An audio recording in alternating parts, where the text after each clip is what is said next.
Tonight, we explore the life and legacy of Mansa Musa, the Emperor of Mali and one of the wealthiest individuals in history, known for his legendary pilgrimage to Mecca and his immense generosity. Mansa Musa's reign marked a golden age of wealth, learning and cultural flourishing in West Africa. So before you get comfortable, as always, take a moment to like the video and subscribe to the channel if you haven't already. Also, let us know where you're watching from and what time it is for you. We've recently approached 20,000 subscribers here on the channel, and we can't thank our community enough. I'm always honoured to read to you guys to help you sleep peacefully. Now dim the lights down low, turn on something with noise, and let's begin our awesome story here tonight. Mansa Musa, known to history as Musa I of Mali, came to power under circumstances that were both intriguing and obscured by time. Born around the late 13th century, he belonged to a lineage of rulers who guided the Mali Empire, a realm spanning parts of modern-day Guinea, Senegal, Mauritania and Mali. Although tales often highlight his legendary wealth, Musa's rise rested on a political context shaped by earlier sovereigns, most notably his predecessor, Abubakar II. Oral traditions hint that Abubakar ventured west across the Atlantic, entrusting the throne to Musa as deputy. When the predecessor did not return, Musa ascended to rule. At that moment in West Africa's history, the Mali Empire thrived by controlling critical trade routes. Caravans carried gold, salt, ivory, and other goods across the Sahara, linking sub-Saharan societies with North African ports. Musa inherited an economic apparatus that already possessed riches, but his strategic leadership pushed that wealth and influence to unprecedented heights. Diplomatic ties with Berber traders in the north and with local chieftains to the south formed the scaffolding upon which his reign prospered. Yet Mansa Musa did not simply rely on inherited resources. Evidence suggests he restructured tax collection, ensuring caravans crossing his lands contributed fees. He appointed local governors, termed farbas, to maintain order, standardise trade practices, and quell rebellions. These farbas reported directly to the crown. While some African polities operated via loose confederations of tribes, Musa strove for a more centralised administration. The impetus for unity was both political and religious. By the early 14th century, Islam had become a unifying thread among the empire's elites, with mosques and Quranic schools growing in major towns like Timbuktu and Gao. Intriguingly, Mansa Musa's childhood rarely appears in official records. Griots, or court bards, mention him as a diligent youth who studied theology and statesmanship from travelling clerics. Possibly, he absorbed knowledge from trans-Saharan traders who recounted stories of Maghrebi courts and Middle Eastern wonders. This worldview expansion might have sparked his determination to place Mali on par with famed Islamic centres such as Cairo or Mecca. Later, his philanthropic acts would hint at an enduring desire to earn respect among the broader Islamic sphere. During Musa's early years as Mansa, he faced local errors near the fringes of the empire. Some provinces tested his authority, hoping he might prove less formidable than past kings. Instead, he dispatched well-trained cavalry to reaffirm Mali's dominance. The empire's cavalry, famed for their agility, utilised horses bred in the savannas. Coupled with archers who fired poison-tipped arrows, they efficiently subdued rebellious enclaves. Such campaigns, while overshadowed by later peaceful achievements, set the stage for a stable realm. Timbuktu, a small but strategically situated settlement, benefited from Musa's consolidation efforts. He recognised that controlling Timbuktu meant controlling a confluence of river transport, desert caravans, and fishing communities. Over time, the city would bloom into a learning centre, with an influx of scholars and artisans. Early in his reign, Musa allocated funds to fortify the town's walls, establish improved storage for trade goods, and encourage visiting scholars from across North Africa. This policy laid the groundwork for Timbuktu's future golden era. Though rarely described in immediate detail, Mansa Musa's personal style likely displayed both regal bearing and approachability. Unlike some rulers who cloistered themselves in grand palaces, he purportedly listened to grievances from merchants, travellers, and local notables. Diplomatic sources from North Africa record how visiting envoys found Mali's court refreshingly open, though still anchored in an elaborate protocol. Musa's readiness to incorporate outside ideas, especially from the Islamic heartlands, broadened the empire's cultural horizon. However, Musa's greatest fame had not yet blossomed. However, Musa's greatest fame was yet to blossom. While local West African circles recognised Musa's leadership, the broader Islamic world and, in time, even distant Europe would only learn his name after his spectacular pilgrimage to Mecca. That journey, or Hajj, showcased both the empire's wealth and Musa's personal devotion. It would transform him into a near legendary figure whose gold-laden caravans dazzled every city along the route. This pilgrimage provided glimpses of a man who balanced religious piety with an almost theatrical display of power.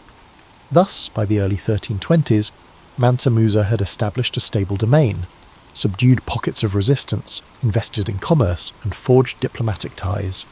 Mansa Musa set the stage for an event that would firmly establish him on the map of the medieval world. Neither Mali nor the Islamic realms would be quite the same after his caravans traversed the sands, sowing tales of a West African empire brimming with gold and governed by a ruler whose name would echo through centuries. Historians debate the exact date Mansa Musa embarked on his renowned pilgrimage, but a commonly cited time frame is the early 1320s to somewhere between 1324 and 25. This journey was far from spontaneous. Preparations likely spanned months, if not years, given the massive scale of his entourage. Musa intended not just to fulfill a religious obligation, but to make a statement. Mali was no mere frontier kingdom, and its ruler possessed the means to rank among the wealthiest, most pious monarchs of the Islamic world. Contemporary chronicles, notably those by North African scholar Ibn Khaldun and traveller Ibn Battuta, though Battuta himself visited Mali after Musa's reign, describe the pilgrimage in sensational terms. They mention caravans with thousands of attendants. Some accounts claim as many as 60,000. Camels laden with gold dust, embroidered fabrics, and provisions for the trek snaked across the Sahel. Sub-Saharan Africa had long provided a major chunk of the global gold supply, and Mansa Musa's baggage train exemplified that wealth. He brought not only lumps of raw gold but also minted gold coins, an unusual measure since the region often traded in dust and ingots. Additionally, Mansa Musa's travelling retinue included slaves dressed in fine silks, scribes to document events, reciters of the Quran for spiritual ambiance, and a range of advisors. Some historians caution that the numbers might be inflated by storytellers, yet even if the actual group was smaller, the effect on onlookers would have been overwhelming. The pilgrimage route took them northward through the Sahara, passing through famed salt mines around Takaza, then pivoting east to reach the bustling city of Tuat, or perhaps the legendary Sijil Massa oasis. In each settlement, rumours spread of the Malian monarch dispensing gold with an almost casual generosity. Crucially, Mansa Musa's distribution of wealth was part religious almsgiving, part diplomatic manoeuvre. Almsgiving, zakat, was a pillar of Islam, and Musa's piety motivated lavish gifts to local mosques and the needy. Yet distributing gold also garnered awe, forging ties with local rulers who might reciprocate with safe passage or future alliances. Unsurprisingly, this sudden influx of gold depressed local gold values in places like Cairo for years, an unintended consequence of a philanthropic spree. Egyptian records note how Mansa Musa's arrival in 24 caused gold's price to plummet, prompting economic ripples that historians still marvel at. Upon reaching Cairo, Musa's presence turned heads at the court of Sultan al-Malik al-Nasir. The initial protocol demanded that a visiting monarch greet the Sultan in a manner reflecting subservience. Some accounts claim Musa initially refused to bow, insisting that only to God would he prostrate. In the end, a diplomatic compromise was reached, perhaps involving a respectful but not fully subservient gesture. This minor standoff underscores Musa's pride in Mali's sovereignty, an approach that still balanced courtesy and tradition. While in Cairo, Musa's spending soared. He commissioned architectural help, hired skilled artisans, and purchased books. He conversed with leading Islamic scholars, reflecting a keen interest in theology and jurisprudence. Some Egyptian scribes chronicled the moment: a black African king, regal in bearing, engaged in deep religious discourse, all while dispensing gold coins to beggars outside. Word of his generosity quickly spread, captivating the imagination of distant courts. Europe, though largely ignorant of sub-Saharan polities, would soon learn of an African monarch with legendary fortunes. Resuming the pilgrimage, Mansa Musa continued on toward the Hejaz region of Arabia. In Mecca, the central holy city, he joined countless worshippers for the Hajj rituals, circling the Kaaba, praying on the plains of Arafat, and partaking in the symbolic stoning of the devil. The distance to Mecca was nearly insurmountable for many West Africans. Musa's success in completing the journey signalled extraordinary resolve and resources. He also spent time in Medina, paying respects at the Prophet's mosque. On the return leg, the caravans again wove across North Africa. This time the Malian treasury's gold reserves had thinned somewhat, owing to continuous largesse. Legend has it that to stabilise local markets, Mansa Musa borrowed gold from moneylenders in Cairo at interest rates. These actions ironically introduced him to the concept of currency manipulation. The transaction highlights that, for all his generosity, the intricacies of Mediterranean economics demanded caution. He never wavered in bestowing lavish gifts to those who hosted him along the route. By the time Mansa Musa reappeared in Mali, an aura of near mythic grandeur surrounded him. The pilgrimage had rebranded the empire from a peripheral kingdom to a recognised node in the Islamic world. He brought back not only architectural knowledge, but also new legal insights and spiritual fervour. Foreign scribes recounted tales of an African monarchy able to shape gold markets. That singular journey would define Musa's reign in global memory, overshadowing other facets of his long rule. After completing his pilgrimage, Mansa Musa returned to his homeland, where people were enthralled with his stories of his exploits. However, he didn't stop there. Rather, he funneled fresh inspiration, architectural styles, theological discourses, scholarly connections, into a grand vision for transforming key cities in the empire. The lessons gleaned in Cairo and Mecca spurred him to commission new buildings, especially mosques, to reinforce Mali's Islamic identity and elevate its cultural standing. At the same time, he recognised that religious centres could anchor trade networks, enticing merchants and scholars to settle.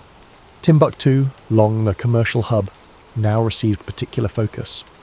Musa brought along architects from North Africa, such as Abu Ishaq es-Saheli, who guided local masons in constructing structures that blended Sahelian earthen techniques with Maghrebi motifs. The Sankore Mosque, in particular, blossomed into a campus of learning. Over time, Sankore and other Timbuktu institutions housed thousands of manuscripts on theology, law, astronomy, and more. Timbuktu's libraries, spurred by Musa's initiative, became a beacon for scholars across West Africa and beyond. While earlier Mansas had built in Timbuktu, Musa's efforts catapulted it toward prominence as a recognised seat of learning. Elsewhere, he sponsored the expansion of the Jingwereber Mosque. Using mud brick, timber, and intricate stucco, local artisans fused aesthetic flair with practical design for the hot climate. Musa's appetite for architecture also extended to Gao, Walata, and other strategic towns. The new or renovated mosques signified loyalty to Islam while showcasing the empire's affluence. Some foreign visitors described these earthen edifices as luminous under the Sahel sun, crowned by timber stakes that could be used as scaffolding for periodic replastering. Musa's push for Islamic scholarship drew in more than just architects. He invited ulama, religious scholars, qadis, judges, and scribes from across the Islamic world. These learned individuals introduced refined administrative methods and jurisprudence. Under their guidance, Mali's legal system took shape around Islamic norms, though older customs still thrived in rural enclaves. The official court increasingly used Arabic for record-keeping, complementing local languages for everyday discourse. This bilingual synergy let Mali engage with trans-Saharan trade partners on equal footing. Alongside these intellectual pursuits, Mansa Musa never neglected the empire's economic sinews. He maintained a keen interest in gold mines near Bambouk and Bure, ensuring they were managed efficiently. Additional caravans carried salt from Takaza, exchanging it for cereals, textiles and horses. In one sense, the empire's commercial backbone preceded Musa, but his reign stamped it with organisational vigour. By standardising weights, measures and trade protocols, he cut down disputes, facilitating smoother commerce. Customs officers at city gates or river crossings enforced fees that fed the royal treasury, which in turn funded public works. As for governance, Mansa Musa employed a multi-tiered approach. He left local chiefs in place where loyalty was assured, but inserted trusted courtiers where rebellion threatened. From the capital, Nyani, though some debate exactly which city served as the prime seat, he dispatched messengers to check on provinces. The empire's scale made direct micromanagement impossible, but well-placed loyalists ensured his edicts carried weight. This decentralized yet cohesive model thrived when anchored by a charismatic ruler. That said, some interior clans harbored resentment, preferring older animist traditions or less tribute. Meanwhile, news of his generosity on the pilgrimage had inadvertently changed external perceptions. North African historians documented how merchants from the Maghreb or the Levant now looked to Mali for profitable exchange. Some arrived in caravans seeking gold and ostrich feathers while bringing silks, beads or cowrie shells. Mansa Musa welcomed these interactions, though he also insisted on regulated prices, warding off unscrupulous profiteers. The empire's wealth soared, but so did the complexities of balancing local production with foreign demand. In personal terms, Mansa Musa's family life remains a patchwork of hints. Griots mention multiple wives, children groomed for leadership roles, and court intrigues, typical of a grand monarchy. Musa's personality is said to have fused devotion with indulgence in the finer things, music, dance, and well-brewed beverages. He championed moral behaviour under Islam, yet seemed untroubled by the pageantry of a royal court. He strolled the palace in fine robes, received envoys with lavish banquets, and still prayed fervently in the newly built mosques. Such was the duality of Mansa Musa's reign. Pious yet splendid, Islamic yet reliant on older Malian customs, practical in economics yet prone to flamboyant generosity. This synergy established the empire at a pivotal cultural intersection, uniting sub-Saharan heritage with North African sophistication. By the mid-14th century, the synergy reached its zenith, forging a powerful realm that beckoned travellers from across Africa and beyond. Still, every peak holds seeds of future transitions, and for Musa, the twilight of his rule would see shifts that tested the empire's toughness. As the 1330s approached, Mansa Musa's authority remained largely unchallenged, but natural challenges and changing trade patterns hinted at potential strains. The vast domain, knit together by his vigour, demanded constant oversight. Musa strove to ensure that each border region complied with tribute obligations and respected the empire's religious orientation. Meanwhile, the Niger River's seasonal floods shaped agricultural cycles, some years bountiful, others prone to drought. The delicate balance between good harvests, stable trade, and local loyalties meant that a single upheaval could ripple widely. In this period, historical glimpses of Mansa Musa's final years become hazy. Some sources claim he briefly abdicated in favour of his son, Mansa Maga, only to resume power later. Others suggest he remained on the throne until his death. The multiplicity of oral traditions complicates any strict timeline. Still, it's clear he focused on two enduring priorities: strengthening Islamic scholarship and fostering prosperity. He invited additional jurists from Fes and Tunis, expanding Timbuktu's academies. Diplomatic relations with Morocco and Egypt stayed cordial, with scribes at Musa's court producing letters in refined Arabic, praising cultural ties. One lesser-known aspect of Musa's reign was the forging of local alliances through intermarriage.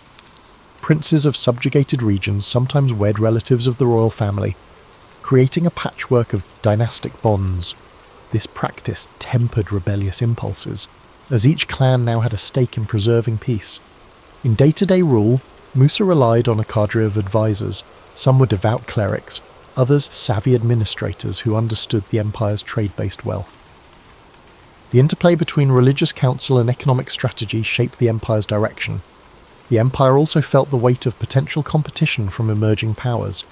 Farther east, the Hausa city-states gained momentum, while to the west, coastal polities engaged with Atlantic trade. Although these developments wouldn't immediately topple Mali's dominance, they foreshadowed a shifting frontier in African commerce. The centuries-old reliance on trans-Saharan caravans faced subtle challenges from evolving sea routes. Mansa Musa, however, remained confident that Mali's gold resources and central position would endure.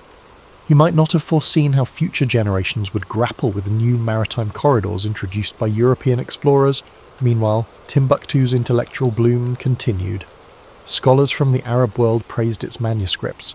Cadiz presided over local courts, melding Sharia law with customary resolutions. This synergy made Timbuktu a magnet for intellectuals seeking quiet study among the city's sun-dried brick homes. Mansa Musa occasionally commissioned new volumes of hadith or historical genealogies, rewarding scribes with gold.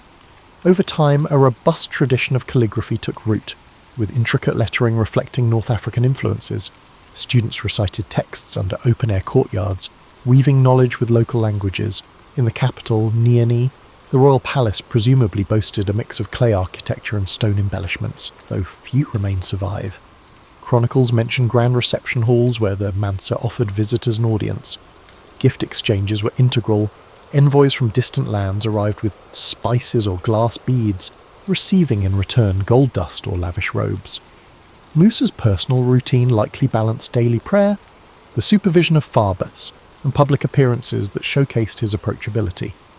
He recognised that ruling a culturally diverse empire required more than force. It needed a unifying aura of generosity and moral leadership.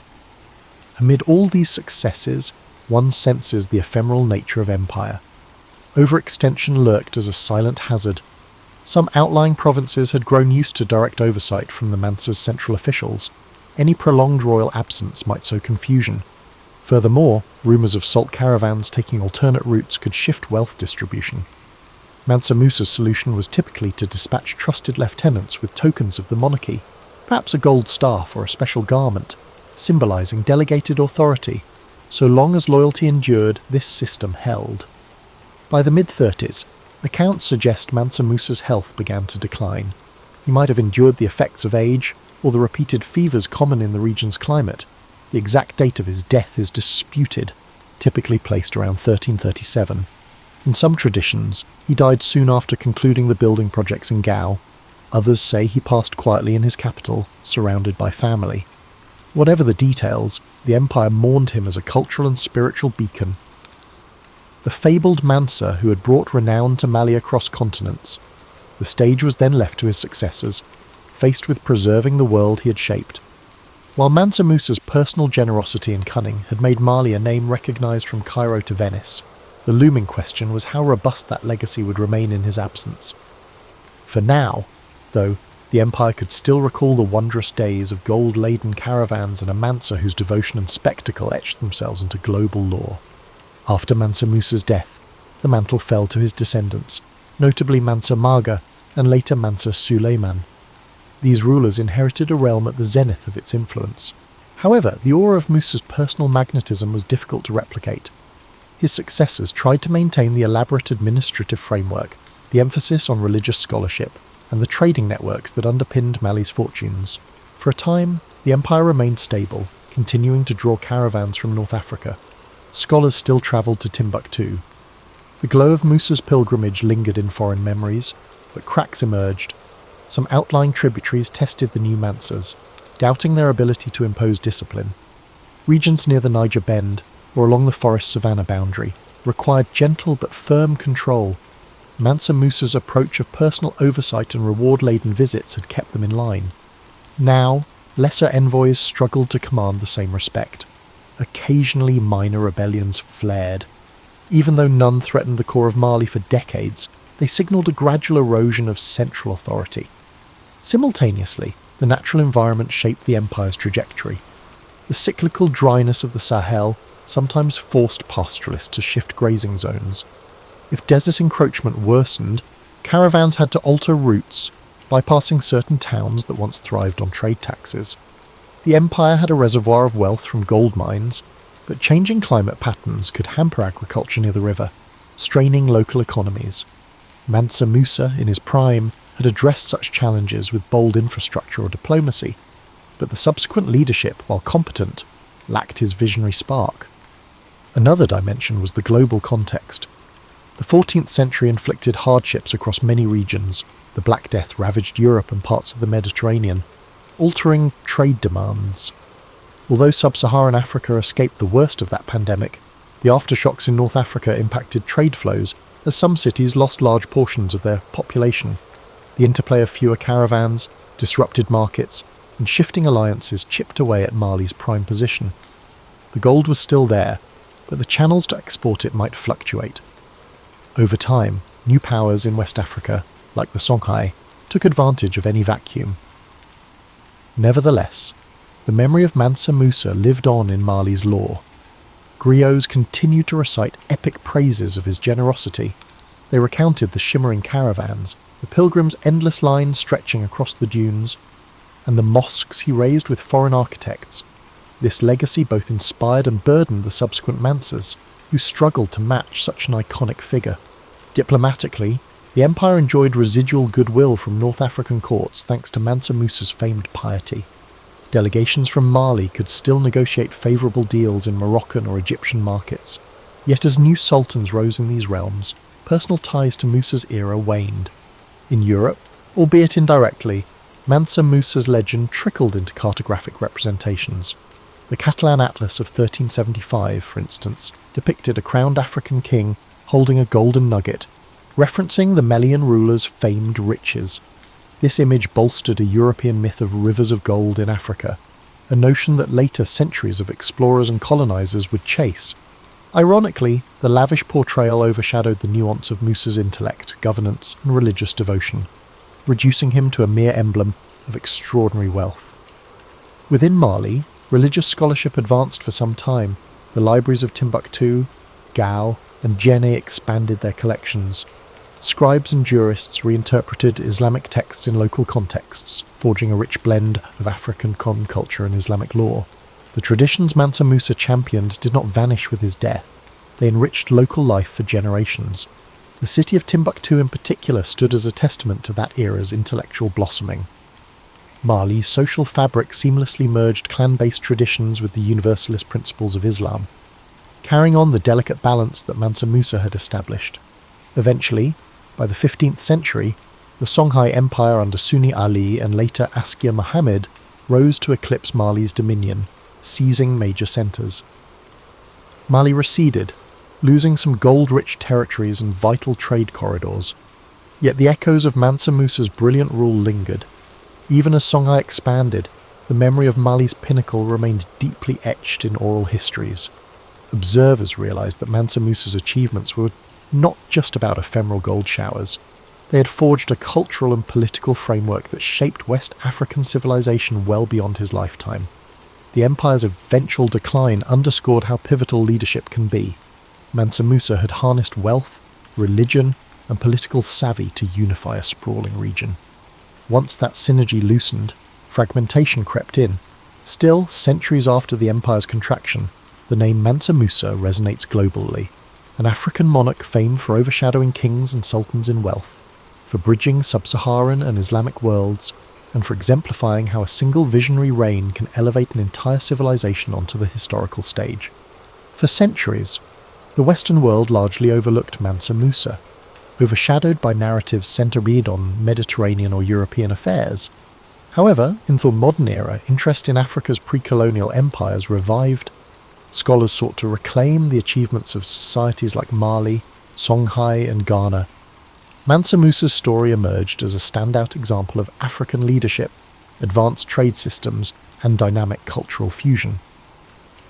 Researchers combed through Arabic chronicles, like those of Al-Umari or Ibn Khaldun, for glimpses of his reign. Griot's oral traditions offered complementary insights, though they sometimes embroidered details for dramatic effect. In the 20th century, Mansa Musa's name surfaced in debates about the African diaspora's heritage. As African nations gained independence from colonial rule, national historians highlighted figures like Musa to illustrate indigenous African states that prospered long before European influence. School textbooks in places like Mali and Senegal began devoting sections to the Mali Empire, showcasing it as a sophisticated polity. The imagery of Mansa Musa showering gold upon the poor while building mosques became a powerful symbol of African accomplishment. Yet pop culture often reduced him to the richest man who ever lived, focusing on an astronomical net worth in gold. Internet articles brandished headlines about his supposed trillions in today's currency. This oversimplification risked flattening his legacy into mere flamboyance. In reality, Musa's wealth was entangled in communal structures, trade cycles, and moral obligations shaped by Islamic teachings. He was less a solitary billionaire and more a steward of an empire's resources, dispensing them for religious and diplomatic ends. Historians caution that pegging his fortune to the modern standards distorts the medieval context. Meanwhile, academic interest turned to the intricacies of governance. Documents suggest that under Musa, Mali's legal frameworks advanced, bridging indigenous norms with Sharia-based statutes. Judges in Timbuktu or Jenne sometimes cited both local tradition and Quranic sources, forging unique rulings. Scholars in the past acknowledged Mansa Musa's ability to strike a balance between upholding Islamic orthodoxy among elites and honouring the animist customs of rural communities. This nuance fosters a deeper appreciation of his statesmanship, overshadowed in many popular accounts by tales of gold-laden caravans. Archaeology also contributed. Excavations near ancient towns in Mali uncovered remnants of fortifications or palatial complexes, though direct evidence of Musa's building projects remains sparse. The scale of urban centres suggests a well-structured realm. The design of certain mosques, featuring distinctive Sudano-Sahelian motifs and perhaps influence from Andalusian or Maghrebi styles, points to that era's architectural cross-pollination. Fragments of imported ceramics or glass from North Africa confirm robust commerce. By synthesizing textual sources with material finds, researchers sketch a more vibrant portrait of Mansa Musa's empire than older stereotypes of a dark continent. Ironically, in the 21st century, Mansa Musa's memory thrives on digital platforms. His name surfaces in social media memes or videos, claiming to unravel the secrets of the richest king. While some content oversimplifies, others use the curiosity to delve deeper, explaining the empire's trade networks or Timbuktu's scholarly heritage. In African diaspora communities, references to Mansa Musa convey pride in African intellectual and economic history. He emerges as a counterbalance to narratives that historically depicted Africa as a monolithic region of underdevelopment. Yet the real Mansa Musa remains elusive in certain regards. We lack direct diaries, and no contemporary portraits show his face.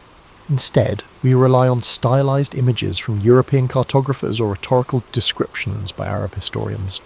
He emerges as a figure of layered myth and partial documentation, someone whose actual day-to-day persona remains partly concealed. The glimpses we do have highlight a thoughtful, strategic monarch, propelled by both faith and pragmatism. His significance endures not just for the spectacle of his pilgrimage, but for how he integrated diverse societies under a unified banner. Advanced Islamic schism arose at scholarship in West Africa, and influenced global perceptions of Africa's potential. Within the context of medieval globalization, he stands as an early example of how commerce, faith, and leadership can unify a wide territory. In an era typically overshadowed by European narratives, Mansa Musa's accomplishments underscore the richness of African history and the universal complexity of statecraft. Thus, the modern reappraisal of Mansa Musa blends both awe and historical caution, acknowledging the grandeur of his empire while sifting myth from fact. He was neither a simplistic figure of infinite gold nor a purely saintly monarch. Rather, he was an adept leader in a dynamic environment, harnessing commerce, religion, and diplomacy to forge a realm that resonates through the centuries, an enduring testament to Africa's storied past. Today, Mansa Musa stands among Africa's most iconic historical figures. His legacy transcends time and place, weaving into discussions of leadership, wealth, spirituality, and identity. He embodies not just a legendary monarch, but a reminder that even centuries ago, global interconnectedness shaped destinies. His empire's prosperity, gleaned from a trans-Saharan trade, offers insights into how commerce forges links across vast distances. His dedication to Islam and scholarship underscores the potency of faith in unifying diverse peoples under a cultural and ethical framework. One might ask, what can we learn from Mansa Musa's reign beyond the gold-studded anecdote? Firstly, his story highlights the value of strategic vision. He inherited a robust empire but catapulted it to new heights through conscientious policies, from codifying taxes on caravans to commissioning educational hubs. He recognised that harnessing wealth isn't solely about accumulation. Distributing it effectively, whether in philanthropic gestures or infrastructure, can amplify a leader's influence. This approach resonates in modern governance discussions, where wise resource allocation sets outstanding administrators apart from mere hoarders. Secondly, Mansa Musa's architectural and scholarly investments exemplify how cultural achievements bolster an empire's legacy. The mosques and libraries of Timbuktu, Gao, and beyond which blossomed under his patronage, endured even after Mali's political decline. They catalysed centuries of learning, preserving texts that remain significant historical sources. This enduring dimension of cultural capital suggests that fostering education and the arts can surpass ephemeral political wins.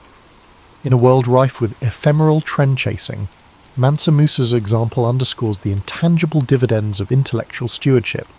Moreover, his experience with gold-based economics prompts reflection on the complexities of global finance. Though medieval markets differ from modern ones, Mansa Musa's distribution of gold that depressed local currencies exemplifies how large infusions of wealth can distort economies. Today's parallels might involve monetary policies, foreign direct investment, or resource booms that upend local markets. The lesson is timeless. Even generosity can have unintended consequences if not carefully calibrated to the broader economic milieu. On a more personal level, Mansa Musa illustrates how piety and power can intersect. By presenting himself as a devout Muslim, he earned credibility among Islamic polities.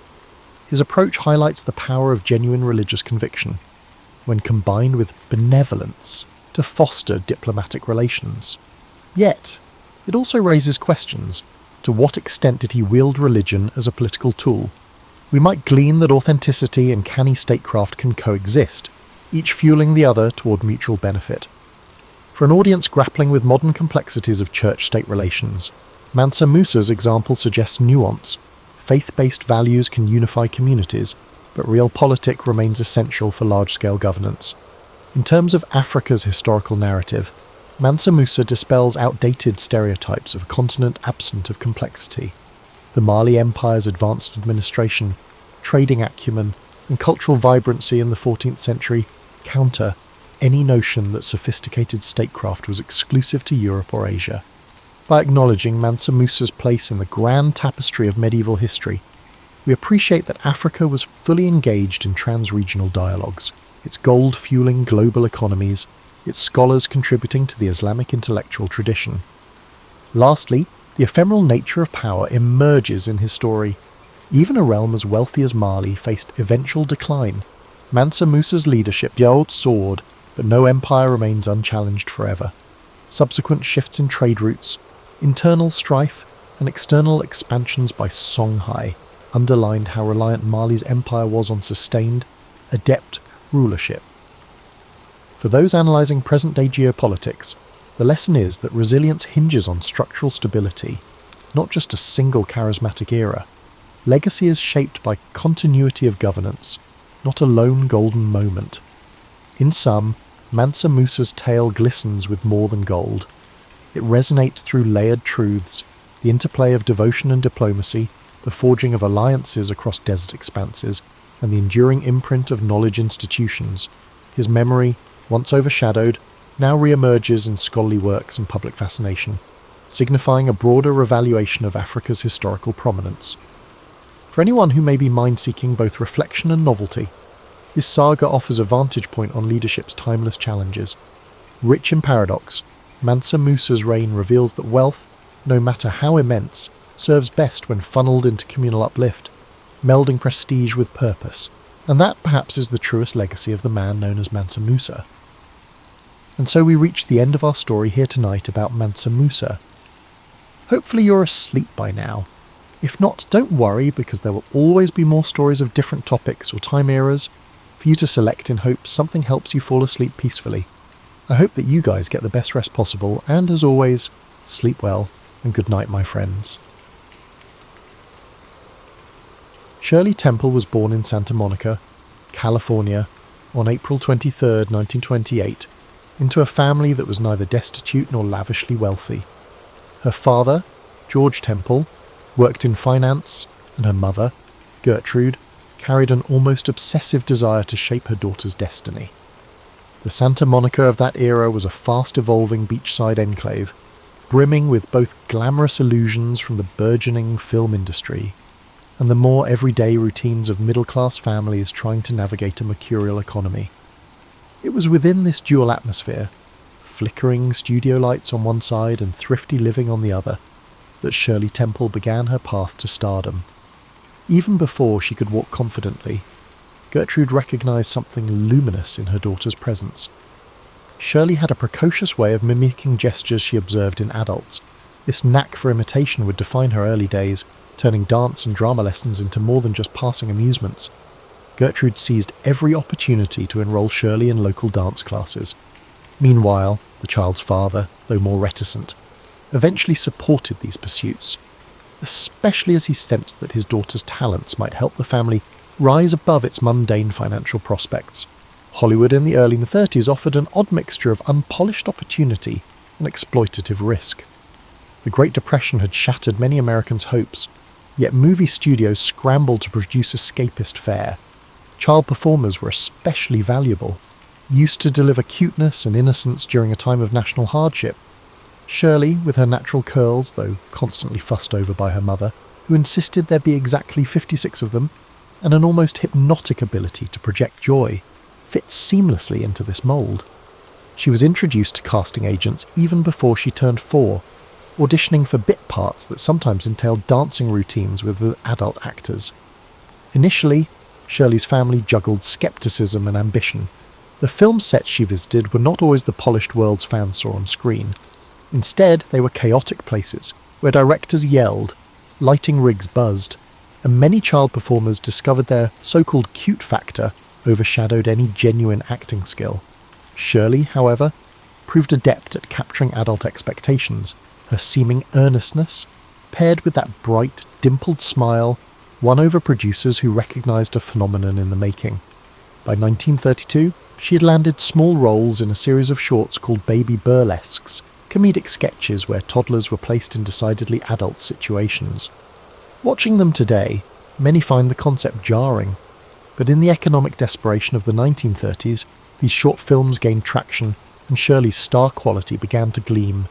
Gertrude, operating as both mother and unofficial manager, monitored every facet of Shirley's budding career. The mother's presence on set was constant, at times protective and at other times controlling. Tales circulated of Gertrude touching up Shirley's curls between takes, ensuring that not a single ringlet strayed from the image of cherubic perfection.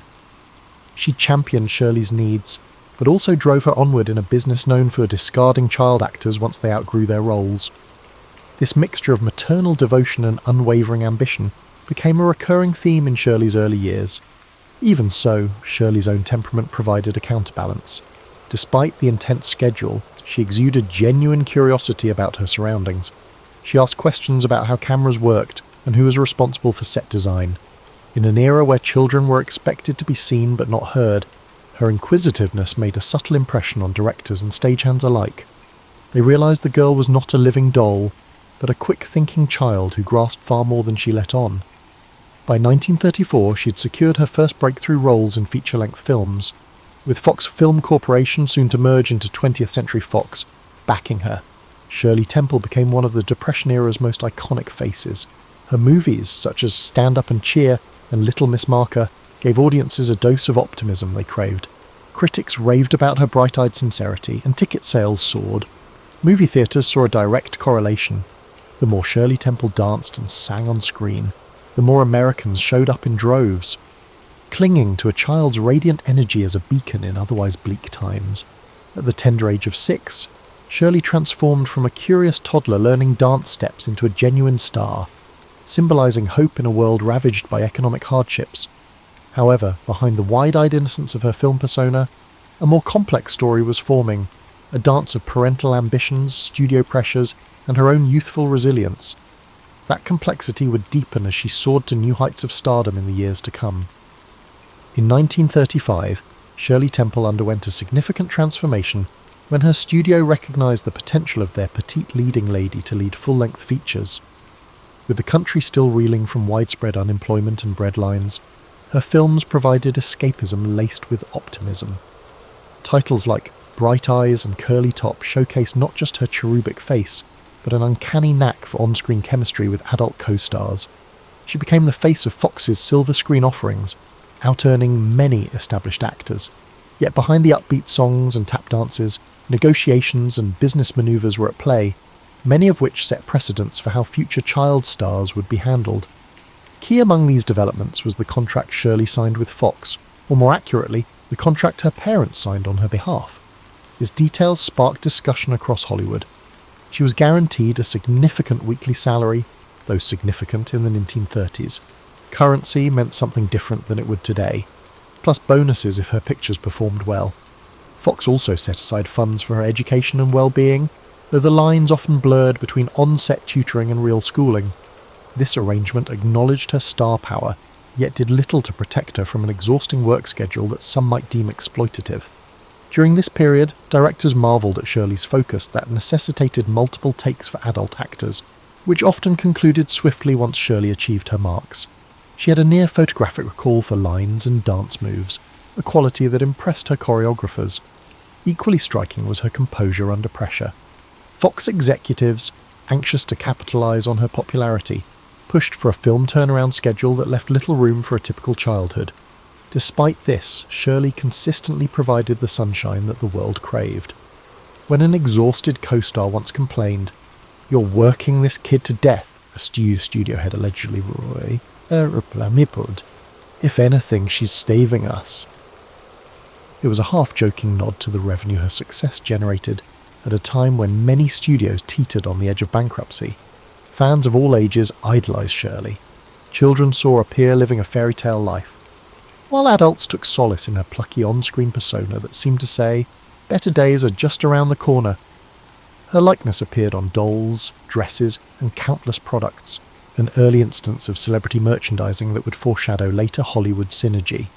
Yet popularity also had a strange side. Rumours circulated that the bright-eyed star wasn't a child at all, but a little person posing for the cameras. This bizarre conspiracy theory gained such traction overseas that the Vatican once considered investigating her age.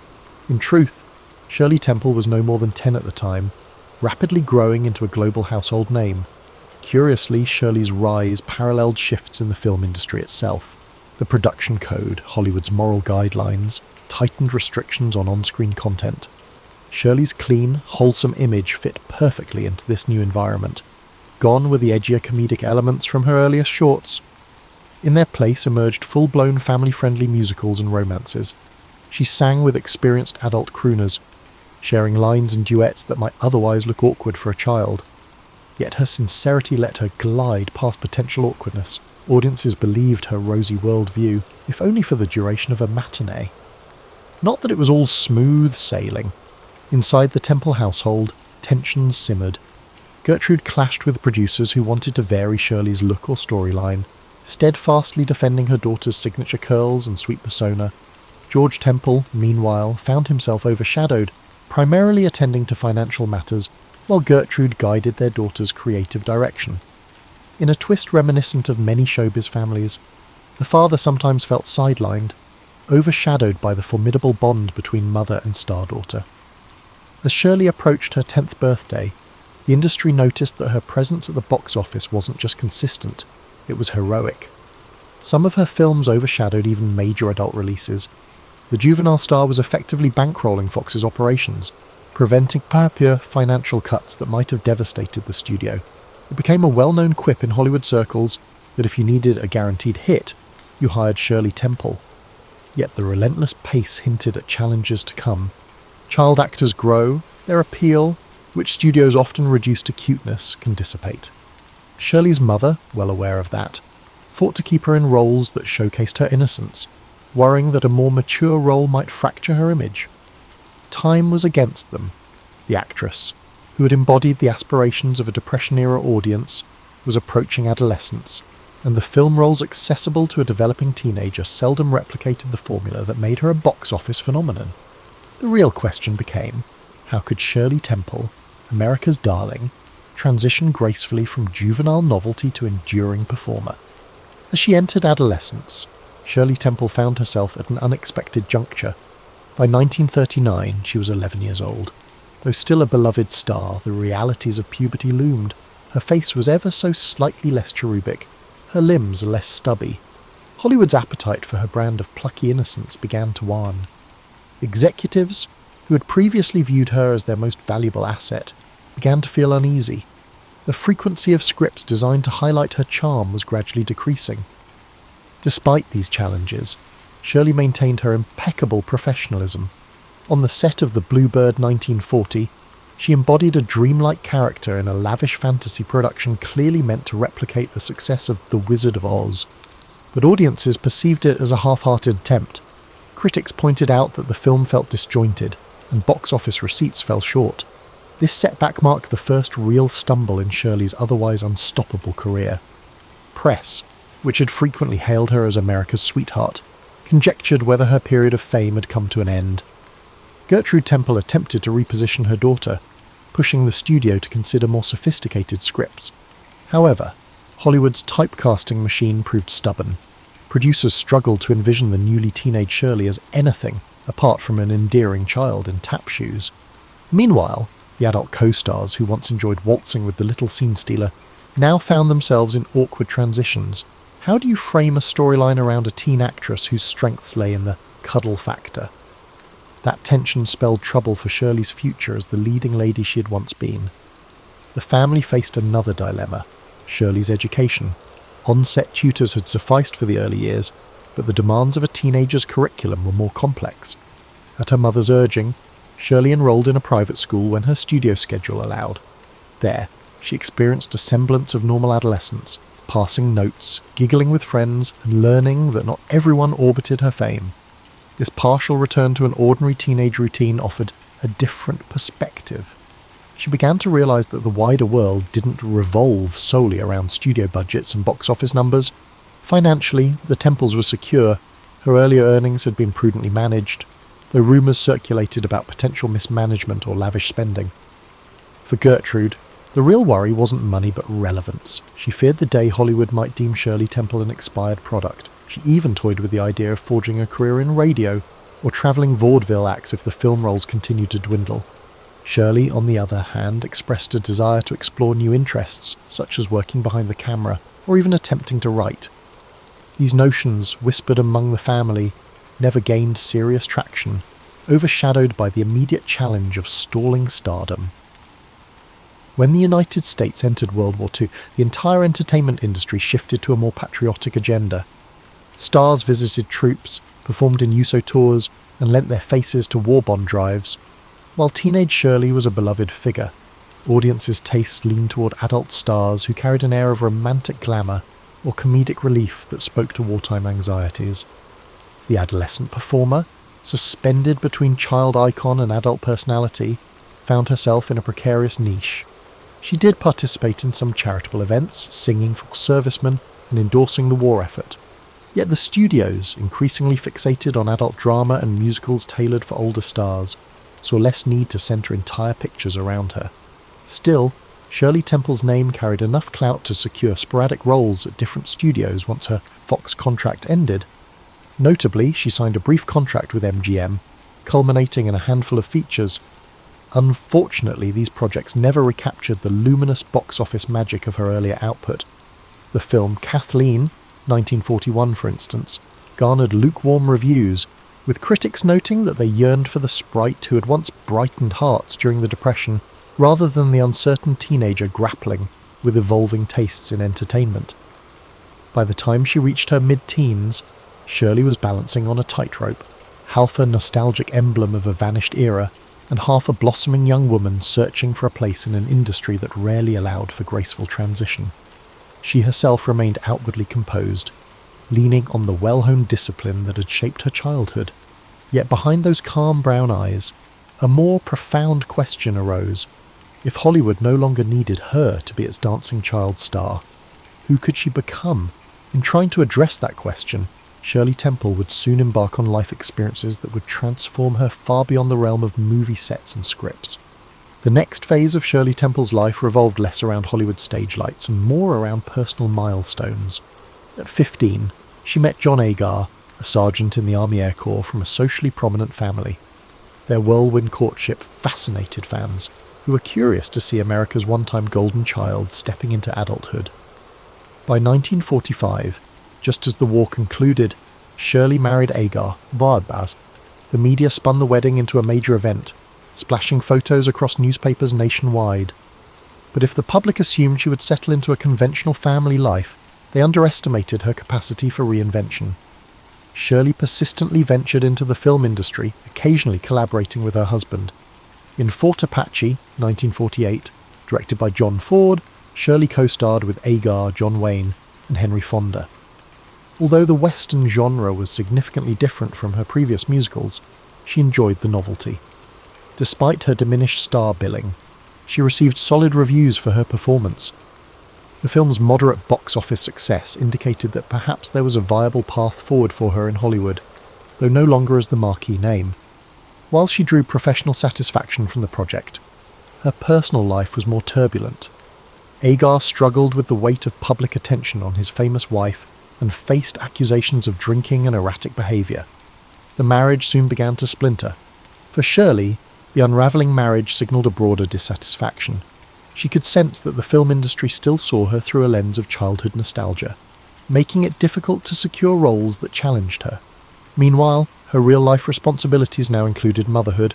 She gave birth to a daughter, Linda Susan, in 1948. Balancing the duties of parenthood with diminishing but still potent demands of a movie career proved complex. She found some roles, but mostly smaller parts in B-movies or ensemble casts. A handful of these roles allowed her to play more mature characters, yet none sparked a significant comeback. By 1950, her marriage to Agar had reached a breaking point, culminating in a high-profile divorce that tabloid newspapers giddily dissected. The same fans who once showered her with unconditional adoration read about the messy details of her domestic strife. This jarring exposure taught Shirley an uncomfortable lesson about public life. Once you step out of the child star bubble, the press can turn your personal trials into sensational fodder.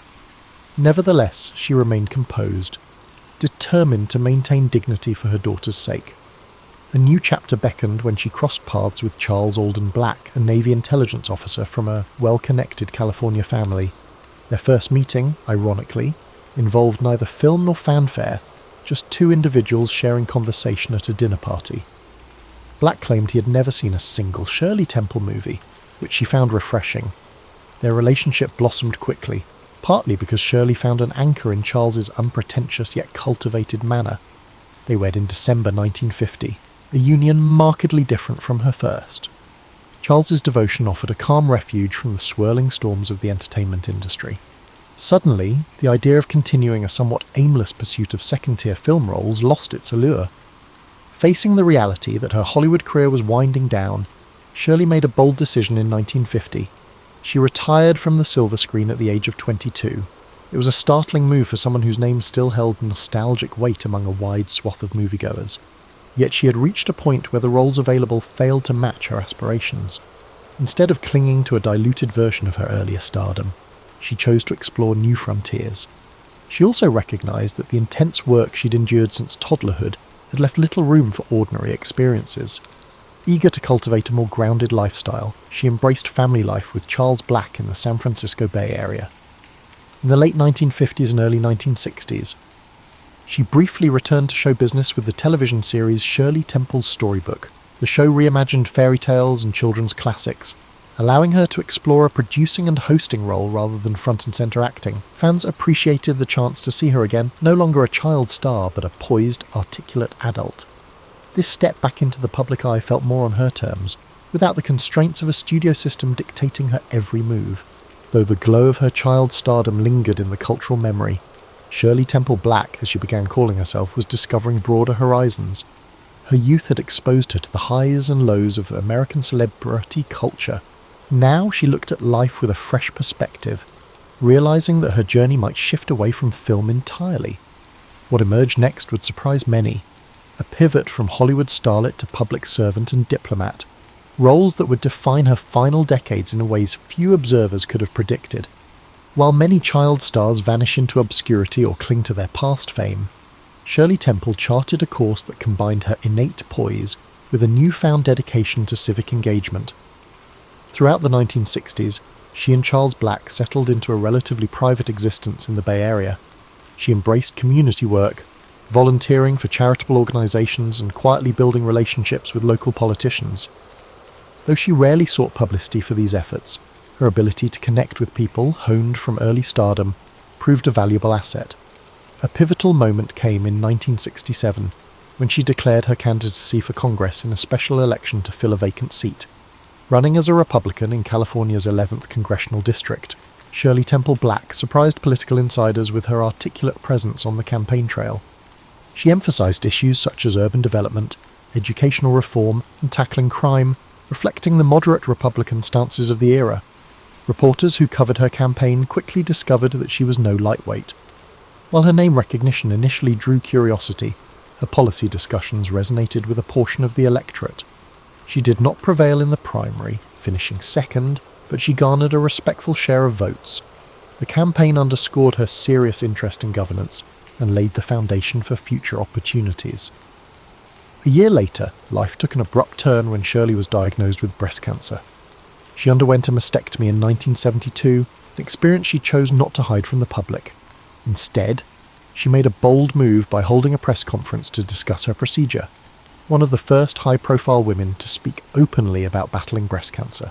This frankness challenged taboos and spurred an outpouring of support from women across America. Her candor helped destigmatize a condition many had treated as shameful or exclusively private.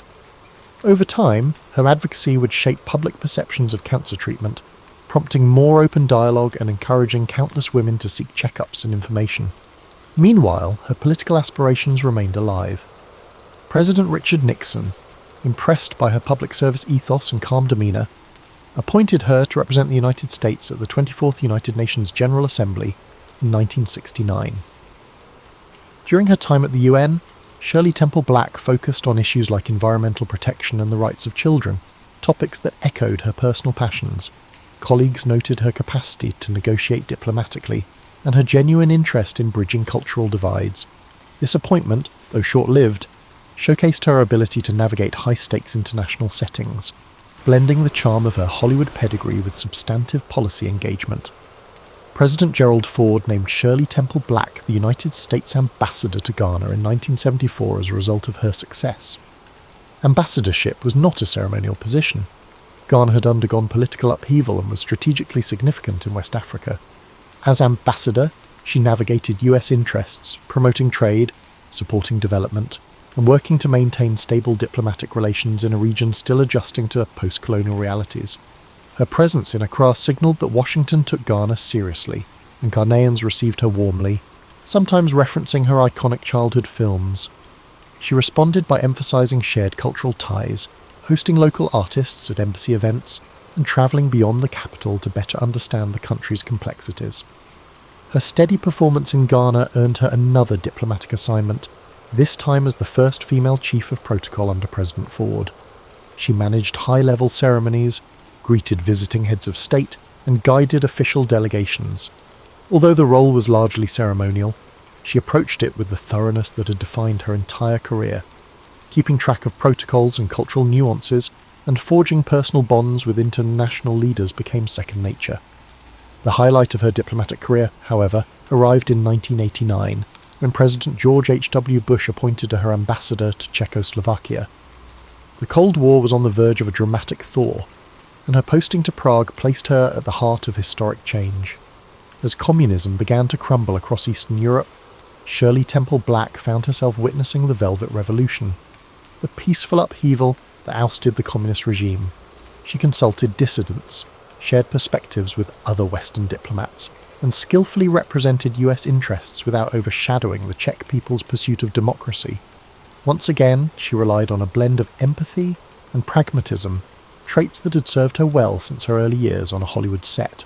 By the close of the 1980s, Shirley Temple Black stood as a testament to reinvention. From a child star who lit up Depression-era screens to a diplomatic figure forging connections in far-flung parts of the world, she demonstrated that stardom need not confine a person to a single storyline. Rather, it could be a launching pad for broader contributions that transcended the realm of entertainment, impacting global politics and societal attitudes alike. The late 1980s and early 1990s in Czechoslovakia were a swirl of political transformations, and Shirley Temple Black was squarely in the thick of it. Serving as ambassador at a time when the nation's hopes for post-communist democracy were at their zenith, she found herself forging friendships with figures like Václav Havel, the playwright-turned-president, who led the Velvet Revolution. Diplomats often rely on tact and formality to navigate tense transitions, But Shirley's life experience, her capacity to read a room, to empathise and to adapt, proved equally pivotal. She struck an approachable balance between an official stance and genuine curiosity about everyday Czech life. Citizens who recognised her, from old Hollywood lore, marvelled at how this former child star had become a calm presence amidst their country's defining historical moment. Her schedule brimmed with diplomatic engagements, addressing economic reforms, promoting trade opportunities, and facilitating cultural exchanges.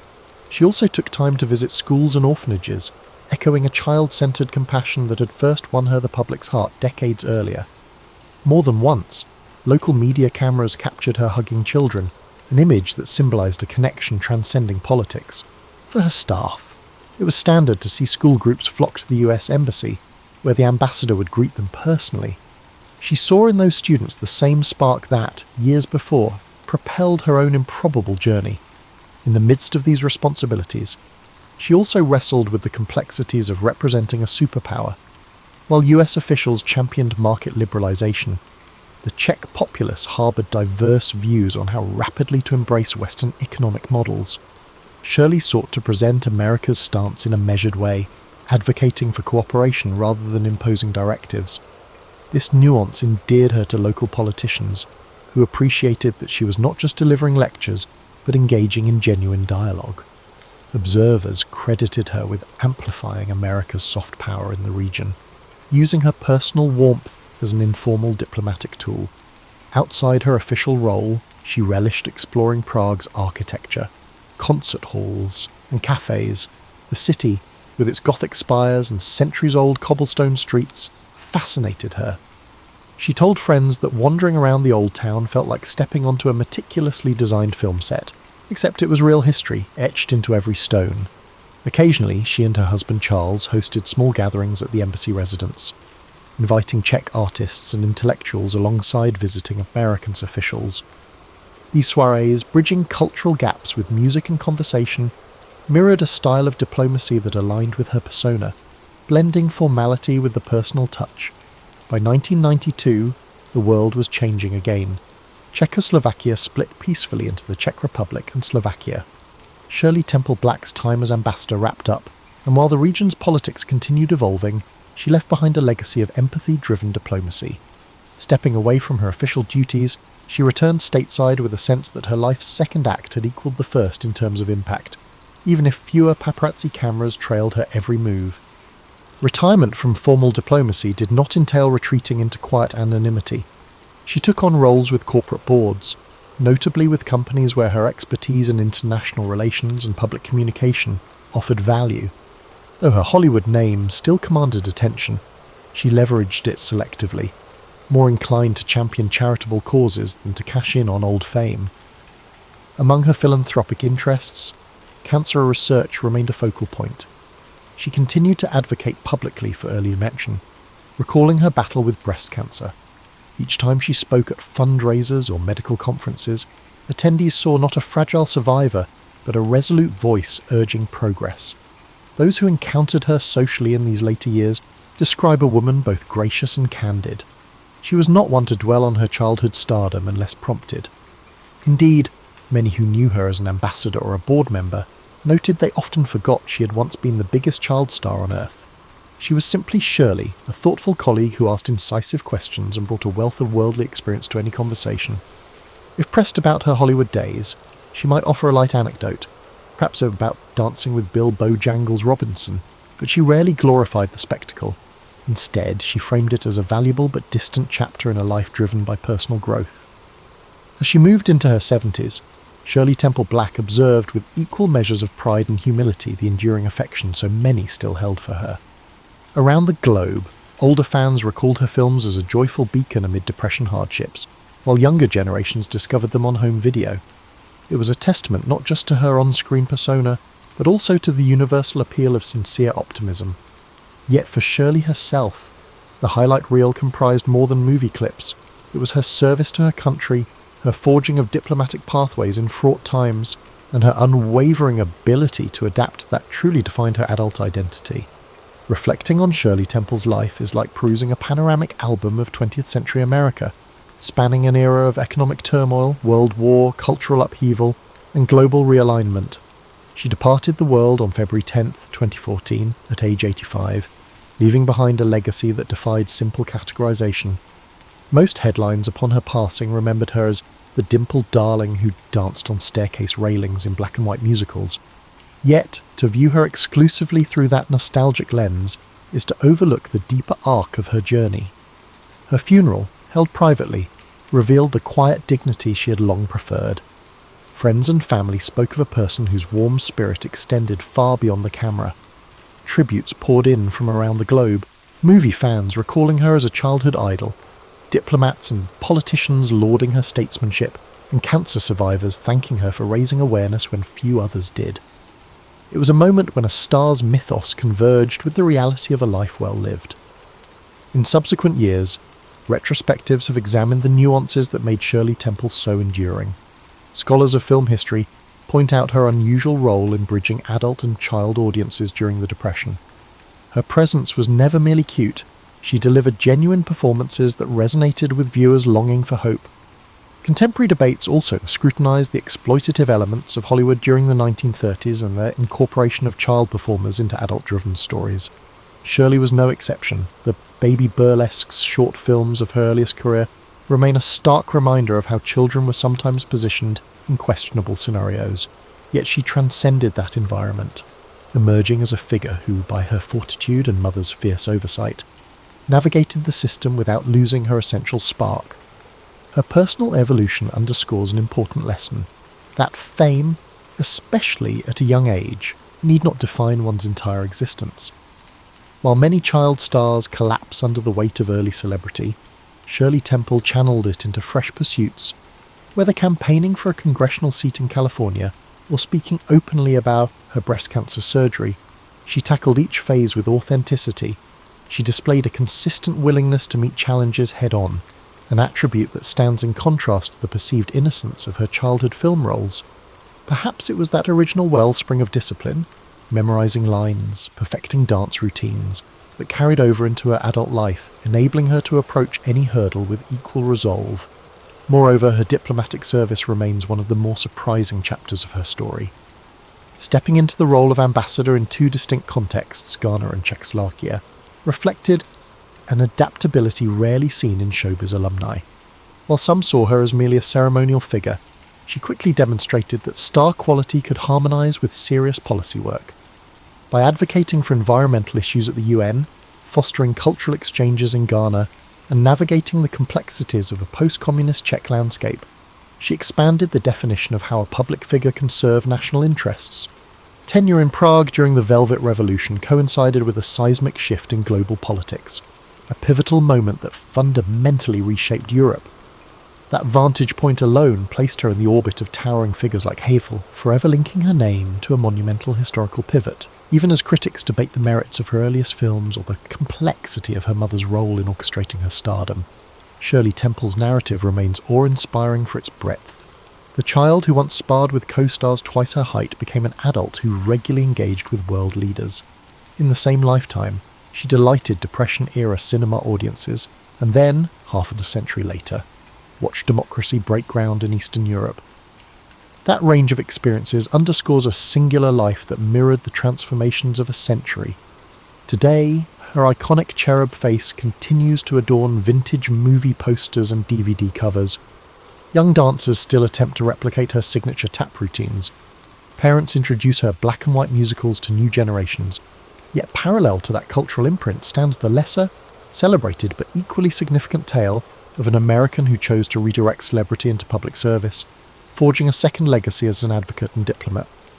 In so doing, Shirley Temple Black left us a message about resilience, that even the brightest, most ephemeral childhood glow can evolve into something more expansive, guiding not just a film studio's fortunes, but international dialogues and philanthropic causes as well. And in the end, perhaps that quiet metamorphosis is her most enduring, if underappreciated, achievement.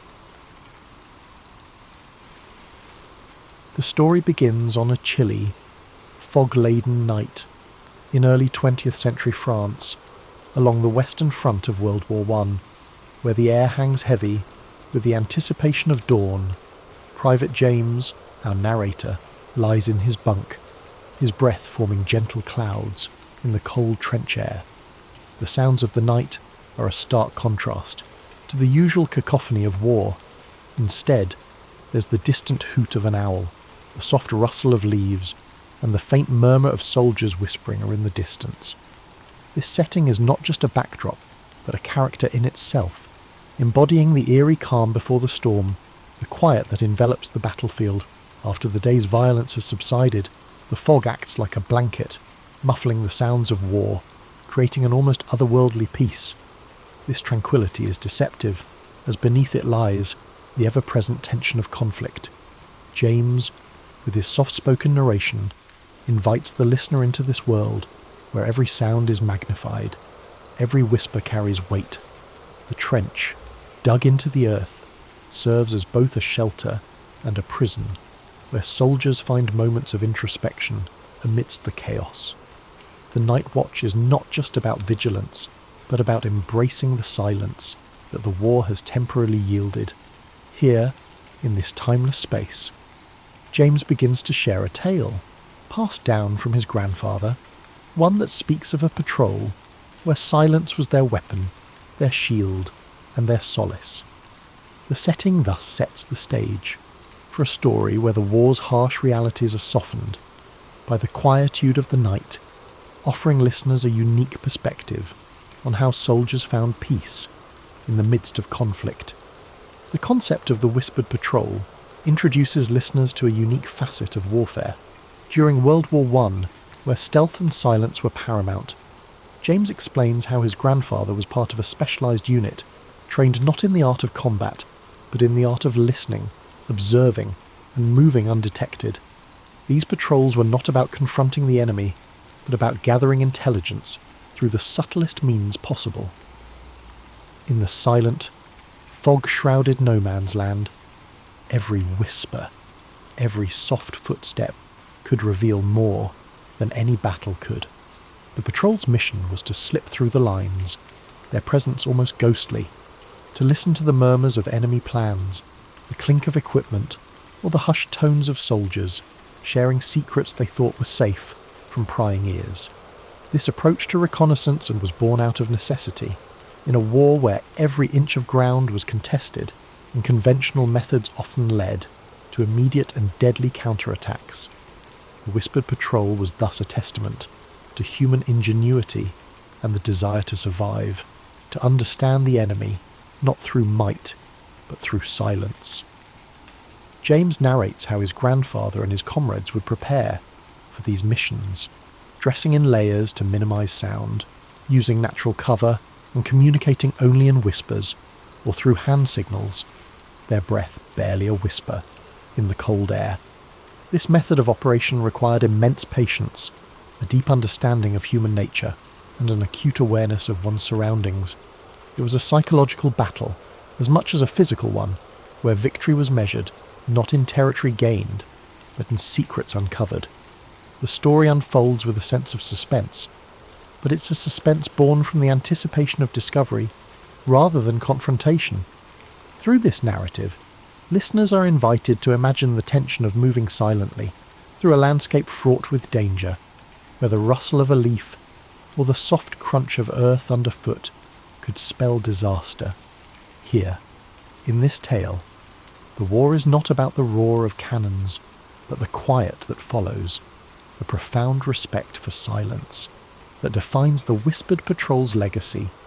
As James dives deeper into his narrative, the listeners are immersed in the eerie, almost mystical journey of the whispered patrol through no man's land, that infamous strip of earth between enemy lines where life and death are separated by mere moments.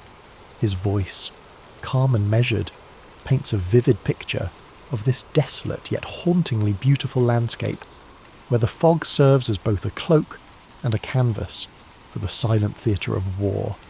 This journey is not just about traversing physical space, but about navigating through layers of fear, anticipation, and the profound solitude that comes with such perilous endeavours. His grandfather's patrol moves with a kind of spectral silence, each man a shadow among shadows, their movements choreographed by the necessity of stealth. They tread carefully, avoiding the remnants of the day's violence, the twisted metal of barbed wire, the deep craters left by artillery, the occasional stark reminder of life's fragility. In the form of a fallen comrade or foe, the fog softens these harsh realities, turning the battlefield into a ghostly tableau where the lines between past, present, and the spectral future blur.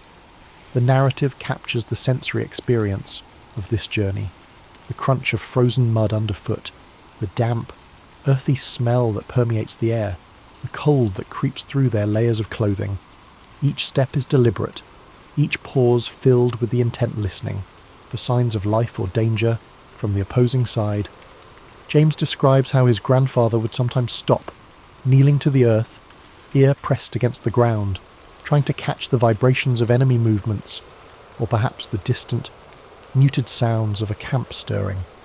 This part of the story is rich, with the tension of the unknown, where every rustle or whisper could signify the end, or a chance for survival.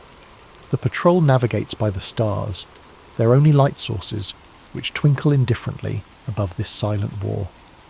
The journey through no man's land becomes a metaphor for the soldiers' own internal battles, the struggle to remain silent, to keep fear at bay, to maintain that thread of humanity in a place where death is an ever-looming presence. The emotional landscape is as challenging as the physical one. The men share a bond, forged in the silence, where words are unnecessary. An understanding is communicated through glances, through the shared weight of their mission. Here, in this no man's land, the war's brutality is momentarily eclipsed by the profound stillness, offering rare moments where one could almost forget the violence that awaits at dawn. Each man confronts his solitude, his fear, and yet there's a peculiar peace in this silence, a peace that comes from knowing they are part of something larger, something that transcends the immediate horrors of war. This patrol, this journey, is a testament to human resilience, to the ability to find beauty and quietude amidst chaos, to engage in a silent dance with death, where every step is a choice between survival and surrender. James continues his tale, his voice low and steady, recounting the night when his grandfather's whispered patrol came upon an unexpected presence in the fog-shrouded no man's land. He explains how, as they moved with the silence of the night, they suddenly became aware of another soldier, an enemy, not through sight, but through the faintest of sounds, a breath, the soft rustle of movement. The patrol stopped, and his grandfather, leading the way, stood still, listening intently. They could hear the enemy's presence, perhaps as startled by them as they were by him. In this tale, James shares how there was no immediate action, no drawing of weapons, just a profound moment of stillness, where both sides acknowledged each other's existence without aggression.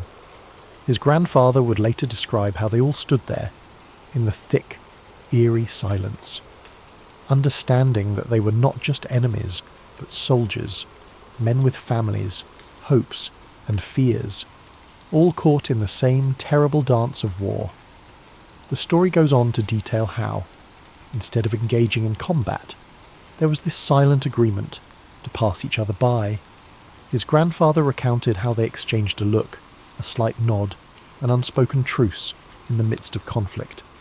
This moment, James narrates, was about the recognition of the other's humanity, a rare instance where the sounds of war were silenced by the quiet acknowledgement of shared human experience. He emphasizes that this patrol didn't return with tales of valor in battle, but with something more profound, the story of how silence and empathy could transcend the chaos of war. James invites his listeners to think about this as they drift to sleep, to ponder how in our own lives, moments of quiet understanding can be more powerful than any conflict. He suggests that as they lie there, preparing for sleep, they might reflect on how often we miss these opportunities for peace. how the quiet can speak volumes, and how a simple moment of acknowledgement can change perspectives. As listeners settle into their beds, James encourages them to imagine this scene, to feel the cold, damp air of that night, to hear the silence that wasn't empty, but full of potential for peace. He asks them to consider their own encounters, perhaps not with an enemy, but with someone different, someone they might not understand at first glance. How might their lives change if they approach these moments with the same silence and respect his grandfather's patrol did?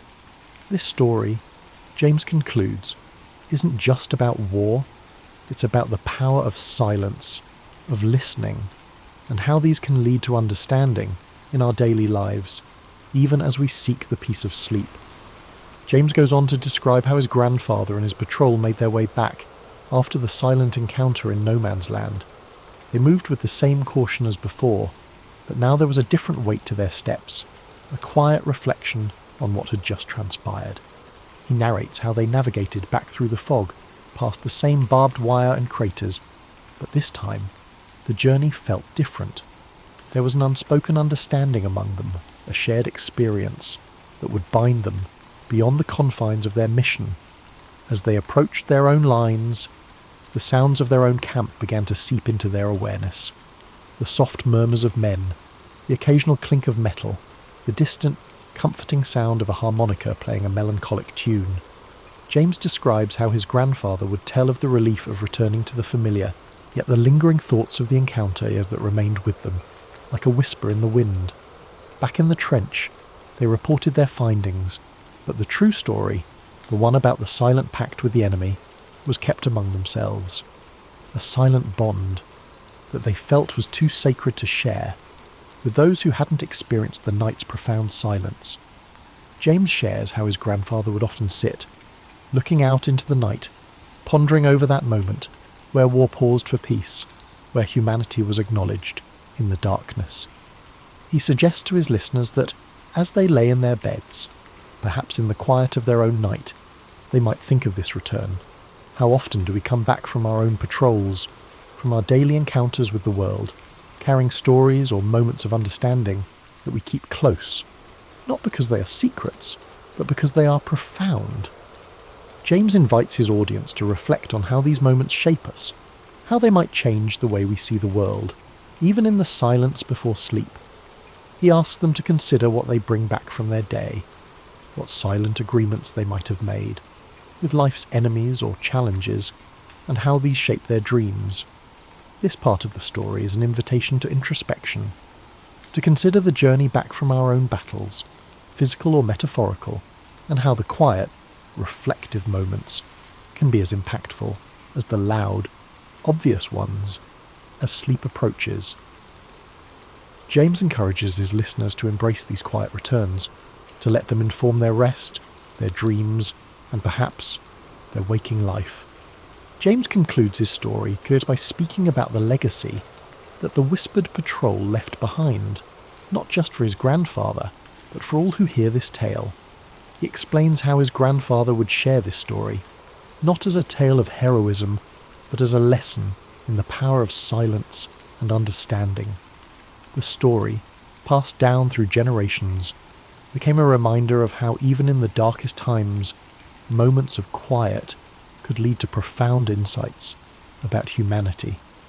He shares how this story influenced his grandfather's life long after the war, shaping his philosophy towards conflict, towards listening rather than speaking, towards understanding rather than judging. James reflects on how this legacy of silence taught his family the value of empathy, of taking the time to listen to the world around them, and how these lessons could apply to anyone's life. In the narrative, James invites his listeners to think about this legacy as they prepare for sleep. He asks them to consider how often in their own lives they rush to fill silence with noise, with words, with action, when perhaps the most profound connections or solutions come from simply listening, from allowing silence to speak. He suggests that as they drift off, they might carry this lesson into their dreams, into their subconscious, where the quiet can work its magic, healing, teaching, and connecting in ways that the day's noise cannot. James ends by encouraging his listeners to embrace the silence of the night, to let it be a teacher, a healer, a connector. He posits that just as his grandfather's patrol found peace in silence amidst war, we too can find our peace in the quiet moments of our lives, in the pauses between our actions, in the spaces where we allow ourselves to truly hear. He invites them to ponder on how this story might influence their approach to life, to conflict, to understanding others, and to find in their own silence a legacy of peace and empathy. As his voice fades, leaving the listeners to the sounds of their own breathing and the gentle ambience of the night. Over 2,000 years ago, in 469 BCE, Socrates was born in Athens, Greece. Athens was a city at the heart of the ancient world, a centre of art, culture, and intellectual thought. Socrates' early life, however, was modest. His father, Sophroniscus, was a stonemason, and his mother, Phaenorete, was a midwife. From these humble beginnings, Socrates would grow to become one of the most profound thinkers in human history. As a young man, Socrates likely followed in his father's footsteps as a stonemason, learning the craft of shaping stone and building structures. Yet, even then, his curiosity about the world and human nature set him apart. Socrates was not drawn to wealth or power. Instead, he found fulfillment in observing life, questioning beliefs, and seeking wisdom. Unlike many of his contemporaries, Socrates did not write books or leave behind written records of his teachings. Instead, we know about his life and philosophy through the writings of his students, particularly Plato. Through these accounts, we gain insight into Socrates' unique method of teaching and his relentless pursuit of truth. Socrates' approach to philosophy was deeply rooted in dialogue and inquiry. He believed that wisdom began with recognizing one's own ignorance. To him, admitting that we do not know everything opened the door to learning and growth. This idea became the foundation of the Socratic method, a process of asking and answering questions to stimulate critical thinking and uncover underlying truths. Socrates spent much of his life walking the streets of Athens, engaging in conversations with people from all walks of life. He would approach artisans, politicians, and everyday citizens, asking probing questions that challenged their assumptions and beliefs. These discussions were not meant to humiliate or demean, but to encourage reflection and deeper understanding. Despite his humble appearance, barefoot, dressed simply, and often unkempt, Socrates' intellect and charisma drew people to him. Many young Athenians admired his wisdom and became his students, eager to learn from his insights. However, his habit of questioning authority and exposing contradictions in people's beliefs also earned him powerful enemies. Socrates believed that a life worth living was one dedicated to virtue and the pursuit of truth. He often spoke of the importance of the soul and the need to care for it through ethical living. To Socrates, material wealth and social status were insignificant compared to the value of living a just and honourable life. Athens, during Socrates' lifetime, was a city in flux. It faced political turmoil, military conflicts, and shifting cultural values. Socrates' teachings, which encouraged critical thinking and challenged traditional norms, were seen by some as a threat to the stability of society. His questioning of the status quo made him a controversial figure, admired by many but also viewed with suspicion and hostility by others. In 399 BCE, when Socrates was 70 years old, he was brought to trial on charges of corrupting the youth and impiety, essentially for not recognizing the gods of Athens and introducing new ones. His accusers painted him as a dangerous influence who undermined the fabric of society. During his trial, Socrates stood firm in his beliefs. Rather than plead for his life or renounce his teachings, he used the opportunity to defend the principles he held dear. He argued that his questioning and discussions were a service to Athens, pushing its citizens to think critically and live virtuously. The trial was both a demonstration of Socrates' unwavering commitment to truth and a reflection of the political tensions in Athens. Despite his eloquence and integrity, the jury found him guilty. He was sentenced to death by drinking a cup of hemlock, a poison that would end his life. In the days leading up to his execution, Socrates remained calm and composed. Surrounded by his closest friends and students, He continued to discuss philosophy and the nature of life and death. He viewed death not as something to fear, but as a transition to another state of existence, where the soul might find true knowledge. On the day of his execution, Socrates drank the hemlock with dignity and courage, accepting his fate without bitterness or resentment. His final moments were spent in conversation, a testament to his belief that the pursuit of wisdom and truth transcended even the boundaries of life itself. Socrates' death marked the end of his physical presence in Athens, but his ideas lived on through his students and their writings. Plato in particular dedicated much of his work to preserving and expanding upon Socrates' teachings, ensuring that his philosophy would endure for generations to come. Today, Socrates is remembered as the father of Western philosophy, a thinker whose commitment to truth and virtue continues to inspire. His life teaches us the importance of questioning, of seeking knowledge, and of living with integrity.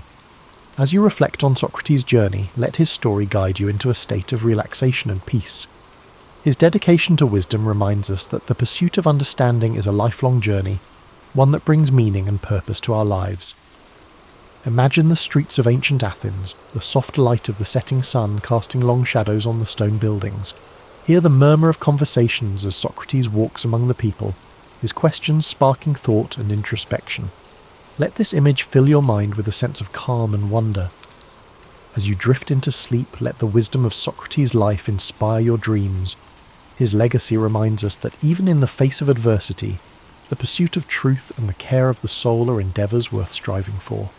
Let the story of Socrates settle gently in your mind as you relax deeper into rest. His life, though lived so many centuries ago, carries timeless lessons that resonate in every moment of reflection and inquiry. Socrates reminds us that the simplest question can lead to the most profound discoveries, and that truth, even when difficult, is worth pursuing. Picture Socrates standing in the agora, the bustling marketplace of Athens. The air hums with activity, merchants calling out their wares, philosophers debating ideas, and citizens discussing the affairs of the city.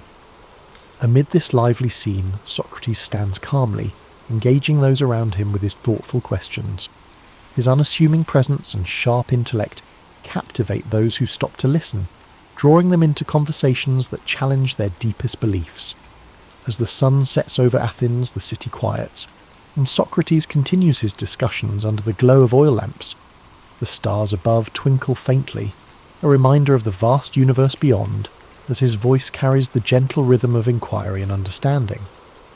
Socrates believed that philosophy was not just an intellectual pursuit, but a way of life, a commitment to questioning, learning, and living with integrity. Imagine his students gathered around him, their faces illuminated by the soft light as they listen intently. Among them are young minds who would carry his teachings forward, shaping the future of philosophy and ensuring that his legacy would endure. The scene is serene, filled with the quiet joy of shared knowledge and the timeless beauty of human connection. Socrates' belief in the power of dialogue teaches us the importance of listening as well as questioning. In a world often filled with noise and haste, his approach encourages us to slow down, to reflect, and to seek clarity in our thoughts and interactions. His humility, his willingness to admit his own ignorance, and his tireless pursuit of understanding are qualities that inspire us to approach life with openness and curiosity. Now, as you drift closer to sleep, picture Socrates walking along the quiet shores of ancient Greece, the waves gently lapping at the sand. The moon casts a silver light over the sea, and the cool breeze carries the scent of salt and earth. Socrates walks slowly, his thoughts as calm and steady as the rhythm of the waves. In this peaceful moment, his dedication to truth and wisdom feels as vast and eternal as the ocean itself. Feel the serenity of this image envelop you as you rest. Socrates' life reminds us that even in moments of uncertainty, the search for meaning and understanding brings us closer to the essence of who we are. His courage to stand by his principles, even in the face of great adversity, is a gentle reminder to live with integrity and purpose. As you relax further, imagine the soft sound of sandals on stone as Socrates ascends the steps of a temple, the sky painted with the warm hues of dawn. The first rays of sunlight illuminate the ancient city, a symbol of renewal and the endless possibilities that come with each new day. Let this image fill you with a sense of hope and calm. a quiet reassurance that the pursuit of truth is always worth the effort. As you drift into a deep and restful sleep, carry with you the wisdom and spirit of Socrates. His life teaches us that even the simplest questions can open the door to profound insights, and that the search for understanding is a journey without end. As the gentle rhythm of Socrates' life story echoes in your mind, allow yourself to relax even further.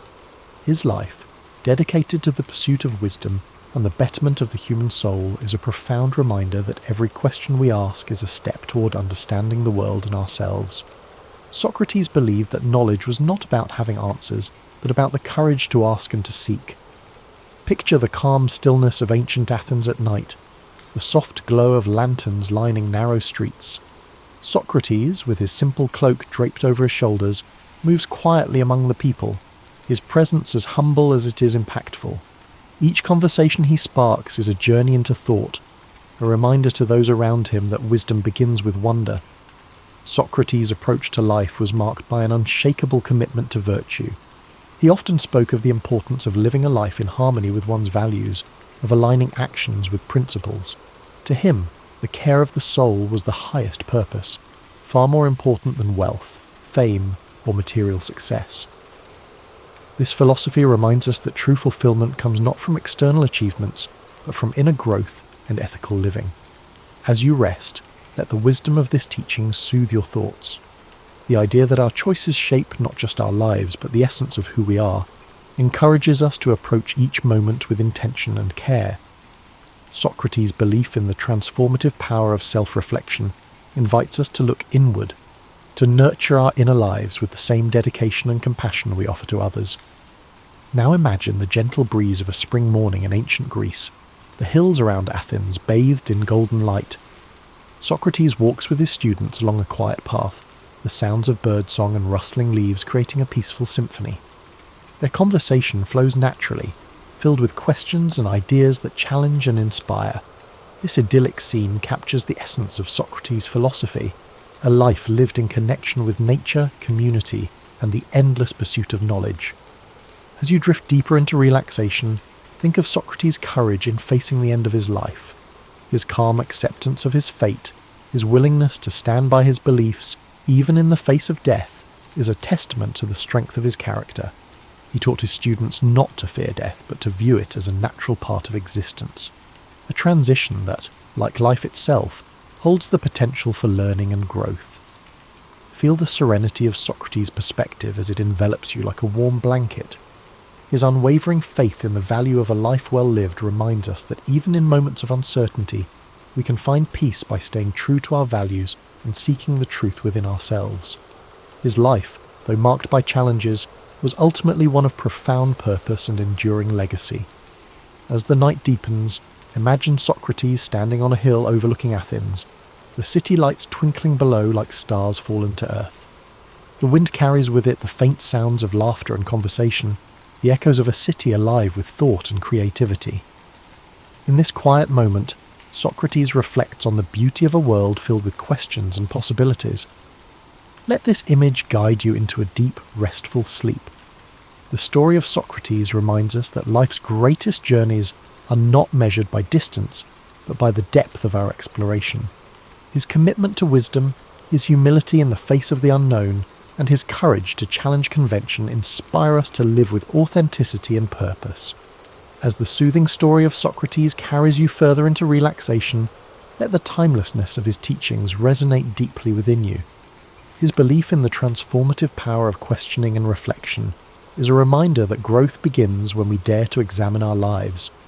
Socrates once said, "The unexamined life is not worth living," a sentiment that invites us to seek meaning and purpose in even the smallest moments.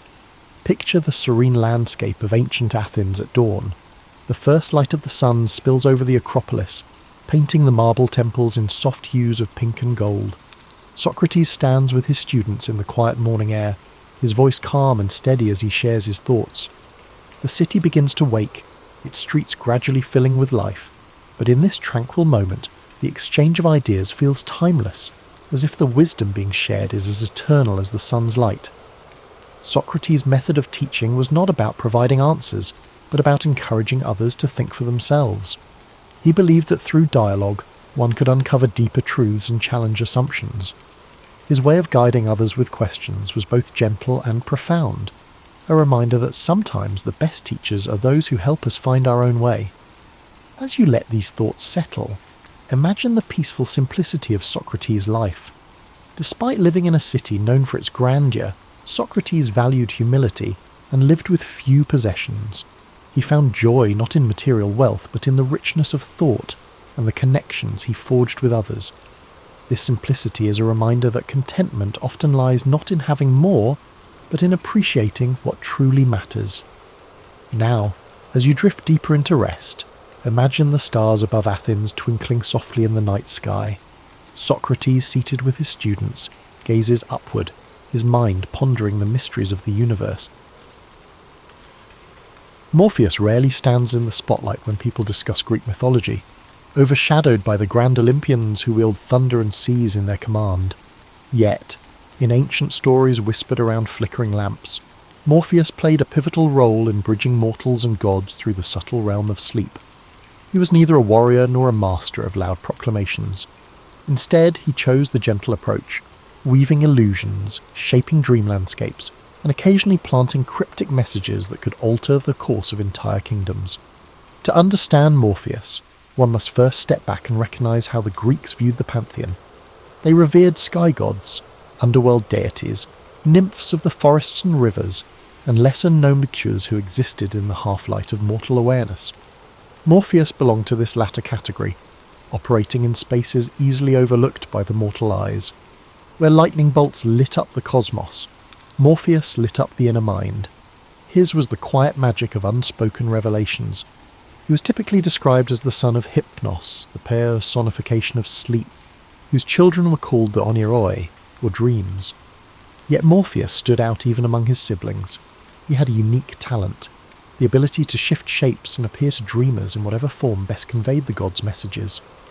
Some tales characterized him as an ethereal being, pale, silent, and drifting through moonlit corridors, while others claimed he was a shapeshifter who took on human guises so convincingly that dreamers seldom realized they were asleep.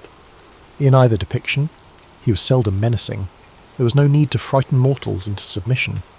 A carefully placed dream could do more to guide or warn than thunderous commands from on high.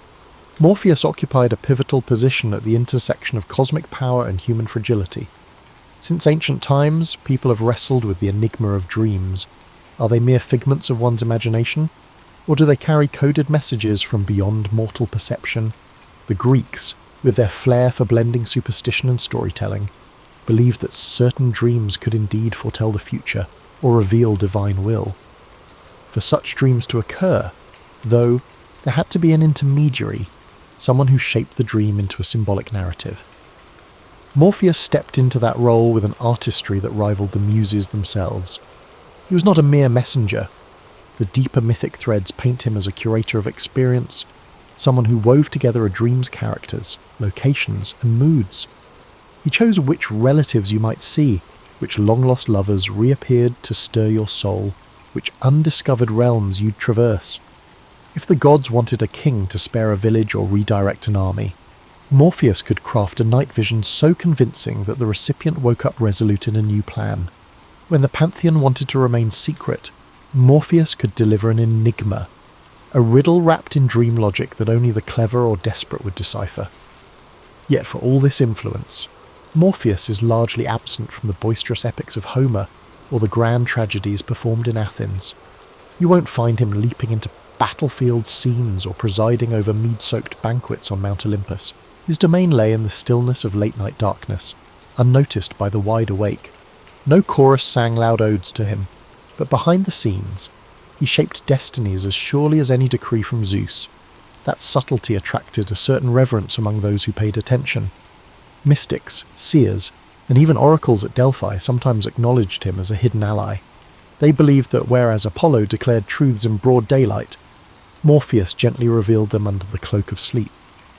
These characteristics made him neither a rival nor a subordinate, but rather another facet of divine revelation. To them, Morpheus represented the possibility that truth need not be shouted from temple steps. It could be softly breathed into the deepest recesses of human consciousness. In later centuries, references to Morpheus drifted into Roman thought, courtesy of the poet Ovid, who famously described him as the most gifted of the dream-bringers. He was singled out for his ability to mimic any mortal form. This skill, so modest on the surface, hints at the potent capacity to influence not just thoughts, but emotions, a subtlety that immortals rarely mastered. Thus begins the history of Morpheus, a quiet god, half forgotten in popular retellings, but deeply felt whenever dreams unfold. He represents the art of subtle persuasion and the comfort of illusions, a figure whose real power emerges when eyes close and the ordinary senses drift into shadow. To appreciate Morpheus fully, we must understand the lineage that placed him at the nexus of sleep and dreams. In the primordial chaos of Greek mythology, enormous powers battled for supremacy, shaping the universe as they saw fit. Among these entities was Nyx, the personification of night, whose dark cloak stretched across creation. From her came Hypnos, the embodiment of sleep. While Nyx enveloped the world in darkness, Hypnos guided all living things to rest. For a mortal, sleep represented a nightly surrender, an act of trust in forces beyond conscious control. Hypnos dwelled in a silent abode rumoured to be near the shores of the river Lethe, in the underworld. The stories describe it as a landscape untouched by sun or moon, draped in eternal twilight, with only the hush of the distant waters echoing through the halls. Within this realm, Hypnos presided over the Oneiroi, a whole family of dream spirits who ventured out each night through a pair of gates, one made of horn, the other of ivory, to bring dreams to mortals. The horn gate delivered true visions, while the ivory gate offered deceptive dreams. This distinction underscored the Greeks' conviction that not all dreams were created equal. Among these Oneiroi, Morpheus stood apart. His name itself conveyed a sense of shaping or forming, as if he acted as a skilled craftsman, meticulously shaping dreams. Some of his siblings, like Ixlus or Phobator and Phantasos, were in charge of different types of dreams. For example, Icelus was in charge of nightmares involving animals or monsters changing into other forms, and Phantasos could bring inanimate objects and natural elements. Morpheus alone possessed the gift to appear as any human figure, which made him invaluable whenever the gods needed to send a personalised message. He understood the nuances of human emotion, how to bring forth a familiar face to disarm a dreamer, or how to stage a scene that resonated with unspoken fears and desires. Morpheus's relationship with Hypnos was not one of mere subordination. While Hypnos embodied the abstract power of slumber, Morpheus took that raw potential and shaped it into narrative. Father and son thus formed a partnership of calm and creativity. Hypnos paved the path to unconsciousness, while Morpheus populated it with meaning.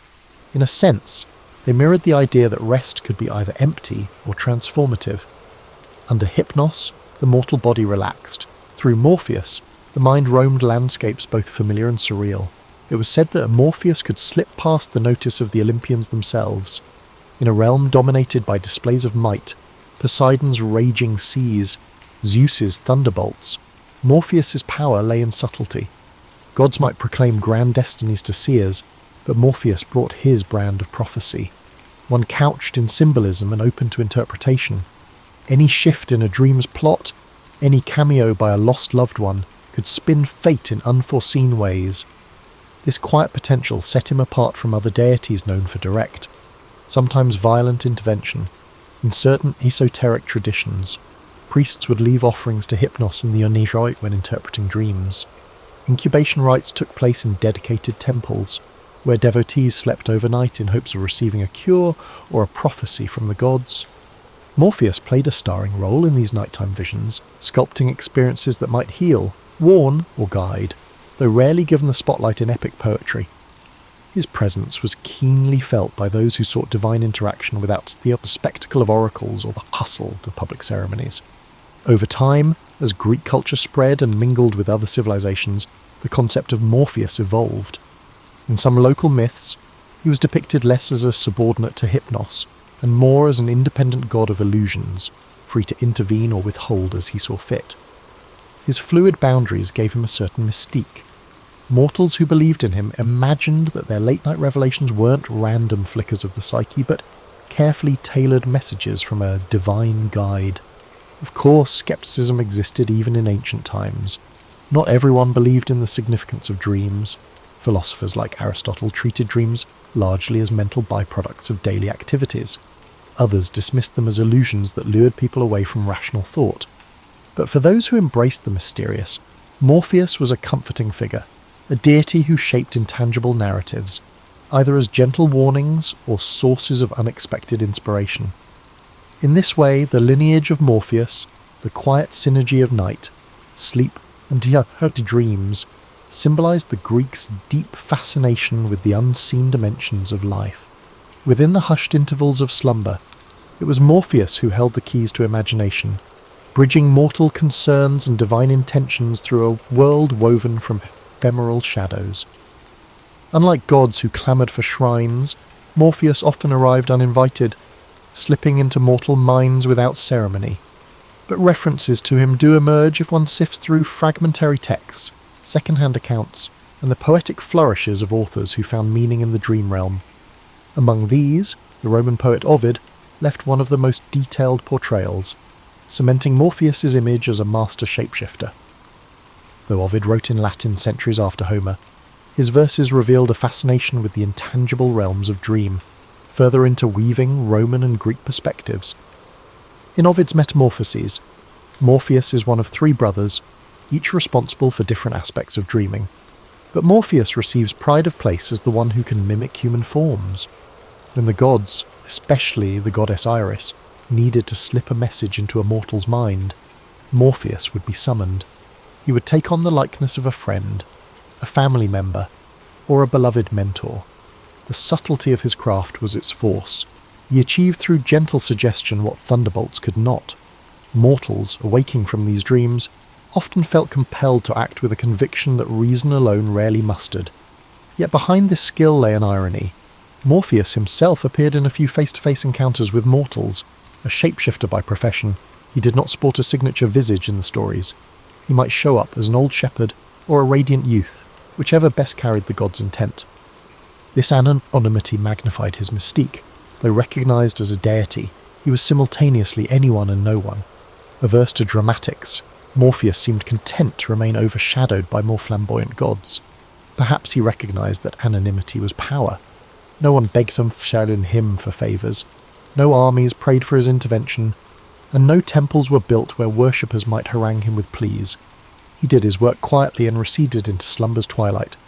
That is not to say he lacked humour or emotion.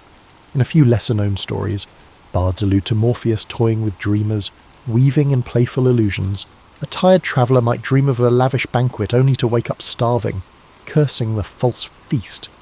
A spurned lover might dream of reconciliation, only to awaken to the sting of reality. Occasionally, these illusions serve to teach lessons, moral messages about humility or gratitude, though they also reveal Morpheus's capacity for whimsy. Even gods, it seems, can entertain themselves with mortal foibles. His domain extended beyond mere illusions, however. Morpheus was said to have some sway over memory, a trait inherited through his lineage from Lethe's waters. While not as comprehensive as Mnemosyne, the titaness of memory, he could stir recollections long buried, bringing past joys or sorrows back into sharp focus during dreams. This occasional stirring of old memories sometimes acted as a catalyst for mortal decisions. A warrior might remember a childhood promise and thus abandon the battlefield, or a grieving mother might recall the face of her lost child, finding solace or renewed determination upon waking. Crucial to Morpheus's influence was the fact that mortals rarely recognized his presence. They might blame the strangeness of dreams on a bad meal, or consider it a fleeting mood. Few realized that a divine hand had crafted the scenarios unfolding behind their eyelids. Those who did suspect a supernatural cause usually assumed it was a broad gesture from some Olympian, not the specialized artistry of a lesser-known deity. This was Morpheus's hallmark, to shape fates without demanding recognition. In certain Orphic traditions, the mention of Morpheus is accompanied by rituals intended to court beneficial dreams. People might write prayers or incantations, hoping for a vision that clarified a dilemma or revealed hidden truths. These rites were more private than the grand festivals for Demeter or Dionysus. They involved quiet petitions, often performed at bedside altars. A cup of warm drink, a simple token left under a pillow, or an inscription repeated before sleep might invite his favour. If results came, they were ephemeral, a dream that might fade by dawn, leaving behind only an inarticulate sense of guidance. Gradually, as Greek culture gave way to Roman rule, Morpheus's name and role adapted. The Romans had their pantheon, but they also absorbed Greek deities, translating them into Latin forms or merging them with local gods. Morpheus found a place in this cultural tapestry, aided by Ovid's literary gifts. His shapeshifting grew into an enduring metaphor for the power of dreams to challenge the status quo, to give mortal minds a glimpse of possibilities otherwise unreachable. That notion that something intangible could spark real-world change proved resilient. Even after temples crumbled and pantheons lost their worshippers, the idea lingered, quietly echoing whenever humans closed their eyes and wandered into the land of sleep. Beyond myths and poetry, Morpheus's influence took on tangible form in the dream-centric rites practiced in scattered regions of the ancient Mediterranean. Temple incubations, particularly those dedicated to Asclepius, the god of healing, are well documented. Supplicants slept in sanctuaries to receive curative or prophetic dreams. Though the official cult credited Asclepius with these visions, undercurrents of belief suggested that Morpheus or one of his siblings sculpted the dream imagery.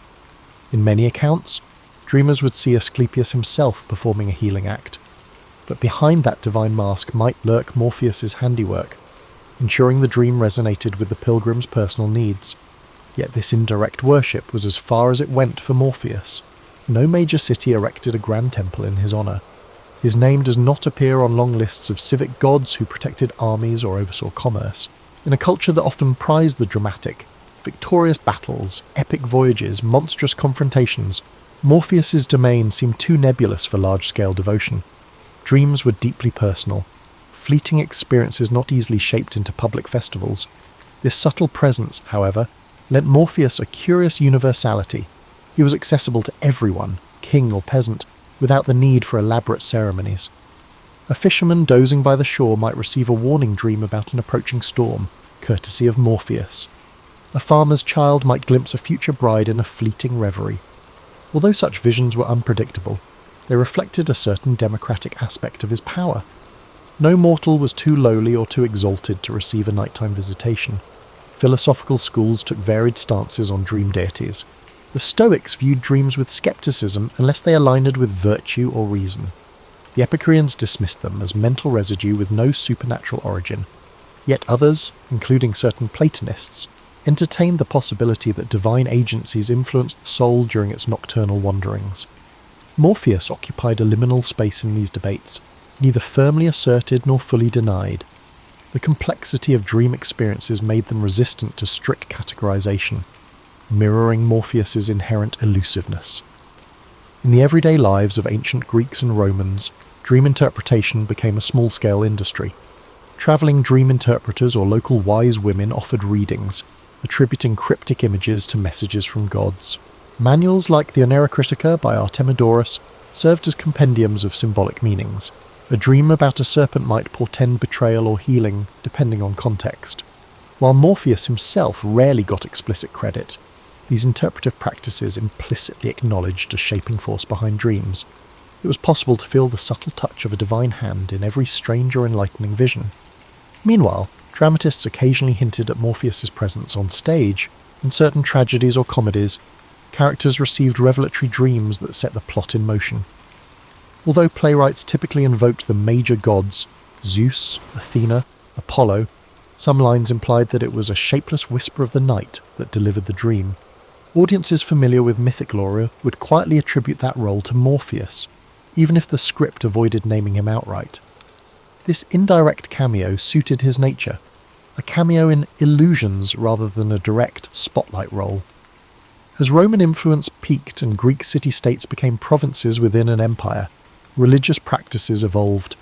The cults of Isis, Mithras, and other deities from Egypt and Persia began to spread. Mystery religions thrived, promising spiritual experiences that mainstream rites did not provide. In these clandestine settings, where initiates sought personal transformation and glimpses of the afterlife, dreams were valued as a means of direct communication with the divine. Morpheus, though not explicitly worshipped, found renewed significance as a silent collaborator. Participants believed that their revelations during ritual-induced trance or sleep could unveil cosmic secrets, and who better than the gentle craftsman of dreams to facilitate those glimpses? Despite these evolving cultural currents, Morpheus kept his low profile. He neither clashed with up-and-coming deities nor demanded new reverence. Like a cameo actor in an ever-changing theatre, he adapted to shifting religious landscapes by maintaining the same core function. He shaped nightly illusions, passing along whatever message the dreamer needed, whether it was solace, instruction, or warning.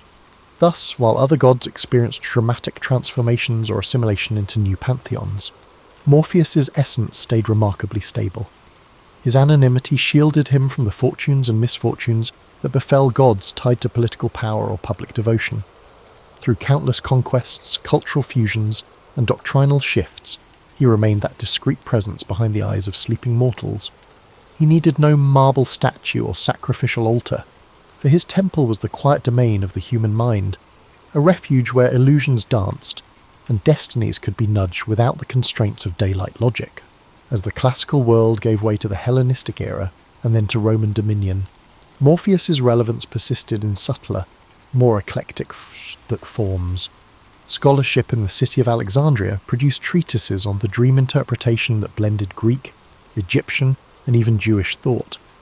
Hermetic texts invoked the interplay of cosmic forces, sometimes alluding to lesser gods of vision and illusion. While these references seldom name Morpheus directly, they revealed a growing intrigue with the mystical dimensions of sleep.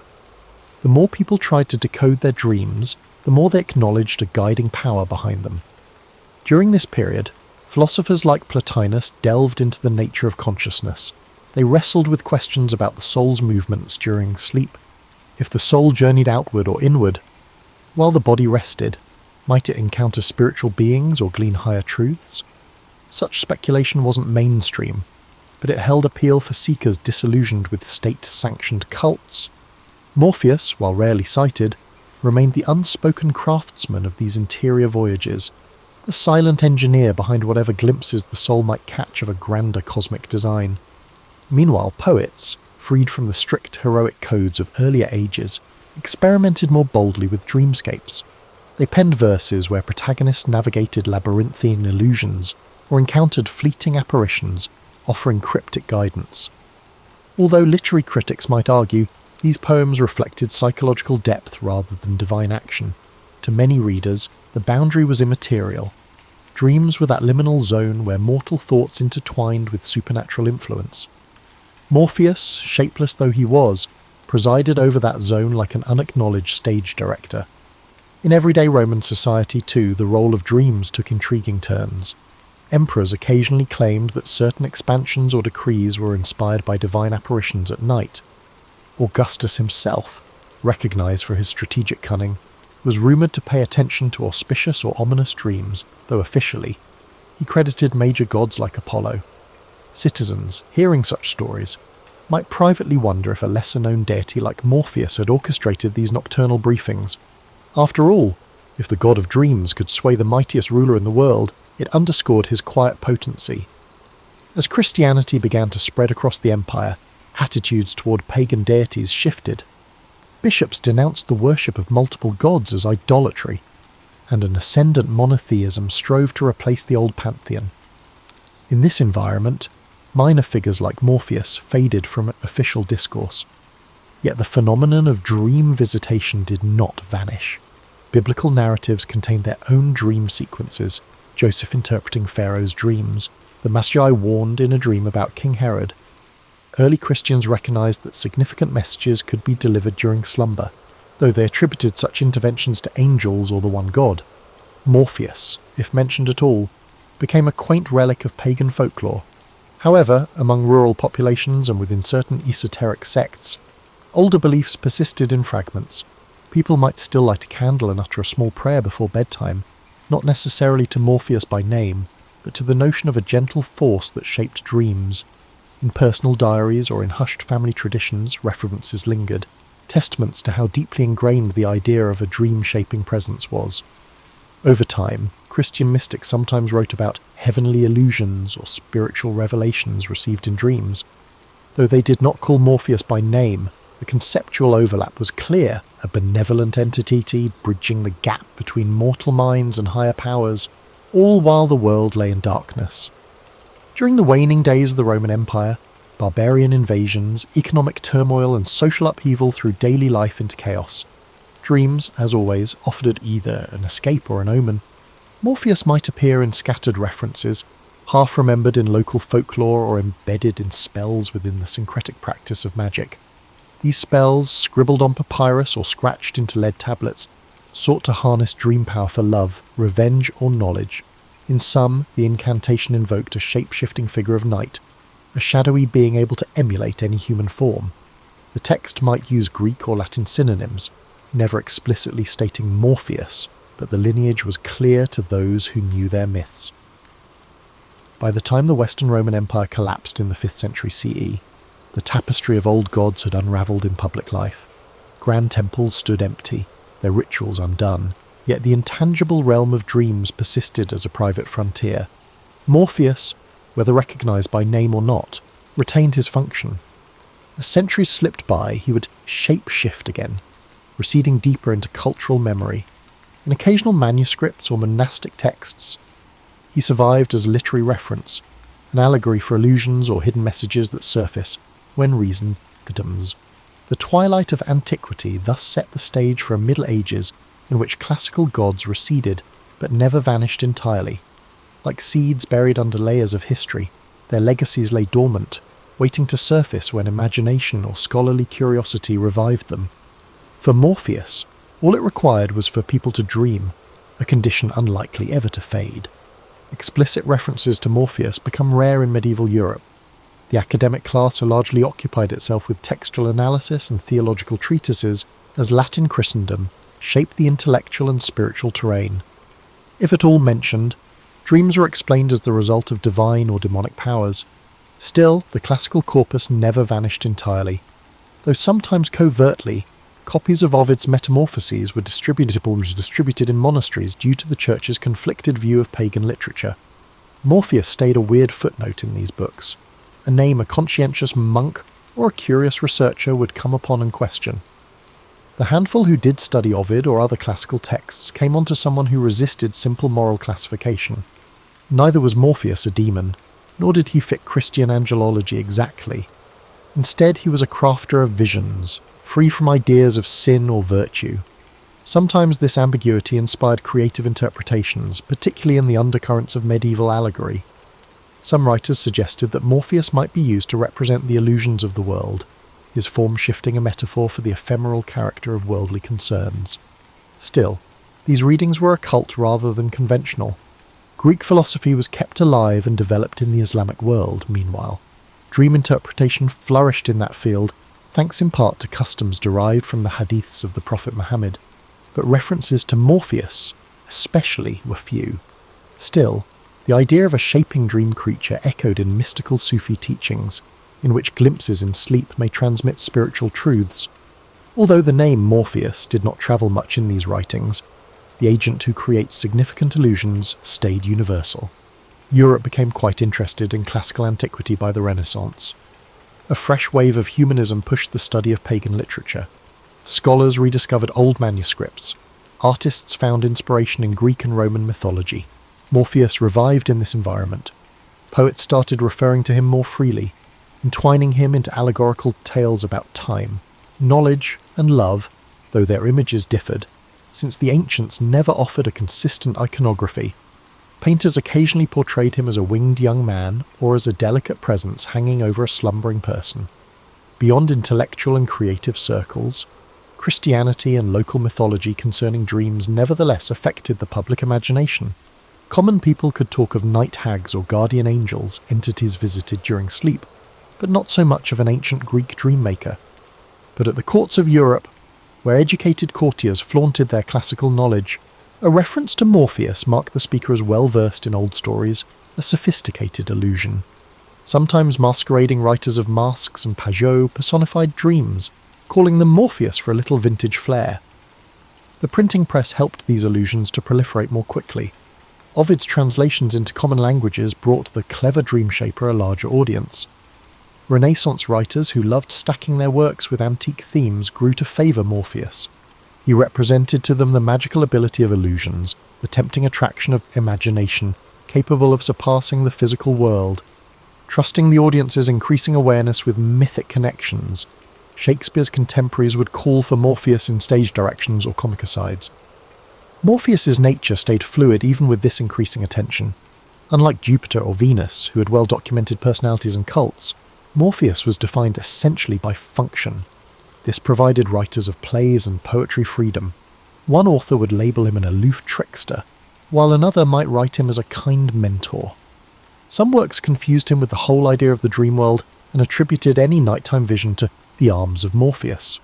At least among the educated classes, this word even seeped into common parlance, a beautiful way to explain falling asleep and a monument to how completely the god of dreams was entwining with Western consciousness. The Renaissance also inspired fresh interest in sleep and dreams in science and medicine. Unprecedented rigidity in their study of the human body, doctors dissected cadavers to grasp physiology. Still, the character of dreams stayed mysterious. While some suggested dreams were the residue of sensory impressions, others suggested they were brought on by vapours or humours influencing the brain. For these newly arrived empiricists, the legendary concept of Morpheus as a physical dream maker was no more convincing. Still, the metaphor stayed with the writers and speakers. It caught something the scalpels and early microscopes could not. The sensation dreams emerged from somewhere beyond normal experience. So Morpheus lived in several worlds concurrently, as the Renaissance gave way to the early modern era. For academics and artists, he was a classical reference, a person who gave creative works depth and vitality. To the general public, he remained a rather obscure moniker, sporadically mentioned in sentences like summoned by Morpheus, but hardly connected to any active religious practice. And to the rising ranks of scientists, he was a remnant of mythology, interesting, poetic, but inadequate in elucidating the real mechanics of the sleeping mind. This diversity of roles highlighted Morpheus's ongoing adaptability, a shape-shifting presence not only in the dream realm, but also in the cultural scene of a Europe undergoing change. The scientific, political, and religious upheavals of modernity altered people's perceptions of nature. A more mechanical or logical view of human experience was influenced by the Industrial Revolution, the Enlightenment, and later advances in psychology. Instead of being living elements of belief systems, the ancient gods appeared in this context as antiquated artifacts, curiosities for literature, art, or historical research. Despite his subtlety, Morpheus was no different. However, his legacy continued in surprising ways, subtly influencing contemporary cultural expressions and the human mind. The derivation of the drug morphine, which Friedrich Saturner called in the early 19th century after separating its active ingredients from opium, is one such example. By associating the drug's ability to produce sleep and dreamy states with the ancient god of dreams, he decided to honour Morpheus. Morpheus was elevated to a strange position by this scientific acknowledgement. He was no longer only a mythological character, but now had a real link to medicine. Ironically, the idea that Morpheus facilitated altered consciousness, albeit through chemical rather than divine intervention, was supported by morphine's ability to ease pain and induce visions. He was still mentioned in literature, though infrequently. Enthralled with the mystery of dreams and the human imagination, romantic poets invoked Morpheus as a metaphor of spiritual or creative insight. He appeared in Gothic stories during the Victorian era, occasionally taking the form of a character in dream sequences that made it difficult to distinguish between the real and the fantastical. The power of dream imagery was rediscovered in the 20th century by surrealist painters and fantasy authors who occasionally used Morpheus as a thematic device. Even comic book creators found him to be a fascinating character. Neil Gaiman's The Sandman series, for example, depicted a modern reinterpretation of Morpheus, albeit it was more influenced by modern fantasy than by rigid classical myth. Meanwhile, under the leadership of individuals like Carl Jung and Sigmund Freud, psychology became a recognised field of study. They conducted in-depth research on dreams, examining their symbolic meaning and unconscious function. Jung's idea of archetypes allowed for the recognition of mythic characters as expressions of universal psychological patterns, but Freud rejected direct allusions to dream deities. Despite being infrequently mentioned in clinical discourse, Morpheus personifies some mythological features, such as the shape-shifting messenger who connects the conscious and unconscious domains. Speaking poetically, one could imply that, even if they employ different language. A therapist and a patient are really tiptoeing over Morpheus's territory whenever they engage in dream interpretation. Outside of academics, the phrase "the arms of Morpheus" is still used in casual conversation as a charming way to describe someone who is falling asleep. Morpheus is sometimes used by songwriters as poetic shorthand for illusions or dreamy situations. Characters in plays or movies may joke that they were taken by Morpheus when they are particularly exhausted or have bad dreams. As a result, the god's name endures in popular culture, reflecting a persistent interest in the transitional realm between the fleeting theatre of dreams and the real world. Morpheus was occasionally likened to comparable dream figures in other traditions, gods, spirits or ancestors. Credited with forming nighttime visions, as religious plurality increased and audiences for myths from around the globe expanded. Morpheus has occasionally attracted followers in some New Age and neo-pagan societies, which revive ancient pantheons for individual spirituality. These contemporary practitioners might view him as a lucid dreaming guide, or an ally in creative inquiry, creating a personal bond that somewhat reflects the age-old practice of looking for important dreams. Naturally, such varied revivals do not dominate popular belief, but they highlight Morpheus's versatility throughout history. He continues to serve as evidence of the human need for a go-between for conscious awareness and the innermost parts of the mind. The appeal of a guiding figure endures even at a time when sleep labs and neurology are used to analyse dreams, the subjective landscapes that play out in our minds every night. After all, cannot be completely mapped by any technology. Therefore, Morpheus persists as a cultural shapeshifter. Initially a minor character in Greek mythology, he was crucial in bridging the gap between mortal life and divine aims, while being overshadowed by Olympians. He withstood scientific breakthroughs, religious upheavals, and conquests throughout millennia. He found new homes in literary flair, psychological metaphor, and medical terminology. He now represents that satent, all-encompassing enigma, the dream realm where we face self-revelations, delusions, and reflections of ourselves. Despite being elusive and infrequently worshipped in official ceremonies, Morpheus never fails to arouse our imaginations by serving as a reminder that sleep is more than just a place to rest. It is a doorway, thoughtfully crafted by a being who doesn't require a temple to demonstrate his might. George Washington's formative years unfolded against the rustic backdrop of mid-18th century Virginia. While popular culture might depict him as an almost mythic hero from the start, he was, in reality, shaped by the day-to-day concerns of a frontier society and a family struggling for greater prosperity. Born on February 22nd, 1732, in Westmoreland County, he was part of a sprawling network of half-siblings, uncles, aunts, and cousins who formed a complicated social web in the colony. His father, Augustine, sought to expand the family's holdings through tobacco farming, land speculation, and the occasional foray into iron mining. These early pursuits carved out the environment where young George would learn about risk, reward and the challenges of shaping one's destiny in a new world. Contrary to apocryphal stories, Washington's childhood was not defined by toppling cherry trees or sporting wooden teeth. It was, however, marked by loss. His father died when George was only 11, throwing the family's finances into uncertainty. His half-brother Lawrence, considerably older, stepped in as a paternal figure. It was Lawrence who introduced George to polite society in Virginia and instilled in him an admiration for military achievement. Lawrence had served under the British flag in the Caribbean, a detail that quietly stoked George's aspirations towards soldiering. Through Lawrence, he was exposed to the idea that honour, discipline, and loyalty could earn a young man respect in the British colonies. Despite these influences, necessity often guided Washington's early path. Formal schooling was piecemeal at best, tutors came and went. Young George's mother, Mary Ball Washington, strove to keep the family afloat. But educational opportunities remained sporadic. This patchy instruction did not deter him. It forced him to become largely self-taught, an approach that would define his later life. He was, from his teenage years onward, a voracious note-taker and letter-writer, constantly refining his penmanship, grammar, and mathematical skills. Writing itself became a window into the adult world he hoped to master. One of his initial breakthroughs came in the realm of surveying, a skill both profitable and adventurous in colonial Virginia. Land in those days was currency, and individuals who could map uncharted territories were in high demand.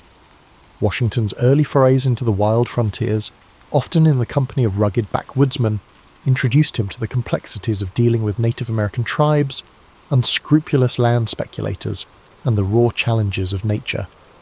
These expeditions were no mere camping trips.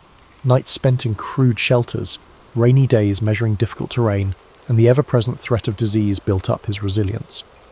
By the time he turned 17, he had already secured appointments to survey large tracts of land in the Shenandoah Valley, a testament to his growing reputation for diligence.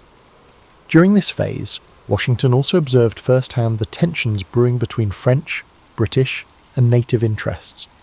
The Ohio Valley to the west was a patchwork of claims and counterclaims, with British colonists, French trappers, and indigenous peoples all jostling for control. Though Washington was only a teenager, these experiences lit a spark. If he could prove himself an effective leader, especially in regions where boundaries were contested, he might ascend socially and financially. Colonial Virginia had its share of privileged families, but upward mobility was possible for those who possessed skill, connections, and an unrelenting work ethic. Beyond surveying, Washington's adolescent years were also a period of subtle social schooling. He learned the art of conversation and manners, so important in an era governed by strict codes of honour, by memorising the rules of civility and decent behaviour. This pamphlet, copied diligently in his youthful handwriting, offered guidelines for everything from posture in polite company to showing respect for superiors. Though it might seem quaint now, these rules exemplified the polished veneer that colonial society demanded of any young man aiming to rise in rank. By the time Washington approached adulthood, he was neither a wide-eyed farm boy nor a pampered aristocrat.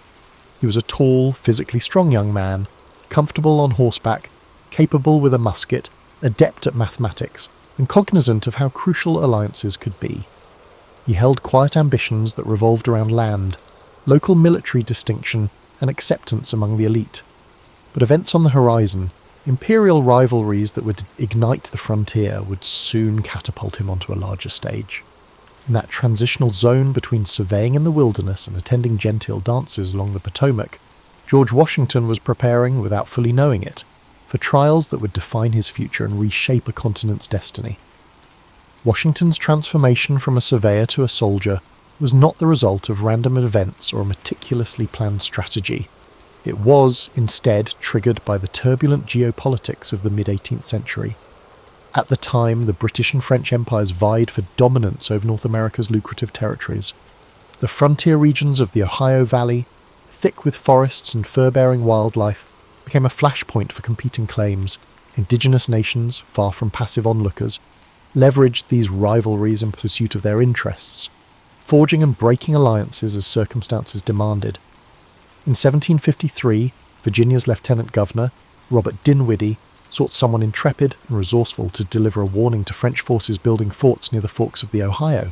The young George Washington, then just 21, volunteered.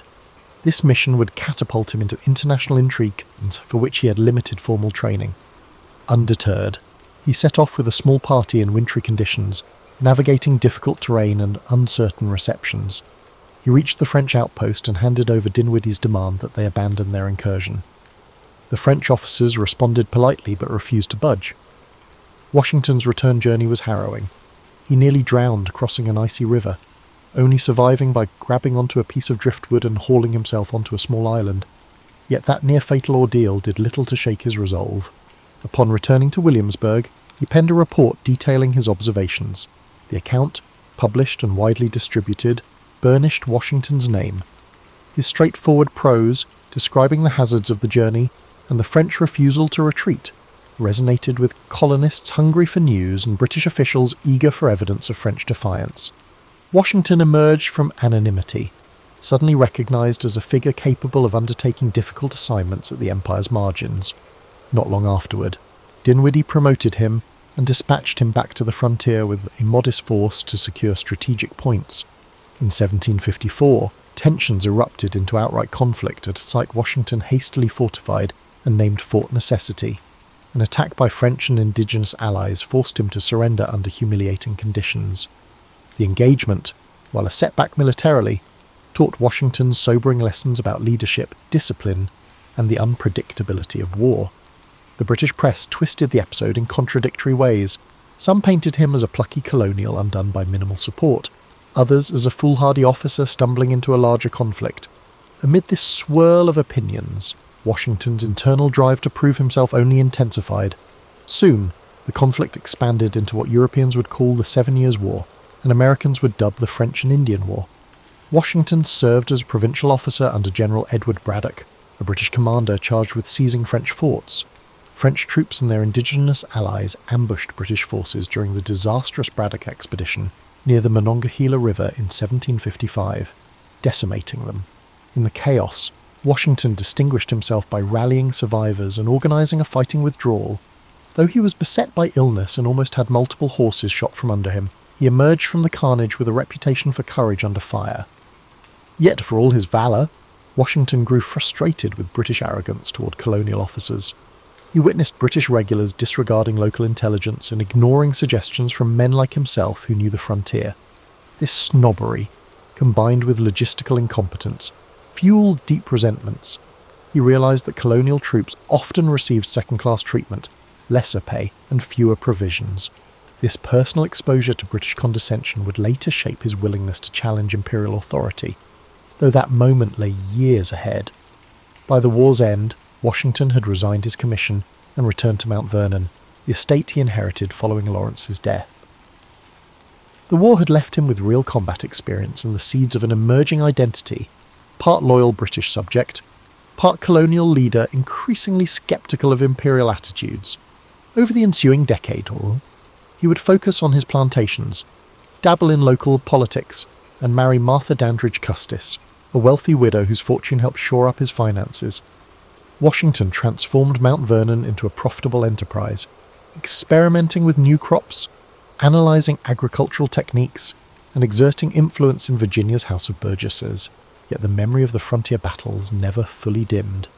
He had seen how tenuous British authority could be on American soil, how alliances shifted, and how local knowledge often outstripped distant orders.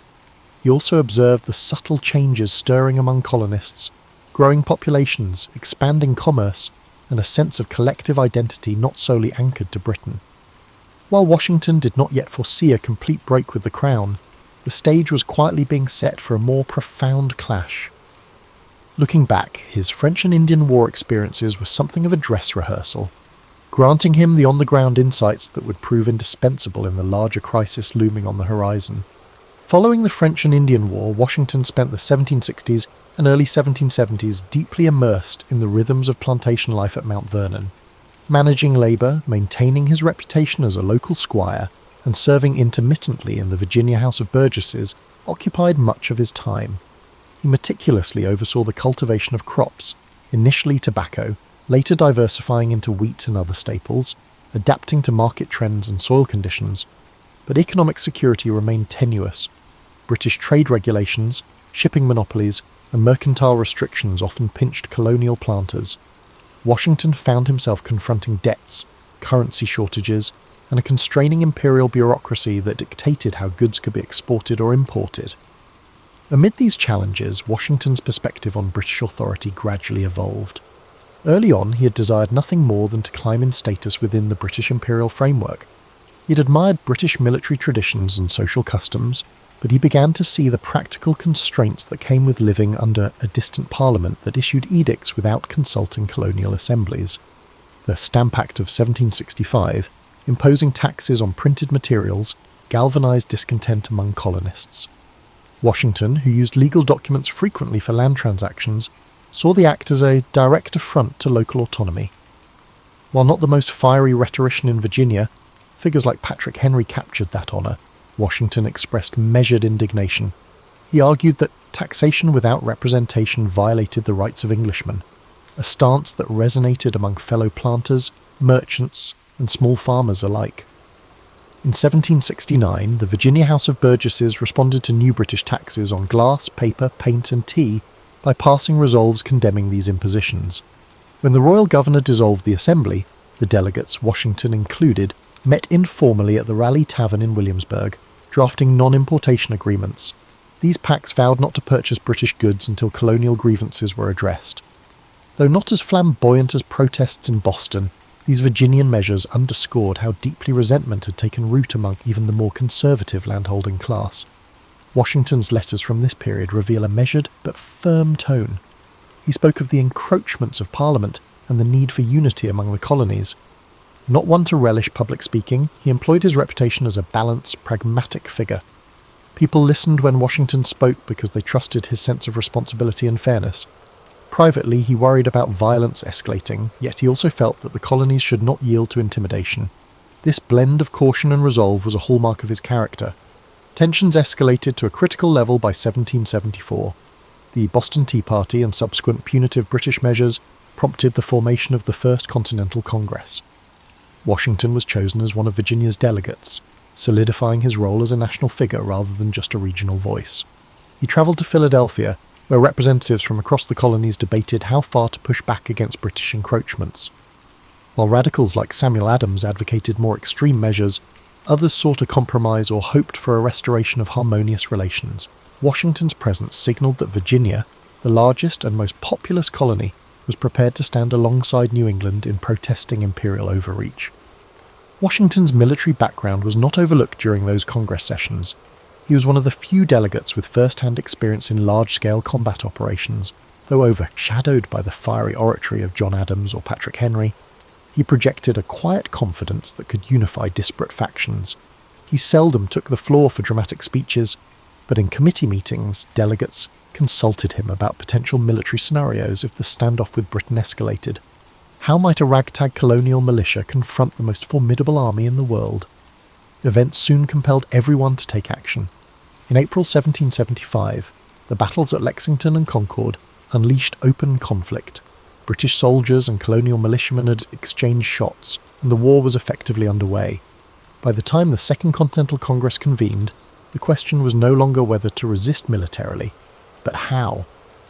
John Adams, recognizing the need to draw the southern colonies more tightly into the cause, nominated Washington to lead the newly formed Continental Army. With reluctance, Washington accepted, declaring he would serve without pay. He stressed that he was neither the most qualified nor seeking personal glory, yet he would do his duty if called upon. In that moment, the diligent Virginia planter and local politician found himself thrust onto a stage with no script. Leading a revolution against the crown seemed audacious, even reckless, but Washington believed the colonies had reached an irreversible point. He saddled his horse and departed for Massachusetts, determined, if unsure, about the trials that lay ahead. His leadership would soon be tested in ways few could have imagined, both by the might of British forces and by the fractious nature of a fledgling nation still discovering its collective identity. Washington's appointment as the Commander-in-Chief of the Continental Army paved the way for a challenging battle against the most formidable military force of the era. Arriving in Cambridge, Massachusetts, in July 1775, he took command of a collection of militias besieging British-held Boston. What he found was a disorganized force lacking supplies, uniforms, and consistent discipline. Militias from different colonies held different loyalties, varied drastically in training, and often viewed each other with suspicion. Washington realized that to stand any chance against the British, he had to forge these disparate units into a cohesive army with a shared purpose.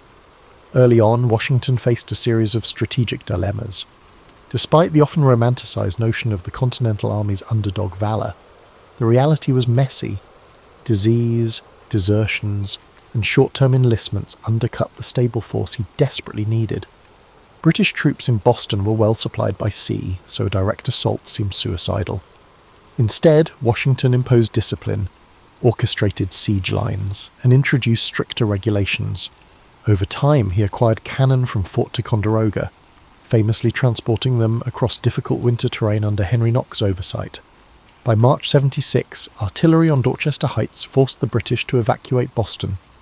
Although it was a bloodless victory for the Americans, Washington understood that the war had barely begun. The British Navy and Army could and would strike at more critical ports. Washington's next trials unfolded in New York. Anticipating a major British offensive, he shifted his army to defend Manhattan, and its surroundings. The British arrived in force under General William Howe, and by late summer, in 1776, Washington's men endured a crushing defeat at the Battle of Long Island. A series of retreats followed, culminating in the British seizing New York City. Morale plummeted. Many soldiers deserted, others questioned Washington's competence.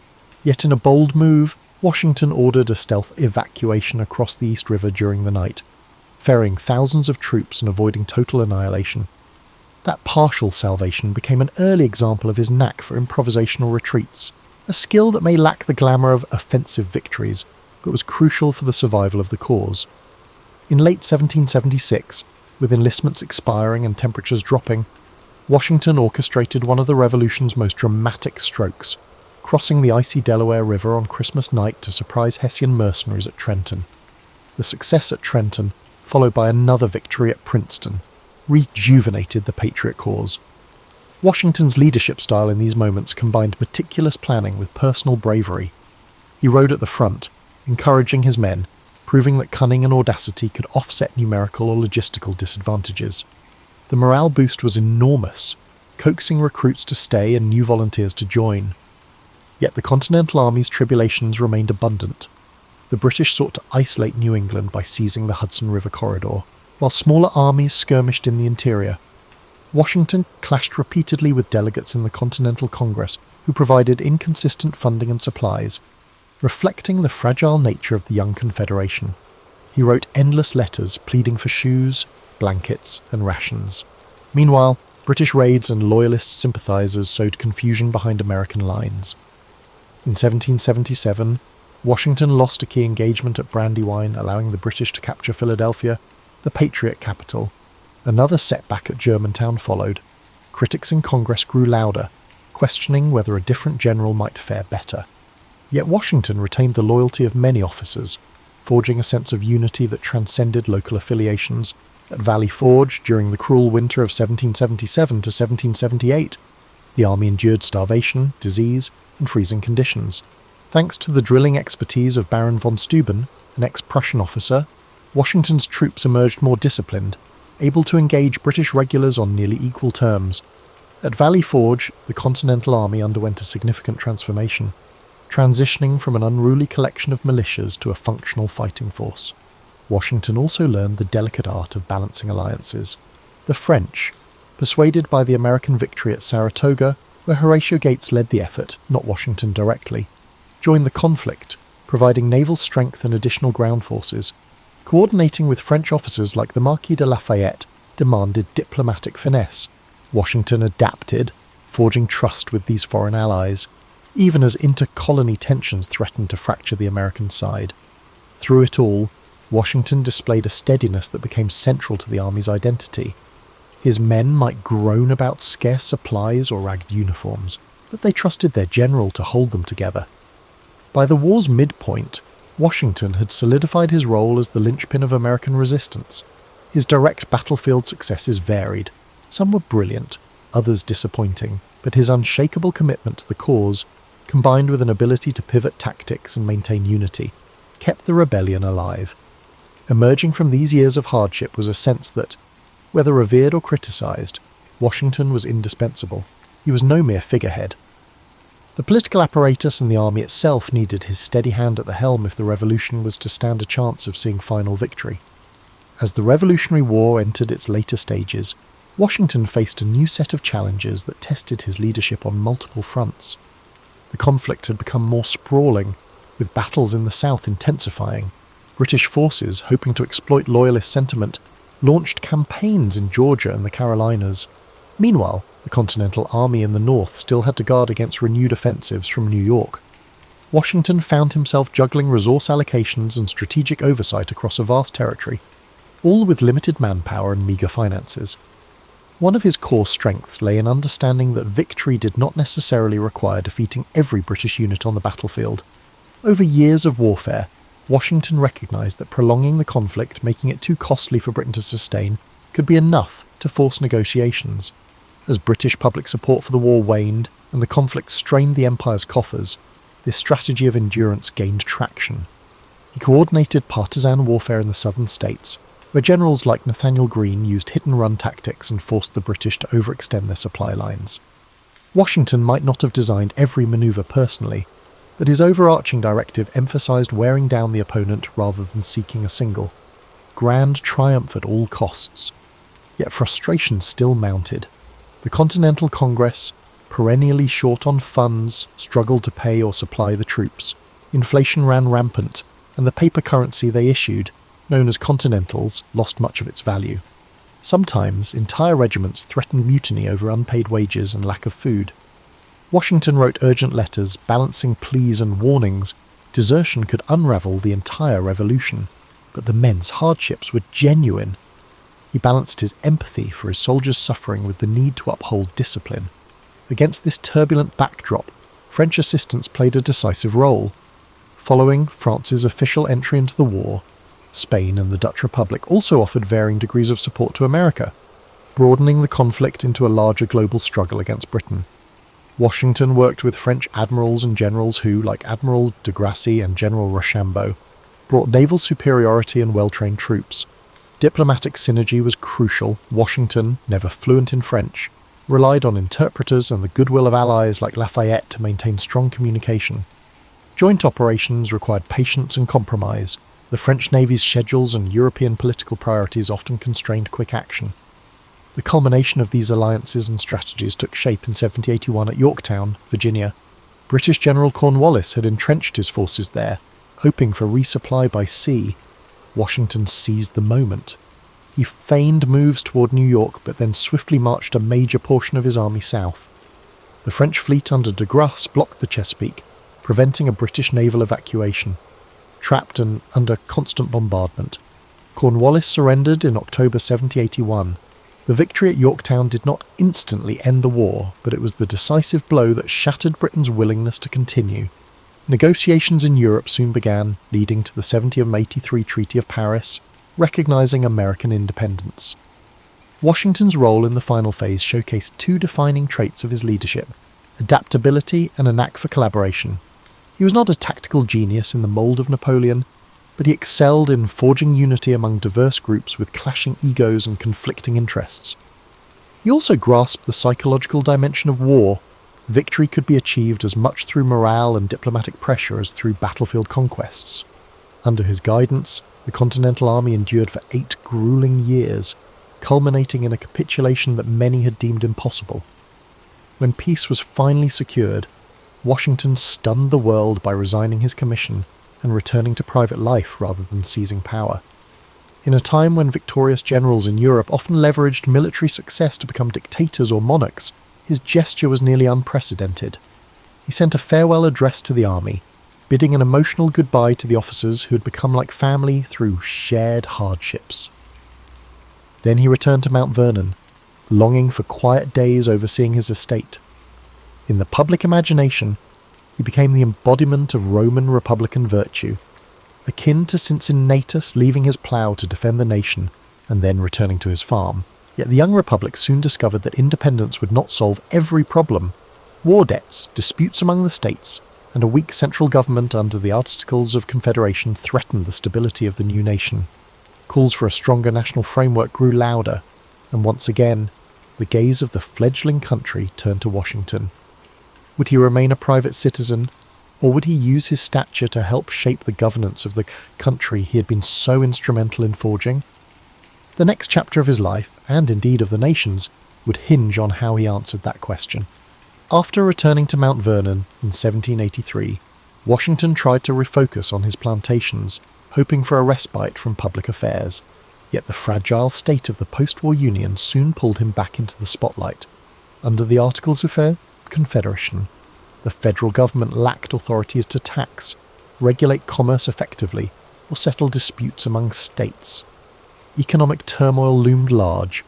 Debts from the war weighed on every state, and the absence of a cohesive national policy bred friction. Insurrections such as Shays' Rebellion in Massachusetts highlighted how easily unrest might spiral if the central government could not act decisively. Leaders across the states recognized the dire need for reforms, and Washington was a natural figure to help spearhead them. Though initially hesitant, he feared public service would once again swallow his private life. he came around to the idea that a stronger government framework was essential to preserve the Union. In 1787, he agreed to preside over the Constitutional Convention in Philadelphia. This gathering, intended first to revise the Articles, soon morphed into a wholesale creation of a new constitution. Washington did not speak often during the debates, but his mere presence lent gravity to the proceedings. Delegates disagreed vigorously over representation, slavery, and executive power, yet most recognized that Washington's approval would be critical for winning public acceptance of any proposed constitution. His role was largely that of mediator and symbol of unity. He allowed men like James Madison, Alexander Hamilton, and Benjamin Franklin to articulate competing ideas. But whenever debate grew contentious, the image of Washington, seated at the front, reminded them that the revolution's integrity and the future of Republican governance were at stake.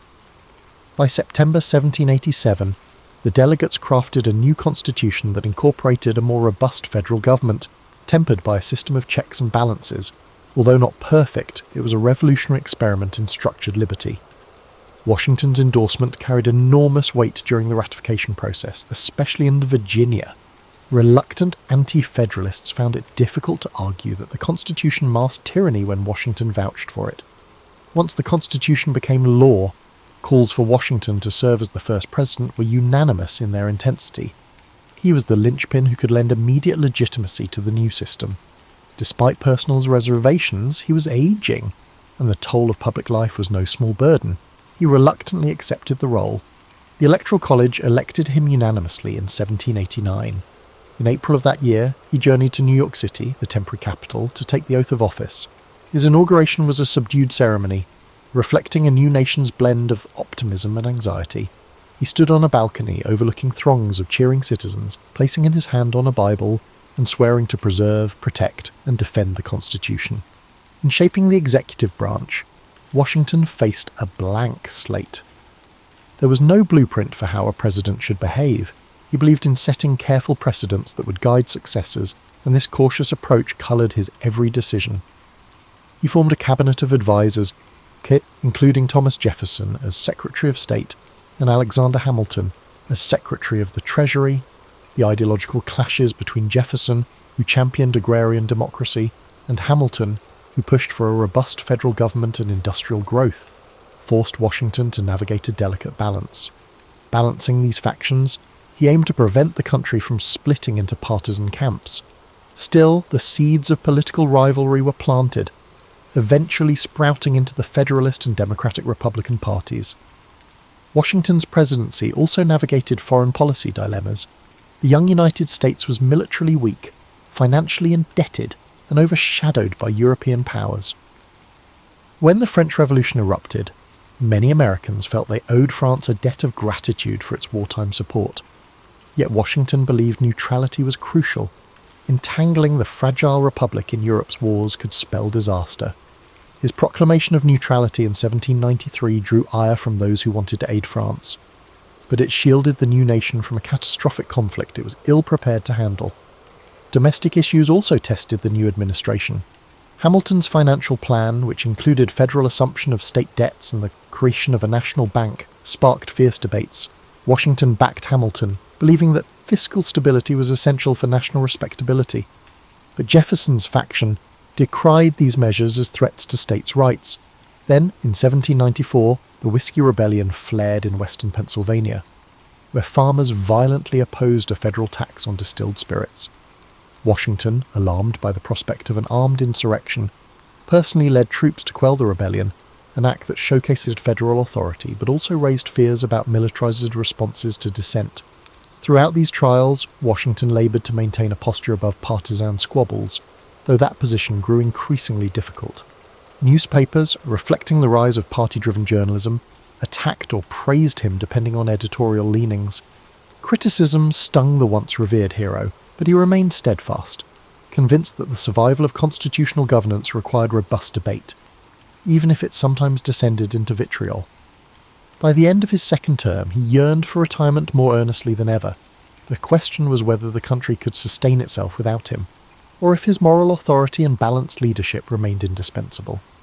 By 1796, Washington had served 2 terms as president and felt strongly that rotating leadership was essential to the Republic's health. Unanimously re-elected in 1792, he could likely have secured a 3rd term, but he declined. In doing so, he established a precedent of voluntary executive turnover, later codified by the 22nd Amendment, that would profoundly influence American political culture. Recognizing the young nation's precariousness, he offered parting guidance in his farewell address. Published rather than delivered orally, it warned against the dangers of permanent foreign alliances and excessive partisanship. He urged Americans to cherish unity, keep religion and morality as public pillars, and remain wary of ideological factions that could fracture national cohesion. After leaving office in March 1797, Washington returned to Mount Vernon. A sense of relief washed over him, tempered by ongoing concerns about the fledgling nation's trajectory. He oversaw expansions at his estate, experimented with different crop rotations, and dabbled in various manufacturing ventures on site, such as a grist mill and a distillery. However, retirement did not provide an escape from moral dilemmas. Washington's wealth and plantation lifestyle had always hinged on enslaved labour. While he had privately expressed ambivalence about slavery, calling it repugnant in certain correspondences, he never publicly championed abolition. Only in his will did he arrange for the emancipation of his enslaved people after Martha's death, a move that became one of the most significant private emancipations of that era. But the structural system of slavery continued unabated across the South, highlighting the contradictions embedded in the new republic. Increasingly, foreign tensions threatened to pull Washington back into public life. Relations with revolutionary France deteriorated under John Adams's presidency, culminating in the quasi-war at sea. In 1798, Adams asked Washington to serve as commander of a provisional army should full-scale war break out. Washington agreed, though he delegated most duties to Hamilton. He remained on standby, hoping conflict could be averted. By 1799, the immediate threat passed, and Washington settled again into the routines at Mount Vernon. That same year, on December the 12th, Washington braved a cold, wet ride around his estate, checking fence lines and farmland. Later that evening, he developed a sore throat. Within days, his condition worsened into what many now believe was acute epiglottitis. Medical treatments of the time, bleeding, blistering, and gargling, only weakened him further. On the night of December 14th, 1799, George Washington passed away, surrounded by close friends and family. The news sent shockwaves throughout the country. Bells tolled in distant cities. Eulogies poured in from across political divides, reflecting the universal respect Americans felt for his leadership. Even in Europe, figures like Napoleon ordered tributes. Washington's death brought a collective reckoning. The man who had guided the nation through revolution, constitutional formation, and early governance was gone. But his legacy was already enshrined. Over subsequent decades and centuries, Americans would build monuments, mint coins, and compose hagiographic stories that sometimes obscured the complexity of his life. Myths multiplied. The cherry tree legend by Parson Weems became a fixture in school primers, overshadowing the more instructive lessons of Washington's real struggles and ethical dilemmas. The wooden teeth trope overshadowed the details of his expensive, painful dental apparatus made from various materials, including human or animal teeth and metal. Yet behind the shining marble statues stands a more nuanced figure. Washington was a man of his times, shaped by its limitations, particularly regarding slavery and class structures, but also capable of transcending narrow self-interest.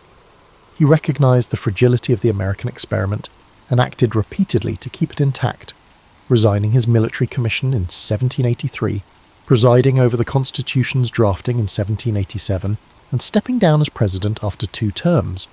Each decision sent an unmistakable message that the Republic's longevity depended on checks against personal ambition. Washington's example stood out for a nation still refining its democratic values. He was neither a flamboyant speaker or a philosophical theorist, but he possessed a calm gravitas that could unify quarrelsome states. He understood how to maintain moral legitimacy in the eyes of both elites and ordinary citizens, and though he was not without flaws, the ownership of enslaved individuals being chief among them, he helped lay the groundwork for a political system capable of evolving beyond its founders' limitations. Today, more than 2 centuries after his passing, George Washington remains an essential symbol for an America that struggles with its historical contradictions. If we look beyond the simplified schoolbook portrayals, we find a person who navigated immense pressures with perseverance and humility, whose quiet strength and deliberate choice to relinquish power set a tone for Republican governance.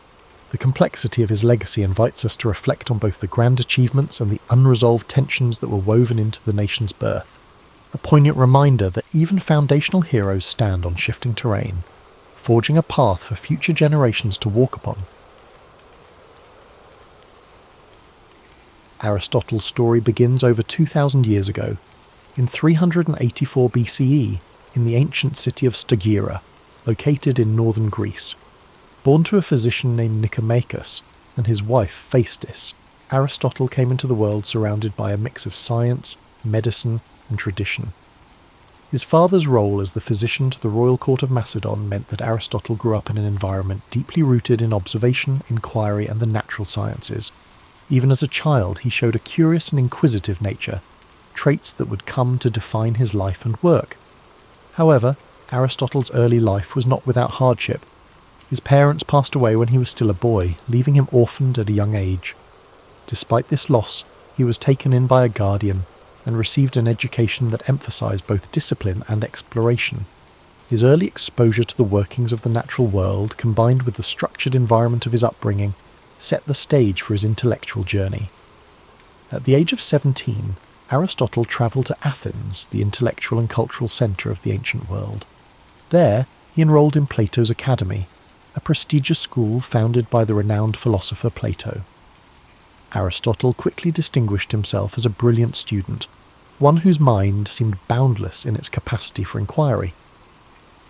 For 20 years he studied under Plato, immersing himself in philosophy, mathematics, and the natural sciences. Though Aristotle greatly admired Plato, he did not always agree with his teacher's ideas. While Plato focused on the realm of ideal forms, Aristotle's mind was drawn to the tangible, the observable, and the concrete. He believed that understanding the world required examining it directly, through observation and experience. This difference in approach would later define Aristotle's own philosophy, setting it apart from that of his mentor. After Plato's death, Aristotle left Athens and began a period of travel and teaching.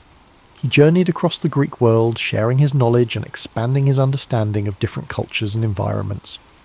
During this time, he also married a woman named Pythias, with whom he would have a daughter. His travels brought him to the court of King Philip II of Macedon, where he was tasked with an extraordinary responsibility, tutoring the young prince, Alexander, who would later become known as Alexander the Great. Aristotle's influence on Alexander was profound. While the prince was destined for military conquest and political leadership, Aristotle introduced him to the worlds of philosophy, science, and ethics. He encouraged Alexander to think critically and to approach his rule with wisdom and fairness. Though their paths would eventually diverge, the relationship between teacher and student left a lasting impact on both. In 335 BCE, Aristotle returned to Athens and established his own school, the Lyceum. The Lyceum was more than just a place of learning. It was a community of thinkers and scholars dedicated to exploring every aspect of the world. Aristotle and his students walked the grounds of the Lyceum, engaging in discussions that range from biology and physics to ethics and politics. These peripatetic discussions, as they were called, became a hallmark of Aristotle's teaching style. Aristotle's curiosity knew no bounds. He sought to understand the world in its entirety, cataloguing plants and animals, studying the stars, and analysing human behaviour. His work was both broad and detailed, reflecting his belief that knowledge was interconnected. To Aristotle, understanding one aspect of the world helped illuminate the others. His contributions to philosophy were groundbreaking. Aristotle developed a system of logic that laid the foundation for scientific inquiry. He believed that knowledge could be built through observation, reasoning, and experimentation. This approach contrasted with the purely theoretical methods of his predecessors, and it marked the beginning of a more empirical way of thinking that would influence science for centuries to come. Aristotle's writings covered nearly every subject imaginable. He explored metaphysics, examining the nature of existence and reality. He wrote extensively on ethics, proposing that the goal of life was to achieve eudaimonia, or flourishing through the cultivation of virtue. In politics, he analysed the structures of government and society, emphasising the importance of balance and justice. Yet, Aristotle was not infallible. Like all thinkers of his time, his work was shaped by the cultural and historical context in which he lived. Some of his ideas, particularly those on natural hierarchy and gender roles, reflected the limitations of his era. Even so, his methods of inquiry and his commitment to understanding the world continue to resonate. As Aristotle's influence grew, so too did the challenges he faced. In his later years, political tensions in Athens made his position increasingly precarious. Following the death of Alexander the Great, anti-Macedonian sentiment in the city put Aristotle, with his ties to the Macedonian court, under scrutiny. Accused of impiety, he chose to leave Athens, reportedly saying that he would not allow the city to sin twice against philosophy, a reference to the execution of Socrates decades earlier. Aristotle spent his final years in the city of Chalcis, where he continued to write and reflect. He passed away in 322 BCE at the age of 62, leaving behind a legacy that would endure for millennia. His works, preserved and studied over the centuries, became a cornerstone of Western thought, influencing fields as diverse as science, ethics, politics, and art. As you reflect on Aristotle's life, let the calm rhythm of his story guide you into a peaceful state of relaxation. His journey reminds us of the power of curiosity, the value of inquiry, and the interconnectedness of all knowledge. Aristotle's life was not just about answers, it was about asking the right questions and seeking understanding in all things. Feel the quiet wisdom of his teachings as they settle in your mind, a gentle reminder that the pursuit of knowledge is a journey, not a destination. Let the story of Aristotle inspire you to embrace curiosity and to find wonder in the world around you. Now, as you drift off to sleep, imagine the serene halls of the Lyceum, the soft murmurs of philosophical discussions, and the gentle rustling of leaves as Aristotle and his students walk under the shade of ancient trees. Let these images carry you into restful dreams, where the wisdom of the past illuminates the infinite possibilities of tomorrow. As you continue to relax, let the profound legacy of Aristotle's life unfold in your mind. His dedication to understanding the world wasn't just about acquiring knowledge. It was about seeking harmony, balance, and truth in everything around him. Aristotle believed that knowledge was interconnected, and through his teachings, he encouraged others to see the unity between the natural world, human behaviour, and the cosmos itself. Imagine Aristotle walking through the Lyceum, the warm sun filtering through the trees as he engaged in thoughtful discussions with his students. His words carried a sense of purpose, guiding those who followed him to think critically and observe the world with care. These walks, known as peripatetic lectures, were not just a means of sharing knowledge, they were a journey of discovery, where every step brought new insights and understanding. Aristotle's influence reached far beyond his own lifetime. His writings were preserved and studied by scholars throughout history, shaping the foundations of many disciplines. In the Middle Ages, his works became central to both Islamic and European philosophy, earning him the title of the philosopher among medieval scholars. His contributions to logic, ethics, and the natural sciences provided a framework for future thinkers, from Thomas Aquinas to Galileo Galilei. In the realm of ethics, Aristotle's concept of virtue remains timeless. He believed that the key to a fulfilling life was finding the balance between extremes, a concept he called the golden mean. For Aristotle, courage lay between recklessness and cowardice, generosity between stinginess and extravagance. This philosophy of moderation offers a calming and thoughtful perspective, reminding us that harmony often lies in balance. As you reflect on these teachings, let their wisdom bring a sense of calm and clarity. The idea that life's challenges can be approached with balance and thoughtfulness is a comforting reminder that, even in times of uncertainty, there is a path forward that brings peace and understanding. Aristotle's work on the natural sciences was equally revolutionary. He believed that observation and experience were the keys to understanding the world. He meticulously studied plants, animals, and celestial phenomena, striving to uncover the principles that governed their existence. His efforts to categorize and explain the natural world laid the groundwork for modern scientific inquiry, inspiring countless generations of researchers to follow in his footsteps. Picture Aristotle seated in quiet contemplation, surrounded by scrolls and diagrams, his mind alight with questions about the universe. The gentle hum of the world around him, the rustling of leaves and the distant chirping of birds served as the backdrop to his endless curiosity. This serene image reminds us of the beauty of learning and the quiet joy of discovery. In his exploration of politics, Aristotle emphasized the importance of community and the role of government in promoting the common good. He studied different forms of governance, analyzing their strengths and weaknesses. His belief that humans are political animals underscores our innate desire for connection and cooperation. Aristotle's insights into the nature of society encourage us to think deeply about the ways we interact with one another and the systems we create to support our collective well-being.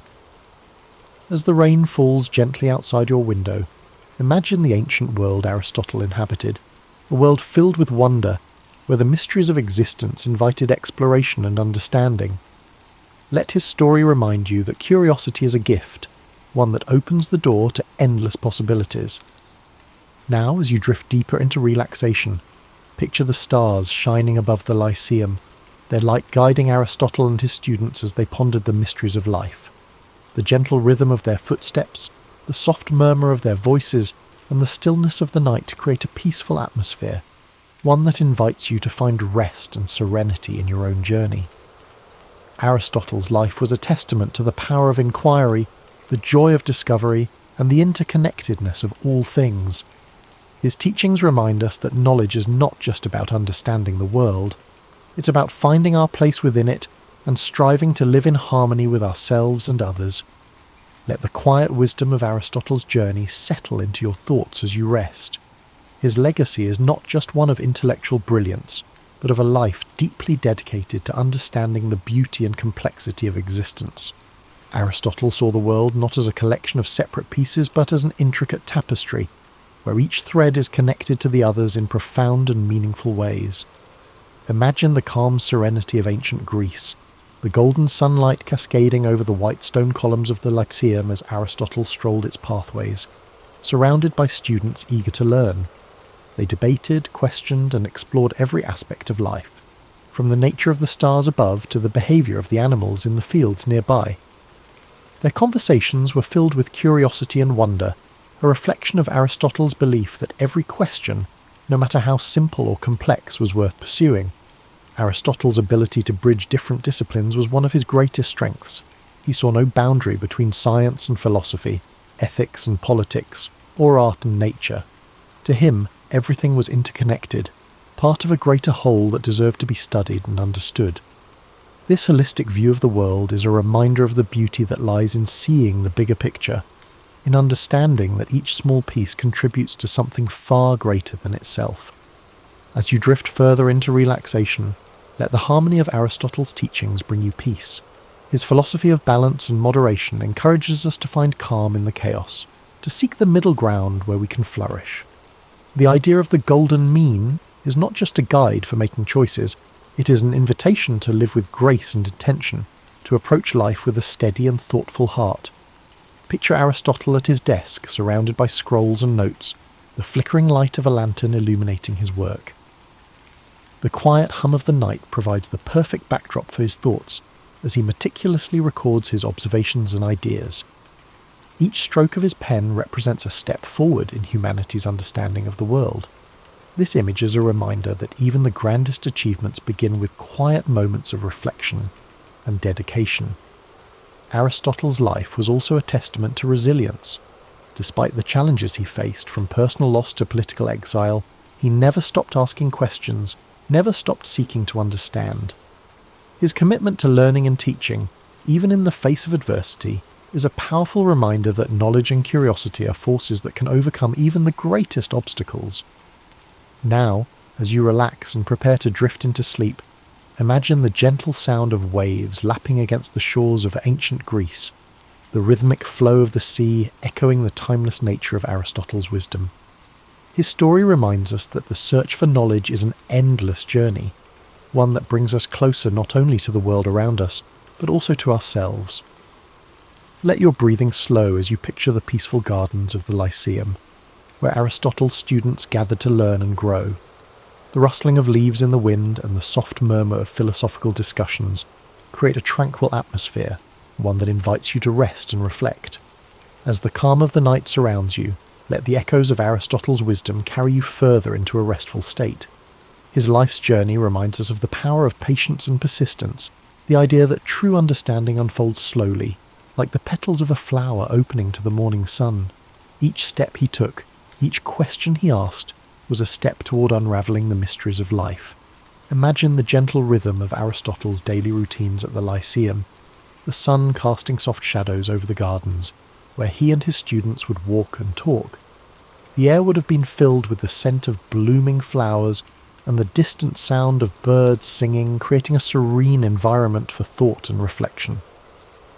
It was in these simple, unhurried moments that some of the most profound ideas in human history were born. Aristotle's approach to life and learning reminds us that it's okay to take our time, to explore the world with curiosity and wonder. He understood that knowledge is not something to be rushed. It is a lifelong journey, one that unfolds gradually and beautifully. This philosophy of patience and exploration is one we can carry with us, a gentle reminder to approach our own lives with care and intention. Aristotle often turned his gaze upward, marvelling at the vastness of the universe and pondering the mysteries it held. To him, the stars were not just distant points of light. They were part of a grand, interconnected cosmos, a reminder of our place within something far greater than ourselves. Let this thought bring you a sense of peace and wonder as you rest. Aristotle's teachings also emphasized the importance of community and connection. He believed that humans are social beings, meant to live and work together in harmony. His ideas about politics and ethics were grounded in this belief, highlighting the value of cooperation, fairness, and mutual respect. These principles continue to resonate, reminding us of the importance of building strong, supportive relationships with those around us. As you relax further, imagine the soft murmurs of conversation in the Lyceum, the voices of students and scholars blending together in a gentle symphony of learning. The warmth of their shared curiosity and the strength of their connections created an environment where ideas could flourish. Let this image remind you of the power of community, the way it supports and uplifts us, even in our quietest moments. Aristotle's dedication to understanding the natural world was unparalleled. He believed that by observing and studying the world around us, we could uncover the principles that govern life itself. From the smallest insect to the vast expanse of the heavens, Aristotle approached every subject with the same level of curiosity and care.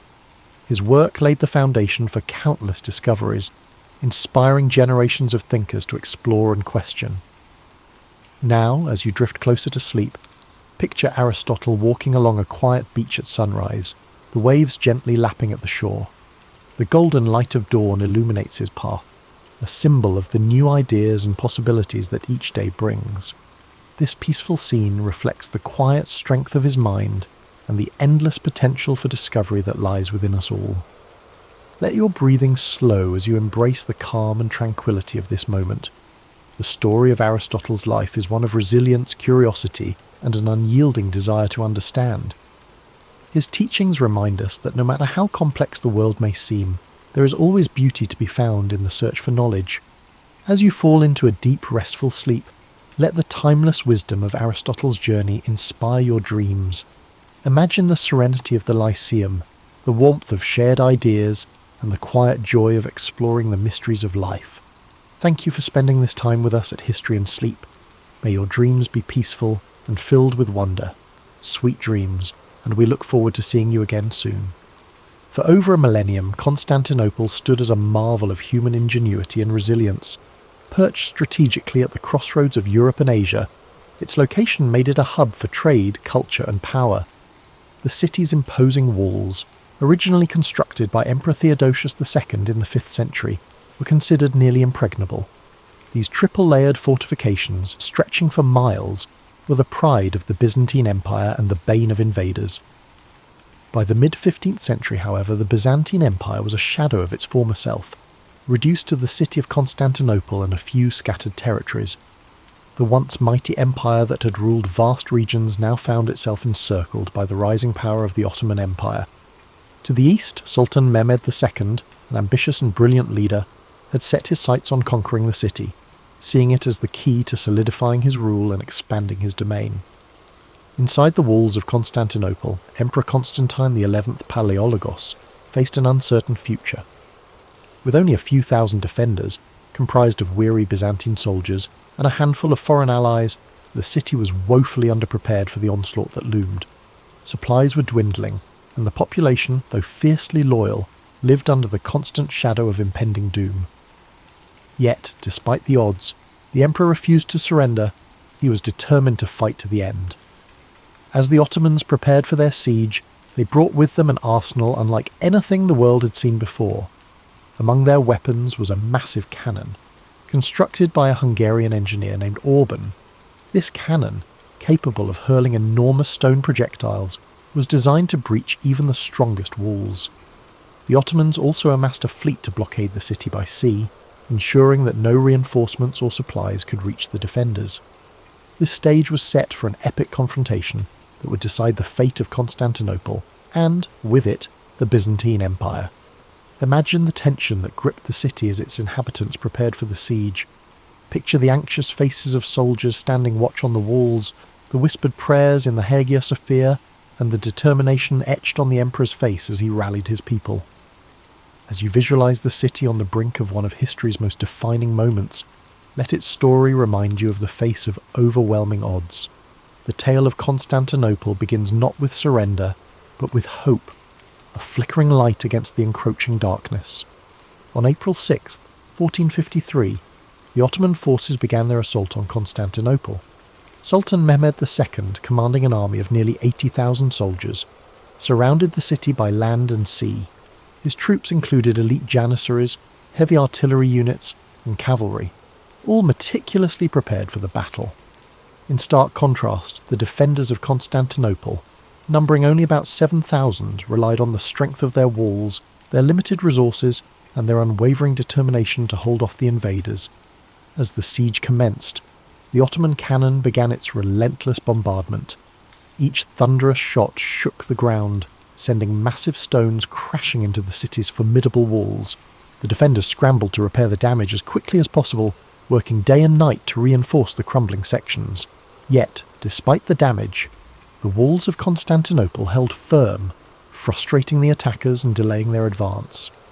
By sea, Mehmed's fleet blockaded the Golden Horn, the narrow inlet that provided access to the city's harbour. In a bold and desperate move, the Byzantines constructed a massive chain boom across the entrance to the harbour, preventing Ottoman ships from breaching this vital area. For weeks, the two sides engaged in fierce skirmishes on the water, with neither gaining a decisive advantage. Within the city, life became a mix of hope and despair. Citizens prayed fervently in the grand Hagia Sophia, seeking solace and strength. Meanwhile, Emperor Constantine XI worked tirelessly to inspire his people, walking among the defenders on the walls, offering words of encouragement and sharing in their hardships. His presence was a source of unity in a city under siege. Sultan Mehmed II, determined to break the stalemate, devised a bold plan to outflank the city's defences. Using an extraordinary feat of engineering, he ordered his troops to transport ships overland on greased logs, bypassing the chain boom and launching them into the waters of the Golden Horn. This manoeuvre shocked the defenders and marked a turning point in the siege. As the weeks wore on, the defenders of Constantinople grew more exhausted. Supplies dwindled, and morale wavered as the walls suffered greater damage, yet they continued to resist, determined to protect their home against all odds. Imagine the long nights spent on the battlements, the glow of torches illuminating weary faces, and the echoes of cannon fire reverberating through the air. The siege was becoming a battle of attrition, with both sides pushing their limits. The city remained a symbol of defiance, even as the odds seemed increasingly insurmountable. The question lingered: how much longer could Constantinople hold out? As April turned to May, the siege of Constantinople escalated into a relentless struggle. The Ottoman bombardment grew fiercer, cannons fired day and night, chipping away at the once mighty Theodosian walls. Dust and debris filled the air, coating the streets and homes of the city. Despite the constant destruction, the defenders worked tirelessly to repair breaches, often under the cover of darkness. Every stone they placed was an act of defiance against the overwhelming forces pressing in around them. Inside the city, the mood shifted between grim determination and quiet fear. Emperor Constantine XI continued to rally his people, addressing soldiers, citizens and priests alike. His words were simple but powerful, reminding them that they were fighting not just for their lives but for their culture, faith and history. Families huddled together in their homes, offering whispered prayers for protection. In the Hagia Sophia, the city's spiritual heart, the clergy led solemn services, their chants echoing in the grand dome chamber. Outside the walls, Sultan Mehmed II adjusted his strategy. Recognizing the defenders' stubborn resistance, he ordered his engineers to dig tunnels beneath the city's walls in an effort to weaken their foundation. Byzantine forces countered this threat by sending teams of sappers to intercept the tunnels, leading to deadly confrontations beneath the ground. These underground battles, fought in narrow, dimly lit passageways, added another layer of desperation to an already harrowing siege. The Ottomans also intensified their efforts on the Golden Horn. The fleet, now partially inside the harbour thanks to Mehmed's audacious manoeuvre, launched a series of attacks on the Byzantine navy. The defenders fought valiantly, using fire ships and skilled tactics to hold off the superior Ottoman fleet. But their resources were stretched thin, and each victory came at a high cost. The city's residents faced growing hardships. Food supplies dwindled, forcing strict rationing and leading to widespread hunger. The constant noise of the siege, cannon blasts, the clash of swords, and the cries of battle made restful sleep nearly impossible. And yet, the people endured, drawing strength from their shared purpose and their leaders' unyielding resolve. As May progressed, the city's defenders began to realize that relief from the outside was unlikely. The Venetian and Genoese fleets, though sympathetic to the Byzantine cause, were entangled in their own conflicts and slow to act. Constantinople stood alone against the might of the Ottoman Empire. The stage was set for a climactic confrontation. The city was battered but unbroken, its defenders refusing to yield despite the impossible odds. The Ottomans, frustrated by the slow progress of the siege, prepared for an all-out assault to breach the walls and claim their prize. The air was heavy with tension, every moment pregnant with the possibility of triumph or tragedy. As the final days of the siege approached, one could feel the weight of history bearing down on Constantinople. The city's fate hung in the balance, and the world watched, waiting to see how this epic struggle would end. Yet as the cannon blasts faded into the distance and the days turned into long, quiet nights, imagine the peaceful stillness settling over the defenders of the city. The weight of the struggle seemed to lift, replaced by a soft calm that allowed weary eyes to rest, even amidst the constant pressure of the siege. Slowly, the heartbeat of the city began to quiet, like a soft lullaby in the air, gently easing the soul into a place of quiet surrender. As you picture these final moments, let the rhythm of the battle fade into the background, replaced by the peaceful embrace of rest. Feel your breath deepen, your body relax, and your thoughts drift like the gentle breeze over the sea. Sleep now as the city too prepares for the quiet of its inevitable change. On May 29th, 1453, after nearly 2 months of relentless bombardment and siege, Sultan Mehmed II ordered his forces to make their final push. The battered walls of Constantinople, once thought impenetrable, could no longer hold against the might of the Ottoman army. As the sun rose on that fateful morning, the air was thick with tension, and the distant rumble of approaching soldiers could be heard over the stillness of the city. The defenders, though exhausted and outnumbered, had one final opportunity to hold the line. Emperor Constantine XI, fully aware of the gravity of the moment, donned his armour and walked once more among his soldiers. His face, normally calm and composed, now carried the weight of his kingdom's fate. The emperor's rallying cry was simple: freedom or death, and he urged his soldiers to fight for their city and for their lives. Meanwhile, on the Ottoman side, Sultan Mehmed II had prepared for this day with meticulous care. His engineers worked tirelessly to breach the walls using battering rams, and his elite Janissary troops positioned themselves to take the city by force. A final, massive cannon barrage rang out across the city as the Ottomans made their move. With each blast, the walls of Constantinople groaned, and the defenders scrambled to repair what they could, but the damage had taken its toll. At the same time, the Ottoman fleet, now fully in position within the Golden Horn, moved to blockade the last remaining escape routes by sea. Constantinople, Once a beacon of power and culture was now a city trapped. Its streets, filled with the sounds of combat, became narrow avenues of despair and defiance. As the battle raged in the city, the defenders fought valiantly, but it was clear that the odds were stacked against them. The walls were crumbling. The artillery had breached a gap large enough for the Ottoman forces to swarm in.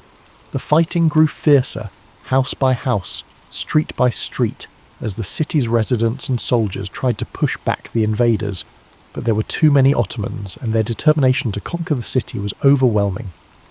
As the day wore on, the fate of Constantinople was sealed. By afternoon, the Ottomans had broken through the walls, and the city began to fall.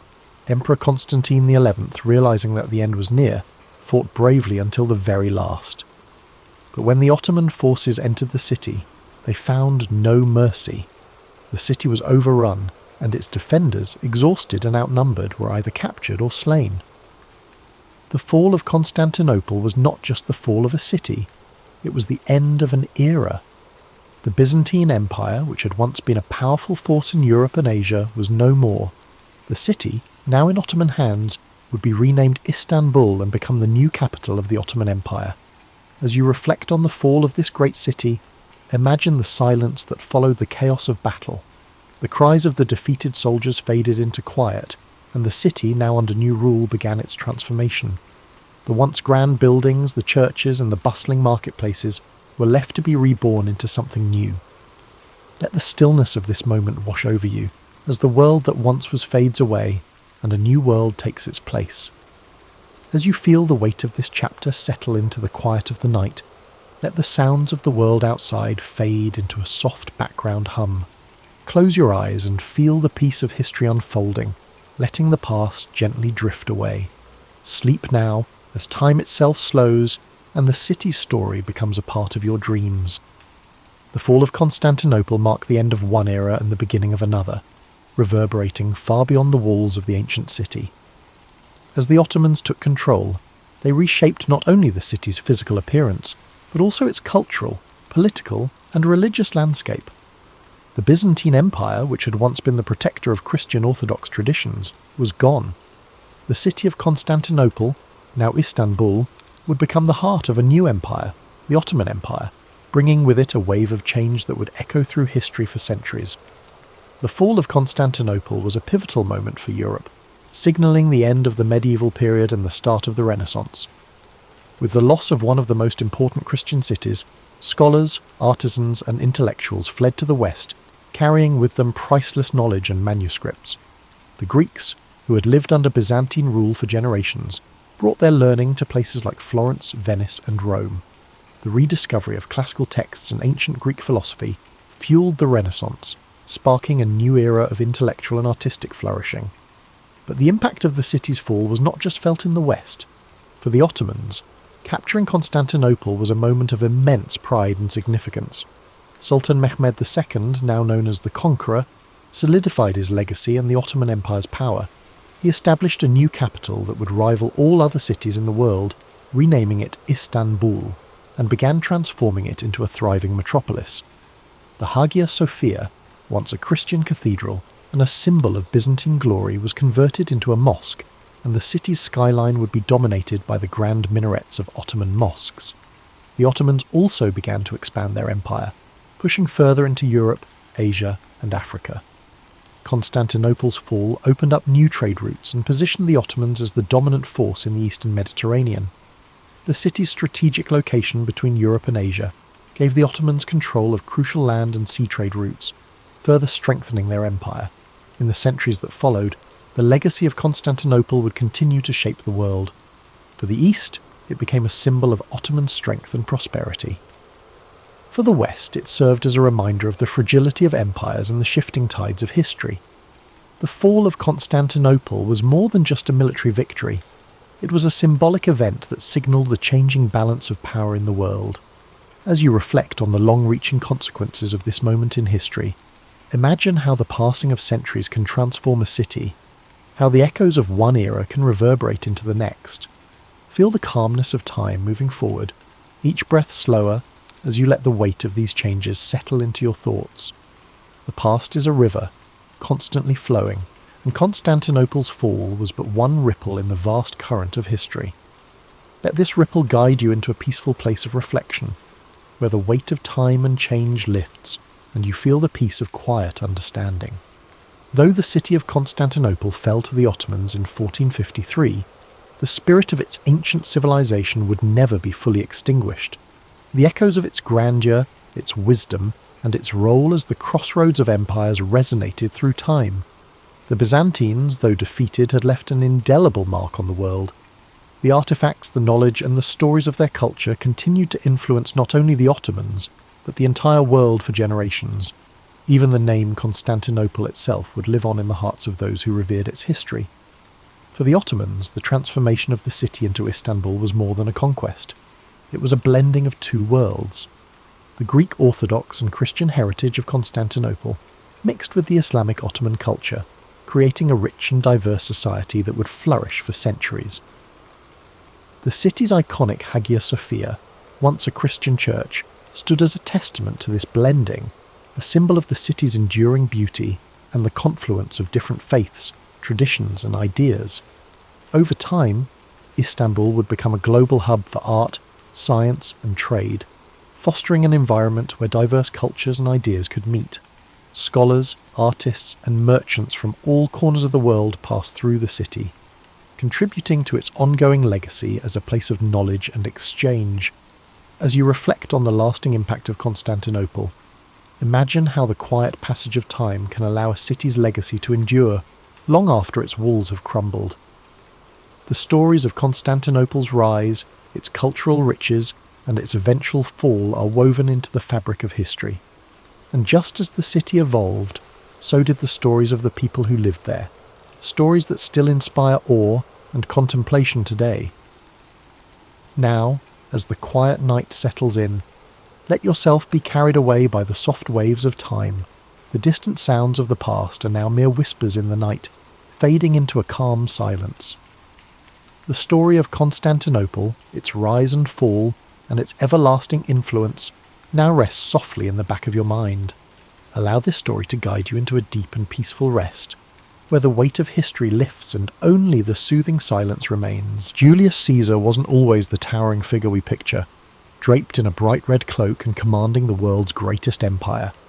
Before he was that legend, he was simply Gaius Julius, born into a patrician family with fading clout in a Rome that seemed to change every week. In those early days, the city itself wasn't the polished marble wonder of later centuries. With curving streets that spread gossip more quickly than chariots, it was a noisy, crowded centre of ambition and politics. People lived on top of each other in shabby apartments, while aristocrats planned lavish feasts in their villa courtyards, hoping to lure allies for the next election. Gaius Julius was shaped by it all. The noise of street vendors hawking figs and fish, the heated oratory in the forum, and the whispers behind every statue's column. Even as a child, Caesar had a curiosity that led him to corners of Rome others avoided, dimly lit taverns, the muddy banks of the Tiber River, and rows of cramped bookshops where scribes copied scrolls for hours on end. These experiences seasoned him with a knowledge of everyday life that most upper-class Romans rarely bothered with. He'd watch workers at the docks, fascinated by the different languages from traders coming in from the east. It gave him an early taste for the diversity that existed beyond Rome's walls, and no matter how chaotic it got, he never seemed overwhelmed. Instead, he'd carefully absorb how each piece of society functioned and file the information away. In his early teens, while many aristocratic boys took lessons in rhetoric under famed tutors, Caesar did too, but he did more than rehearse speeches from ancient Greek texts. He peppered his teachers with questions about how words could shift emotions. He realizes that to command respect in Rome, you needed to shape minds and hearts, not just bodies on a battlefield. This flair for oratory would become one of his trademarks. Before he wore the laurel wreath, Caesar was already making a name for himself in smaller legal cases. He wowed the courts with a perfect blend of reason, passion, and style that made older, more experienced pleaders look foolish. His household wasn't exactly a fortress of tranquility. Tensions brewed under its roof, fed by old feuds and expectations that could suffocate a young man. If you were a patrician, tradition dictated you climb certain ladders, hold a few offices, curry favour with the Senate, play by Rome's unwritten rules. Yet Caesar's mother, Aurelia, sensed something different in him. His eyes sparked with ambition beyond the norm. Quietly, she encouraged him to break moulds, but do so intelligently. She knew that living like a chameleon in Rome's political ecosystem, switching shades when necessary, was the path to real power. Of course, Caesar's early journey wasn't smooth. He found himself ensnared in the civil disputes between Marius, his uncle by marriage, and Sulla, which tore Rome into factions. As a teenager, Caesar had to flee or risk execution when the dictatorial Sulla took over. But even on the run, he refused to remain hidden in a corner of Italy. Instead, he travelled discreetly, learning about local communities, forging bonds with minor officials and gaining a sense for the shifting alliances that propped up Roman government. Ever cunning, he avoided Sulla's men by staying a step ahead of them, sometimes disguising himself or travelling in the company of improbable companions, like foreign traders or even wandering performers. Eventually, Caesar returned to Rome after Sulla's death, but he'd learned that when power is on the table, trust is a fragile commodity. He had seen men switch loyalties for a promise of gold or turn in a friend to keep their own head. That lesson never left him. Upon coming home, he immediately set about re-establishing his social ties, attending banquets and forging friendships with men who had once eyed him with suspicion.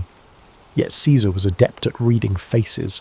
If he caught even a flicker of duplicity, he dodged that bond elegantly, perhaps with an extravagant greeting followed by a subtle distancing. One could never be too careful in Rome's swirling politics. A remarkable moment came when he took on the role of priest to Jupiter, only to lose it during Sulla's purges. It was a blow. Public piety, after all, was a stepping stone for an aspiring politician. But Caesar's resilience was already in full bloom. He picked himself up, found a new path, and ventured into the world of politics from a different angle, securing lesser offices that would eventually open bigger doors. He also began building a personal brand of generosity. Soon people whispered about the banquets he held and the funds he provided for public works. Senators wondered how he managed to gather such deep pockets. It wasn't old family wealth alone. Caesar had a network of supporters, and many believed in him precisely because of his willingness to think outside the conventional lines of patronage and nepotism. By his mid-20s, Caesar had cultivated a reputation for being both bold and adaptable. He hadn't yet reshaped Rome, but the seeds were there. His path wasn't about simple heroics or the typical childhood prophecy that he was destined for greatness. Rather, it was a quieter accumulation of experiences that prepared him for the challenges ahead. Each piece, his exposure to everyday Romans, his brush with danger during Sulla's regime, his love of rhetoric, lined up perfectly to form a foundation. Rome, full of swirling rivalries and unspoken rules, had no idea that this relatively unremarkable young man with a quick tongue and quick mind was about to upend everything. Before he was a seasoned commander or the Colossus striding across the Rubicon, Caesar had an escapade that shaped his perspective on the power more than any lecture in the Senate ever could: his abduction by Cilician pirates in the Aegean Sea. It's a tale rarely told in the mainstream, but it offers a raw glimpse into his character. Caesar was travelling to strengthen his oratory skills under a renowned teacher on the island of Rhodes, something aristocrats often did. But the seas teemed with pirates who thrived on ransom, and it wasn't long before his ship was seized. The pirates who captured him expected a frightened Roman aristocrat. Instead, they encountered a man whose boldness made them question who'd truly been captured. When they demanded a ransom of 20 talents of silver, Caesar reportedly scoffed that they were underselling him. He insisted they ask for 50. The pirates, bemused yet intrigued, took his suggestion. For several weeks, Caesar lived among them, waiting for friends to gather the sum. During that time, he treated them as if he were the one in charge, ordering them to keep quiet when he slept, even reciting poems and speeches and telling them to appreciate the artistry, or else, to the pirates' credit, they indulged him, perhaps wondering if they had accidentally kidnapped a lunatic. He wasn't simply being arrogant, he was displaying confidence and unpredictability. In a precarious situation, fear can be an exploitable weakness. By acting as if he were the authority figure, Caesar forced the pirates to respect him, or at least treat him carefully. When the ransom finally arrived and Caesar was freed, he quickly organised a naval force, hunted those same pirates down, and had them crucified. It was an act of lethal retribution, laced with the cunning that would characterise his later campaigns. The memory of that ransom demanded, and of Caesar's outlandish performance on the pirates' island, helped shape his entire approach to dealing with adversaries, dramatic, strategic, and always with an eye to the outcome. Back in Rome, Caesar resumed his climb, yet he carried a certain swagger now, a sense that his life was fated for something extraordinary. After all, how many young Roman nobles had stared down pirates and lived to spin the tale? At political gatherings, people whispered behind their cups of wine, speculating on whether that story was just Caesar's brand of theatrics or pure truth. But it was undeniable that he managed to secure enough influence to become a military tribune, and soon he was off to gain experience in the provinces, which gave him intimate knowledge of the armies he would one day command. The politics he left in Rome were no less complicated.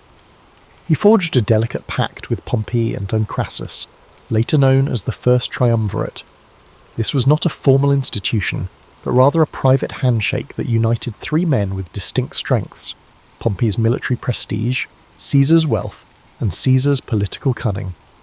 People often assume Caesar just lucked into that arrangement, but it was actually the culmination of countless dinners, private agreements, and carefully bartered favours.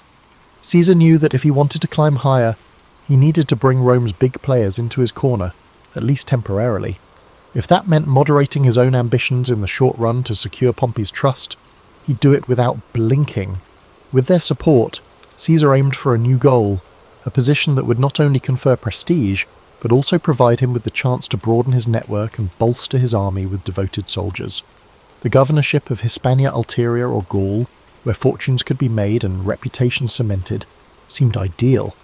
Not only would it allow him to command armies, it would offer a stage to showcase his genius in both administration and warfare.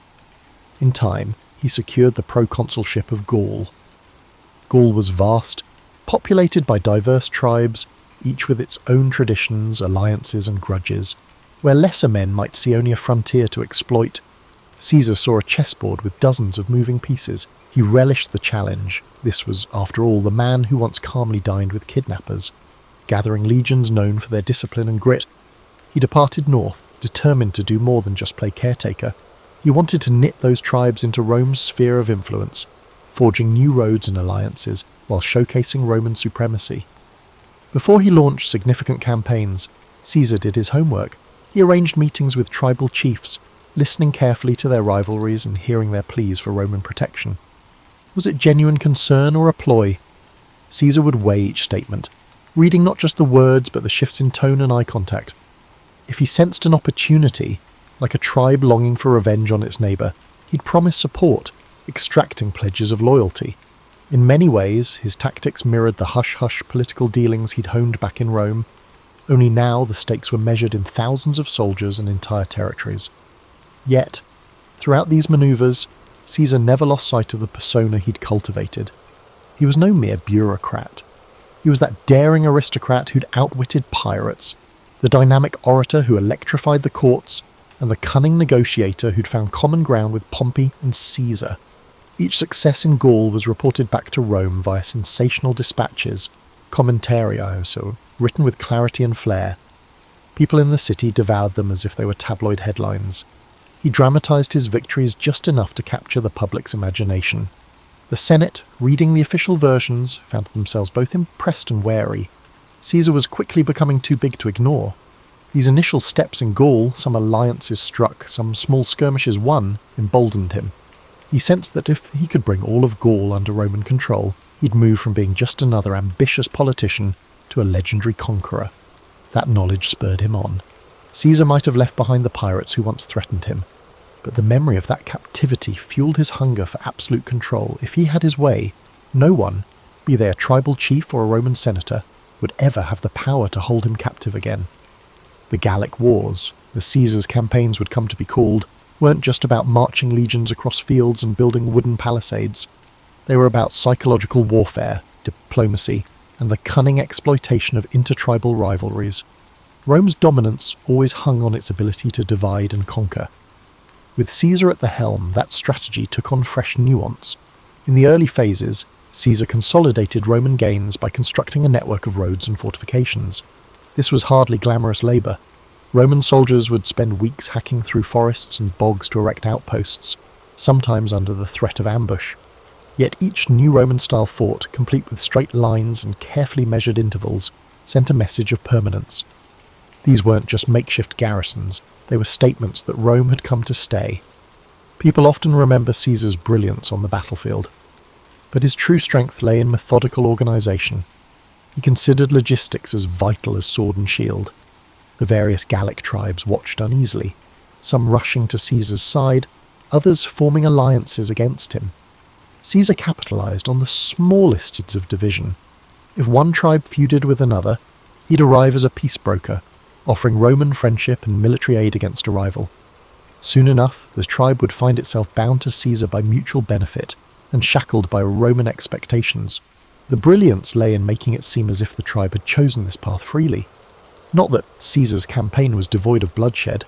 Certain tribes resisted fiercely, resentful of foreign occupation.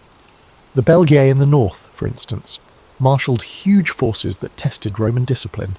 Caesar, never squeamish, deployed tactics to crush resistance decisively, destroying crops, capturing strategic points, and sometimes resorting to brutal reprisals that sent a chill through neighbouring tribes. He didn't revel in cruelty for its own sake, but he understood the Roman tradition of deterrence. A ferocious display could prevent a drawn-out rebellion. This approach, while effective, also laid the seeds for future animosity, especially among fierce defenders of Gallic independence like Vercingetorix.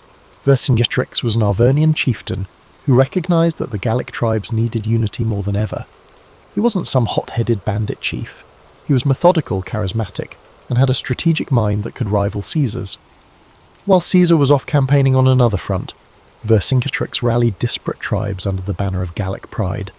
When Caesar got wind of this resistance, he recognised at once that Vercingetorix was no ordinary adversary.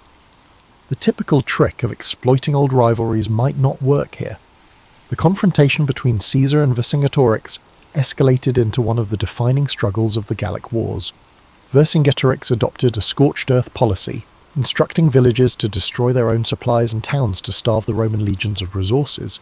It was a grim strategy, burning fields and uprooting harvests, but it slowed Caesar's advance, creating logistical nightmares for Roman soldiers accustomed to living off the land.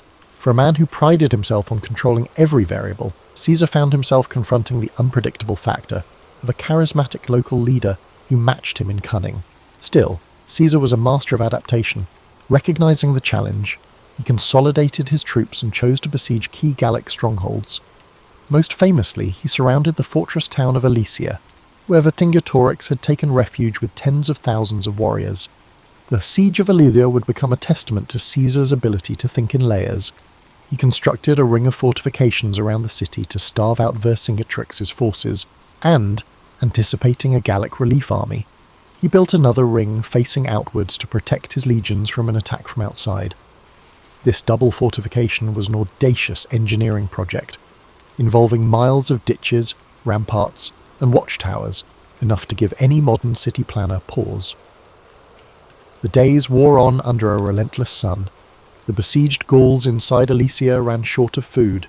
Women and children were turned out of the fortress, hoping for mercy, only to be left stranded between the city walls and the Roman lines. Meanwhile, a massive relief force of various Gallic tribes arrived, attempting to break Caesar's outer defences. During one critical night, it seemed Rome might collapse under the weight of the onslaught. Caesar himself rallied his men, darting from post to post. He knew if Alesia was relieved, Gaul could unite behind Vercingetorix, and Caesar's entire campaign might unravel. Against formidable odds, the Roman lines held. Exhausted from repeated attacks and lacking a coherent strategy, the relief force finally broke. Inside Alesia, with supplies gone, inns and morale shattered, Vercingetorix surrendered. The sight of this defiant Gallic chieftain handing over his weapons underscored the turning point. Rome had asserted its dominance, and Caesar stood at the pinnacle of victory. Yet for all the glory, the end of the siege left many Gauls embittered. Caesar might have pacified the region, but a smouldering resentment would eventually lurk beneath the official peace treaties. When Caesar returned to Rome, he was hailed as a hero. His campaigns in Gaul had quadrupled Rome's domain and filled the Republic's coffers with wealth from newly conquered territories. The Senate awarded him grand triumphs, parades where caged prisoners walked in chains, and the crowd roared with delight. In these processions, Caesar's name became synonymous with military genius and Roman might. Yet the very success that elevated him threatened to unbalance the precarious political framework in Rome. Men like Pompey and Crassus, once his allies, couldn't help but feel overshadowed by the sheer magnitude of Caesar's achievements. The old guard in the Senate grew uneasy. They murmured that Caesar's ambition was too large for the Republic. Even allies wondered if they could remain relevant while Caesar soaked up the glory. Caesar, for his part, believed he had only just begun. His vision extended beyond the spoils of Gaul. He wanted to transform Rome itself, to carve out a position where no single factional rival could stifle him again. This set the stage for an inevitable clash. Caesar's manoeuvres in Gaul, while triumphant, had also sown suspicion and envy. And suspicion and envy in Rome often led to civil war, assassinations, and chaos. But if Caesar was worried, he hardly showed it. Fresh from the greatest victory of his career, he was welcomed like a conquering hero. He stepped onto the marble streets of Rome with a confidence forged in the crucible of countless battles, the final. The uneasy alliance of Pompey, Crassus, and Caesar, often called the First Triumvirate, had always been a marriage of convenience. Each man saw it as a tool to secure power, but once Caesar's Gallic conquests made him the darling of the masses, resentment began to simmer. Pompey, Rome's previous superstar general, noticed public attention drifting from him to Caesar. Crassus, meanwhile, met a tragic end in an ill-advised campaign against the Parthians, leaving Caesar and Pompey as the two principal contenders for the heart of Rome. An undercurrent of tension now pulsed through the city. Senators whispered in corridors, choosing sides. Pompey cozied up to conservative factions in the Senate who viewed Caesar as a threat to the old republican system. Caesar, still away in Gaul, understood he would need to solidify his position back home soon. The term of his governorship was drawing to a close, and if he returned to Rome merely as a private citizen, his enemies could bring him to trial for various alleged misdeeds and effectively end his political career. His solution? He demanded to run for consul in absentia, seeking an extension of the immunity and power he held as proconsul. The Senate refused, with Pompey supporting that refusal. This was the point of no return. Caesar stood at the banks of the Rubicon River, the boundary beyond which lay Italy proper.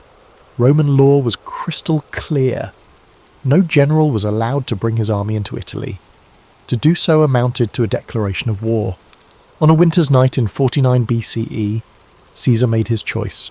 He marched across the Rubicon, uttering the phrase, "Alea iacta est," the die is cast, if the anecdotes hold any truth. Overnight, Rome's system of alliances shattered. The civil war had begun. Pompey and many senators fled Rome to gather forces in the east, confident they'd muster armies far greater than Caesar's. They had the backing of traditional elites, wealthy provinces, and, they believed, time on their side. Caesar, however, wasn't known for cautious delay. He pressed forward at breakneck speed. Towns and cities along the way opened their gates, some out of admiration for Caesar, others out of fear. The unstoppable momentum took Pompey by surprise, forcing him to evacuate Italy altogether. Caesar entered Rome unopposed. But taking Rome was just the beginning. The real challenge was confronting Pompey's legions, which were regrouping in Greece. Caesar, leaving a minimal garrison behind, sailed across the Adriatic to chase down his rival. It was a frantic race, both men vying for resources and key strategic points. Caesar's forces were often outnumbered. Pompey's alliances spanned vast portions of the Republic. Yet Caesar leveraged speed, surprise, and the loyalty he'd earned from legions who'd fought alongside him in Gaul. Battles erupted across multiple theatres, Spain, Africa, and ultimately the plains of Pharsalus in Greece. The Battle of Pharsalus in 48 BCE became a defining moment. Pompey, confident in his superior numbers, formed a traditional line, anticipating a swift victory. Caesar, outmanned, arranged a reserve line of cohorts behind his cavalry on the right flank, anticipating Pompey's horsemen would try to envelop him. When the cavalry clash began, Caesar's hidden cohorts surged forward, routing Pompey's cavalry. This triggered a domino effect. Pompey's infantry, once they saw the cavalry in flight, lost cohesion. Caesar's legions, hardened by years of frontier warfare, exploited every gap. It was a massacre. Pompey escaped, but the psychological damage was done. Men who had once sworn loyalty to Pompey began to slip away or switch sides, sensing the tides of fate had turned. Pompey fled to Egypt, hoping to regroup, but the Ptolemaic officials, keen to appease Caesar, betrayed him. On his arrival, Pompey was assassinated. His head presented to Caesar as a perverse gift. Caesar was horrified. Despite their rivalry, Pompey had once been his son-in-law. Caesar's daughter Julia had been married to Pompey. Caesar publicly wept at the sight of Pompey's severed head, then ordered the execution of the men responsible for the betrayal. This act conveyed a message. Caesar might be ruthless, but he upheld the dignity of Roman nobility and detested dishonour. Egypt, however, offered its own labyrinth of politics. Cleopatra and her brother Ptolemy were locked in a power struggle. Caesar, now the most influential Roman in the region, found himself arbitrating their dispute. Cleopatra saw an opportunity. She smuggled herself into Caesar's presence, wrapped in a carpet, so the story goes, and charmed him with her intellect, wit, and grand vision for Egypt. Caesar, never one to resist audacity or intelligence, sided with Cleopatra. The pair consolidated power in Alexandria, defeating Ptolemy's forces and installing Cleopatra as queen. Their liaison was more than romantic, it was a strategic alliance that gave Caesar access to Egypt's wealth while securing Cleopatra's throne. Rome watched these events with fascination and growing anxiety. Caesar was off forging alliances and fathering a child with a foreign queen, Caesarion, while Italy braced for whatever came next. Though Pompey was dead, segments of the Roman Republic still resisted Caesar's rule. Caesar marched on, quelling resistance in Asia Minor, with such speed that he famously declared, "Veni, vidi, vici, I came, I saw, I conquered." Then he headed to Africa, clashing with remaining Pompeian forces and eventually subduing them. By 45 BCE, Caesar stood unchallenged as Rome's paramount leader. The Senate, most of whose members owed him their lives or careers, filled his hands with powers that stretched the limits of Rome's traditions. He was named dictator for 10 years, eventually dictator for life. Some called it a tyranny. Caesar, for his part, claimed he was trying to restore order. He enacted sweeping reforms, revising the calendar into the Julian model, restructuring debts, expanding the Senate, granting citizenship to loyal allies in distant provinces, and planning massive building projects that aimed to beautify the city. He also introduced social measures, like distributing land to veterans. In these moves, Caesar walked a tightrope, consolidating power, while giving just enough to the masses and Senate to keep them largely compliant. But something in the Roman psyche chafed at one-man rule. Rome prided itself on hating kings. Their entire identity was built around a republic, even if that republic was often manipulated by the powerful. Caesar's acceptance of lavish honours and his centralisation of power made some worry that he sought to crown himself. Others found him dangerously modern, someone who might change Rome beyond recognition. And behind Caesar's unstoppable force lay a silent question. Was the Republic just a stage for one man's ambition, or could it endure? When Caesar finally returned to Rome in triumph, the city was abuzz with rumours and festivals. Though war still simmered in the distant corners of the Republic, Caesar's personal magnetism and the promise of stability temporarily silenced most discontent. He orchestrated spectacular public games and feasts, showering the populace with free grain. Statues and monuments sprang up in his honour. Yet beneath the gleaming facade, the core of Roman tradition, those unwritten rules guarding the Republic from monarchy, felt under siege. One example of Caesar's larger-than-life persona was his attempt to reshape the calendar, which was no small matter in Rome. The old lunar calendar had become hopelessly misaligned with the seasons, creating confusion in festivals and civic life. Caesar, advised by astronomers including Sosigenes of Alexandria, introduced the Julian calendar, a solar-based system with a leap year cycle. This was a major administrative reform that didn't just tidy up dates. It demonstrated Caesar's willingness to override centuries of practice if he believed he had a better way. People marvelled at the clarity the new calendar offered, but they also sensed that if Caesar could reorder time itself, what else might he feel entitled to reorder? He poured money into construction. Under Caesar's direction, new buildings, temples, and public spaces sprouted, symbolising a Rome reborn. The Forum grew more magnificent. He commissioned grand projects that not only beautified the city but gave work to thousands of labourers, elevating Caesar's popularity among the common folk.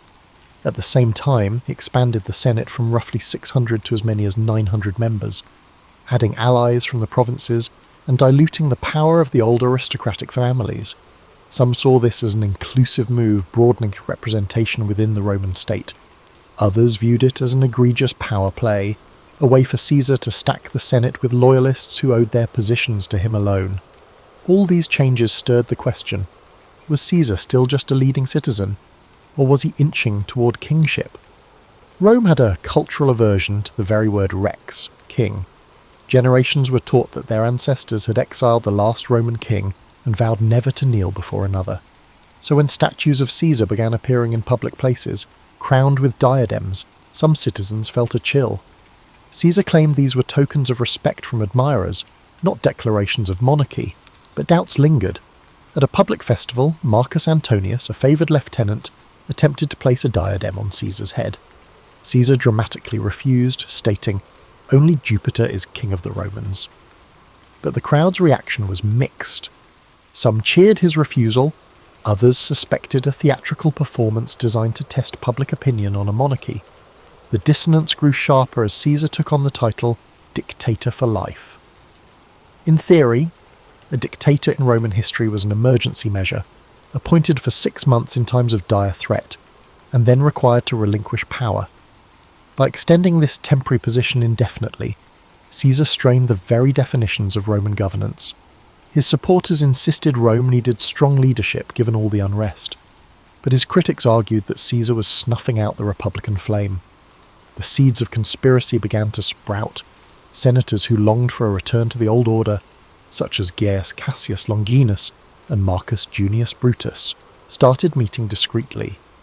Brutus stood out. He descended from Lucius Junius Brutus, the fabled founder of the Republic who drove out the ancient kings. Caesar had shown Brutus remarkable favour, even rumoured to have paternal affection for him.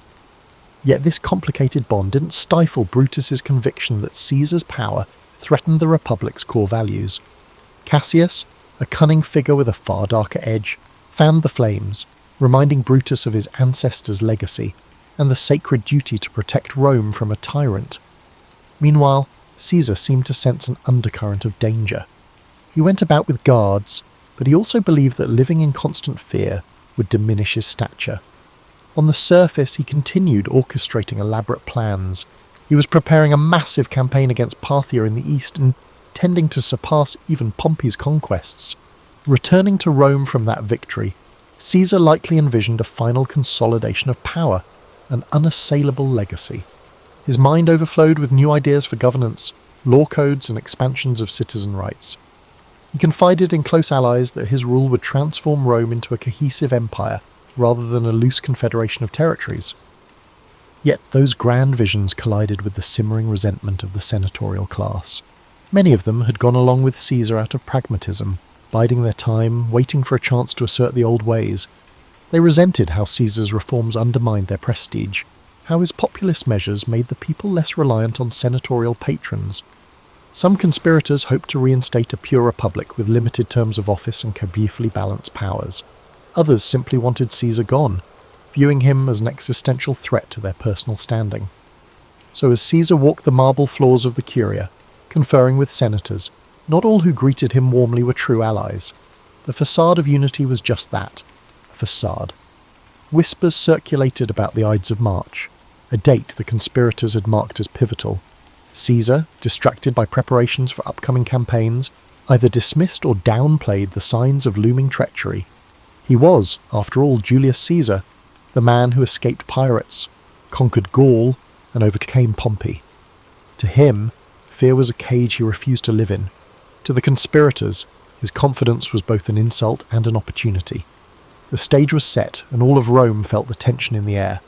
The days leading up to the Ides of March had a strange energy in Rome. Senators bustled about with forced smiles, while scribes noted a flurry of edicts and proposals Caesar aimed to finalise before departing on campaign. Craftsmen laboured on newly commissioned statues and inscriptions praising Caesar's achievements. Meanwhile, anxious whispers seeped through the city, swirling in the smoky corners of taverns and the hush of aristocratic dinner parties. Caesar himself oscillated between excitement for his Parthian expedition and vague apprehension. Omens were a big deal in Roman society, and several odd occurrences had stoked superstitions, reports of strange lights in the sky, or a soothsayer who warned Caesar to beware the Ides of March. Caesar, rational yet not entirely dismissive of Cuban auguries, seemed torn between curiosity and disbelief. He joked about the warnings, telling friends the Ides of March had arrived and nothing had happened yet. But behind the levity, hints of caution surfaced. He was known to have shared concerns with Calpurnia, his wife, who begged him on to be vigilant. The conspiracy gained momentum. Cassius worked tirelessly, approaching senators who felt displaced by Caesar's sweeping reforms or who bore personal grudges. Persuading Brutus had been the linchpin. Brutus's moral standing and family legacy offered a veneer of honour to what might otherwise look like a naked power grab. With Brutus on board, recruiting others became easier. Each conspirator had different reasons. Some claimed to fight for the Republic's freedom, others sought personal gain or revenge, yet they united under a single, dramatic resolution: Caesar must be removed. One version of their plan involved attacking Caesar during a Senate session, when he would be relatively unguarded. In theory, the presence of so many senators served as a public shield. Caesar wouldn't expect a mass attack in the heart of Roman governance. The conspirators also believed that once the deed was done, they could proclaim themselves defenders of liberty, summoning the people to restore republican ideals. Despite the risk, none could deny the plan's audacious simplicity. The Senate meeting on the Ides of March beckoned like a grim appointment. The morning of the Ides arrived. Calpurnia, shaken by nightmares, implored Caesar not to go. Some historians claim she dreamed of a statue of Caesar spouting blood, or of him lying slain in her arms. Moved by her distress, Caesar initially decided to stay home, possibly rescheduling the Senate session. That alone could have altered history. But the conspirators panicked when they heard Caesar might not come. They dispatched Decimus Brutus, no relation to Marcus Brutus, but another close ally, to persuade Caesar. Decimus feigned concern that Caesar would insult the Senate by his absence, diminishing his standing right before his grand campaign. So, despite Calpurnia's pleas, Caesar relented. He donned his ceremonial toga and left for the Curia. Inside the Senate meeting, the atmosphere was thick with tension, though it started off with formalities. Caesar took his seat. A group of conspirators approached, pretending to ask a favour on behalf of a political exile. They surrounded him as if to press their case more passionately. Then, as the story goes, at a signal, daggers appeared. The first strike came from Casca, and others joined. Accounts vary. Some say Caesar tried to defend himself, others that he was too overwhelmed. He was stabbed multiple times, the final blow from Brutus, prompting Caesar's legendary and possibly apocryphal utterance, "Et tu, Brute?" In moments, it was over. Caesar lay dead at the foot of Pompey's statue, a cruel twist of fate for the man who had once wept for Pompey's demise. The senators, spattered with blood, proclaimed they had liberated Rome from tyranny. They expected the city to greet them as heroes, yet the immediate reaction was shock, not jubilation. Citizens fled the Curia, unsure whether more violence would follow. The conspirators had planned for Caesar's death, but they hadn't planned for the emotional vacuum it would create among the Roman populace. The question remained, had they truly saved the Republic, or just unleashed chaos? Brutus and Cassius tried to calm the city with speeches, invoking the memory of their ancestor Lucius Junius Brutus, who banished Rome's last king centuries before. They insisted they had restored the Republic, but the people had witnessed Caesar's generosity, his banquets, land distributions, public games. Many commoners revered him. Anger and sorrow brewed in the streets. Word spread of the savage butchery in the Senate. Far from celebrating the conspirators, many citizens demanded vengeance. Mark Antony, who had not participated in the conspiracy, seized this public sentiment. He delivered a funeral oration for Caesar that became legendary. Antony spoke with passion, displaying Caesar's blood-stained toga, stirring the crowd into a frenzy against the conspirators. Some historians say Caesar's body was burned in the forum itself, with the flames fed by citizens who tossed in furniture and items as offerings. The conspirators, realizing the tide had turned, fled the city. Outrage soared, and the once proud Senate found itself overshadowed by the populist fury that Caesar had so skillfully harnessed in life. Thus, the killing that was intended to save the Republic actually accelerated its decline. Power soon consolidated not around a restored Senate, but around new strongmen: Mark Antony, Octavian, Caesar's young heir and adopted son, and others who would jockey for command in the following years. In death, Caesar had transcended mortality to become an icon, some would say a martyr, while the vision of a renewed republic, ironically, slipped further away. The aftermath of Caesar's assassination was as turbulent as any period Rome had ever seen. The city, already tense from years of civil conflict, discovered that removing one towering figure didn't automatically restore the old republic. Instead, a new power vacuum emerged, quickly filled by those with the ambition and resources to claim it. Mark Antony, Caesar's closest lieutenant, was first on the scene, leveraging his connection to the slain dictator to rally the masses, but Caesar had named a surprise heir in his will, Gaius Octavius, better known as Octavian, his grandnephew. Only 19 years old, Octavian carried Caesar's name, and soon enough, Caesar's legions would rally around him too. Brutus and Cassius fled Rome, hoping to raise armies in the eastern provinces. They published declarations defending the assassination as an act of patriotic duty, but the events in Rome worked against them. The funeral oration by Antony had painted them as traitors to Caesar, and, by extension, enemies of the Roman people. Legions loyal to Caesar scorned the conspirators. Lines hardened. Another round of civil wars seemed inevitable, as one man's ambition had morphed into a generational crisis of identity for Rome. Though Antony and Octavian initially eyed each other with suspicion, they realized they stood a better chance against the conspirators if they cooperated. Along with Marcus Lepidus, a trusted commander, they formed the Second Triumvirate. Unlike Caesar's informal arrangement, this triumvirate was legally sanctioned, granting the three men near absolute power to reorganize the state. And reorganize it they did. Prescriptions, lists of enemies of the state, were published. Men of wealth and influence found themselves outlawed. The triumvirate seized property and executed opponents, echoing the grim days of Sulla's dictatorship. The conspirators, meanwhile, mustered forces in the east, culminating in the climactic Battle of Philippi in 42 BCE. Brutus and Cassius were defeated, and they chose suicide over capture. If Caesar's murderers hoped for a renaissance of republican ideals, they had gravely miscalculated. Rome was now torn between competing strongmen. After Philippi, tensions rose between Antony and Octavian. Antony headed east, forming an alliance, and famously a romance, with Cleopatra in Egypt. Octavian solidified his base in Rome, ensuring the Senate recognized him as the principal heir to Caesar's legacy. By 31 BCE, the rivalry exploded into another civil war, culminating in the naval battle of Actium. Octavian prevailed. Antony and Cleopatra fled and later took their own lives, and the stage was set for Octavian to become Augustus, the first Roman emperor. The Republic, in its old form, was gone. And what of Caesar's legacy? His name, Caesar, would become synonymous with rulership itself. From Kaiser in German to Caesar in Russian, leaders in distant lands would adopt the moniker as a badge of imperial might.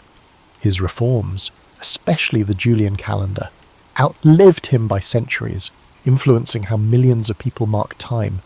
His writings, particularly the commentaries on the Gallic and Civil Wars, remained essential reading for generations of statesmen and generals, admired for their clarity and rhetorical brilliance. In a strange twist, the Senate that once feared him voted to deify Caesar after his death, proclaiming him Divus Iulius. Shrines and temples to the divine Julius sprang up, turning him into a figure of worship. This posthumous deification gave Octavian an added aura of legitimacy. He was now Divi Filius, the son of a god. One might argue it was the final irony. The same institution that bristled at his ambition now raised him to divine status.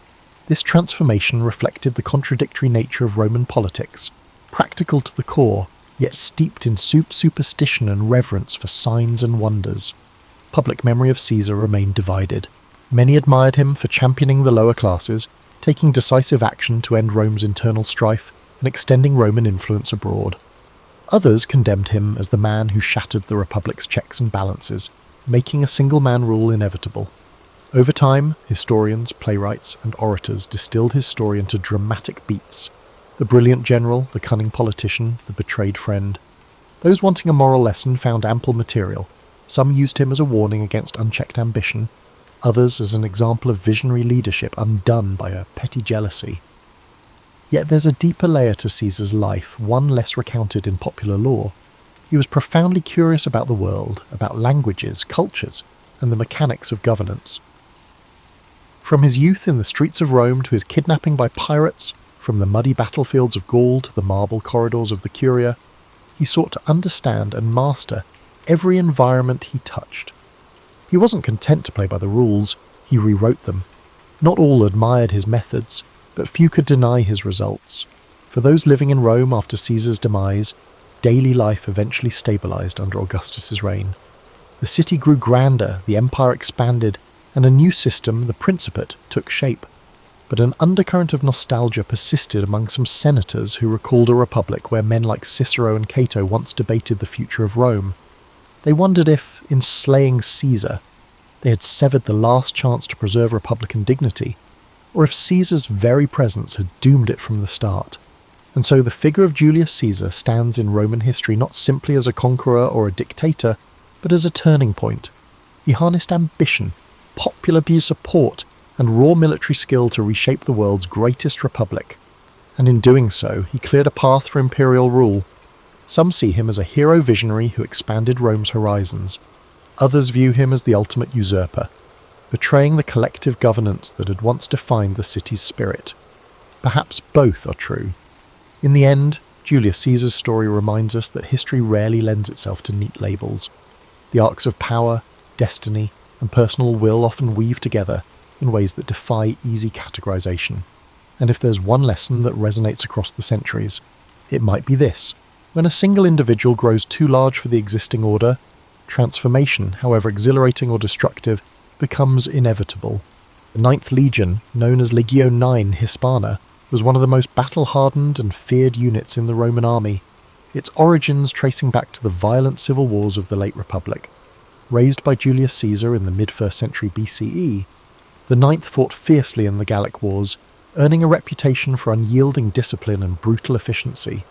Over the decades, it became a cornerstone of Roman military power, participating in some of the empire's most pivotal campaigns. It battled in Spain, Germania, and across the vast landscapes of Britannia, Rome's most rebellious frontier. But for all its glory, the Ninth would become a ghost in history, vanishing from records as if erased by time itself. By the early 2nd century CE, the Ninth Legion had already seen centuries of bloodshed. Under the rule of Emperor Hadrian, Rome's grip on Britain was fragile. The island had been a thorn in the empire's side since the conquest began in 43 CE under Emperor Claudius. While the Romans had established towns and fortresses, they never fully tamed the wild, mist-covered north, lands inhabited by fierce tribes like the Caledonians and Picts, warriors who resisted Roman rule with unrelenting ferocity. Rome had built walls, roads, and forts to control Britannia, but their presence was never secure. The Ninth was stationed at Eburacum, modern-day York, tasked with enforcing order in an increasingly volatile land. Then, at some point between 108 CE and 120 CE, the Ninth Legion disappeared from history. Unlike other Roman legions, whose movements were meticulously documented, the Ninth simply vanished, its name never appearing in imperial records again. Historians have debated its fate for centuries. Was it annihilated in a catastrophic battle? Was it quietly disbanded? Did it march into the unknown, leaving only whispers behind? The most widely accepted theory is that the Ninth was sent north, into the uncharted highlands of Caledonia, on a mission that ended in disaster. Rome had suffered crushing defeats before, the infamous Teutoburg forest massacre of 9 CE, where 3 entire legions were wiped out by Germanic tribes, proved that even the mighty Roman war machine was not invincible. But unlike Teutoburg, where survivors lived to tell the tale, no known tomb accounts exist of what truly happened to the Ninth. One possibility is that the legion marched beyond Rome's frontier to subdue a rebellion and was ambushed by a force too large to repel. The Caledonians were masters of guerrilla warfare, using the dense forests and rugged terrain to launch swift, devastating attacks. If the Ninth was lured into an unfamiliar landscape, perhaps pursuing an enemy deeper into the highlands, it could have been surrounded and slaughtered to the last man, its survivors hunted down in the shadows of the mountains, no messengers, no escape, no trace, a complete and total obliteration. Another theory suggests an internal mutiny, that the Ninth soldiers, worn down by endless campaigns, harsh conditions and poor supplies, turned against their officers. If rebellion broke out within the ranks and the legion fragmented, It could explain why Rome never acknowledged its fate. A rogue legion was a dangerous thing, a stain upon the empire's reputation that Hadrian may have preferred to erase. The ninth's disappearance coincides suspiciously with the emperor's decision to construct Hadrian's Wall, a vast stone barrier that cut Britannia in half, sealing Rome away from the unconquered north. Could this wall have been a silent admission that the ninth's destruction proved Caledonia was beyond Rome's reach? Whatever happened, the ninth was never reformed. Unlike other legions that suffered heavy losses but were later reconstituted, the ninth was erased from history as if it had never existed. No triumphal inscriptions were made in its honour. No poets sang of its bravery. A unit that had fought for over a century across 3 continents was simply gone, leaving only speculation in its wake. His disappearance remains one of Rome's greatest mysteries, a shadow in the empire's annals, a silence where history should be. Did the ninth meet its end in one final savage battle in the mist-shrouded hills of the north? Or did it disappear for reasons Rome dared not reveal? The answers may forever remain buried beneath the earth of Britannia, lost in the echoes of time. Somewhere beyond the Roman frontier, deep in shadowy Caledonian highlands, lay the probable fate of the Ninth Legion. Contrary to the well-patrolled roads of southern Britannia, beyond Ibericum known today as York loomed an unforgiving wilderness of heavy forests, icy rivers, and endless hills perpetually shrouded in grey mist. An unyielding place, the Romans had previously suffered a couple of very critical defeats at the hands of local tribes. If it did, the Ninth Legion marched north for one last campaign, perhaps into the jaws of annihilation, never to return. One such theory says that around 117 CE, the Ninth was sent to put down an uprising in Caledonia. Roman historian Fronto mentioned severe losses suffered in Britain at about this time, hinting at unrest beyond the frontier. It is probable that the newly appointed governor of Britannia, Quintus Pompeius Falco, ordered the Ninth to strike north against rebellious tribes. The Romans, with their heavy armour and rectangular shields and disciplined formations, would have been an unstoppable force, but the Caledonians fought on their own terms in their own country, where the rigid tactics of Rome could be broken as easily as shattered stone. The Caledonians were past masters at ambush and in guerrilla warfare. They did not fight in formations, nor were they challenging the Romans in an open field, but they were using their acquaintanceship of the terrain best by striking out from the forest, cutting off isolated units to melt back in the mist again before the Roman could react.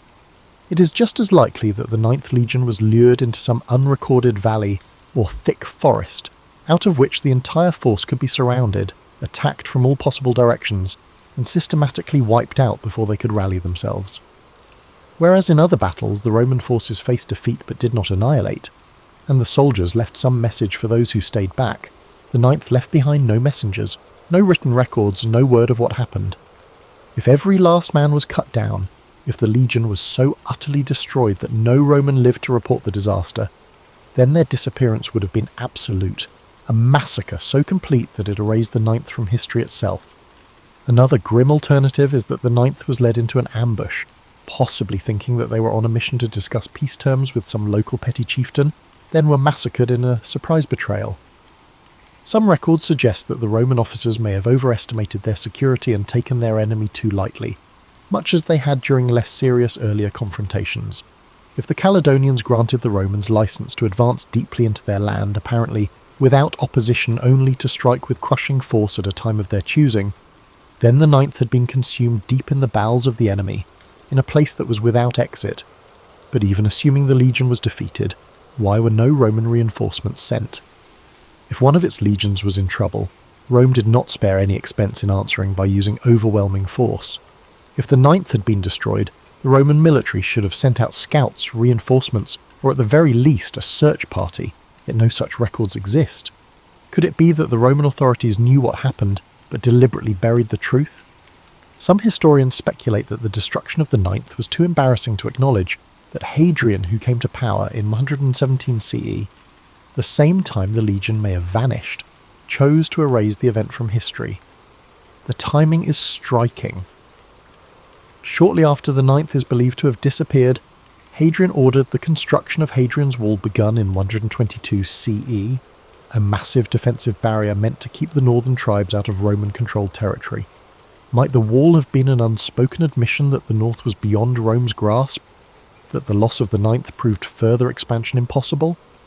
Other theories suggest the ninth did not get annihilated, but rather broken up, moved or reappointed to another frontier. Records even reveal that remnants of the legion might have been shifted to Germania, or the eastern provinces. But if indeed that was the case, why was the name never reused? Rome revived legions which had been defeated. Why was the ninth completely erased? If these legions had been silently disbanded as a result of internal mutiny, poor performance, or even for reasons of political consequence, this would serve to explain their silence in history. After all, the empire did have enough history of revising history per the current needs of the leading regime.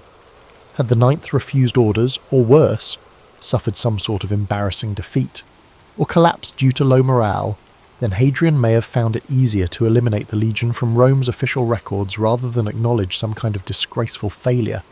And of all these theories, one thing is certain. The Ninth Legion, one of Rome's most formidable military forces at that time, vanished into thin air.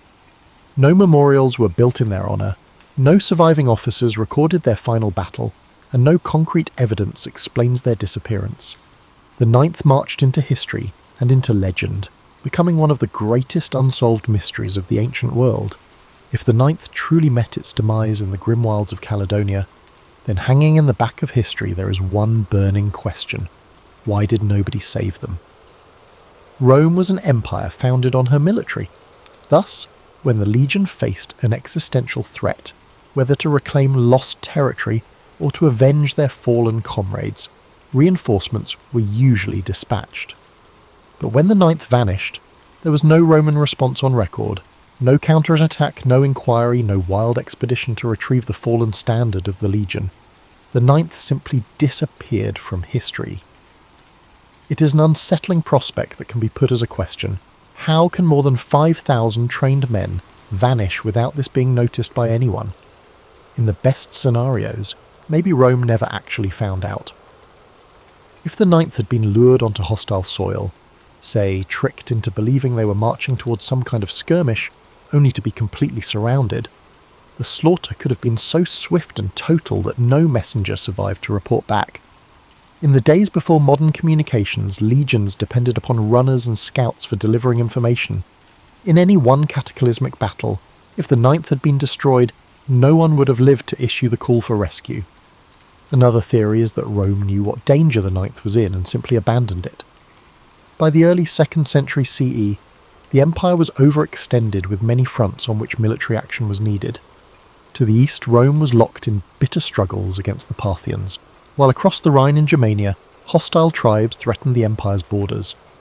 His predecessor, Emperor Trajan, had been aggressively expanding Rome's borders, annexing Dacia, modern-day Romania, and waging costly wars that depleted Rome's treasury. By the time Hadrian was crowned in the year 117 CE, he had but one option: to maintain Rome's tenuous grasp on Britannia or turn his attention to shoring up the empire's more valuable provinces. Hadrian's decision was clear. He gave up the policy of expansion in Britain and fortified its borders. Only a few years after the disappearance of the Ninth, Hadrian ordered the construction of Hadrian's Wall, begun in 122 CE, a huge defensive fortification across northern Britannia. Was this wall the silent admission of Rome's defeat?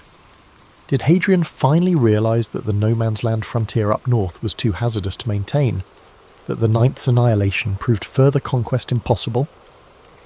There is also the chilling possibility that the Ninth was sacrificed for political reasons. Some historians speculate that the legion's commanders may have been involved in a failed rebellion or mutiny, leading Rome to erase them from history rather than acknowledge an embarrassing internal conflict. The Roman Empire was hardly unaware of rewriting history. It frequently happened that the names and figures of emperors were expunged from the records as if they had never lived. If the Ninth had risen against Roman rule, then it is very possible that Hadrian simply ordered them erased, thereby having their fate never recorded. Even granting the unlikely event that the Ninth was destroyed on the battlefield rather than by treachery, the Romans repressed news of military defeats.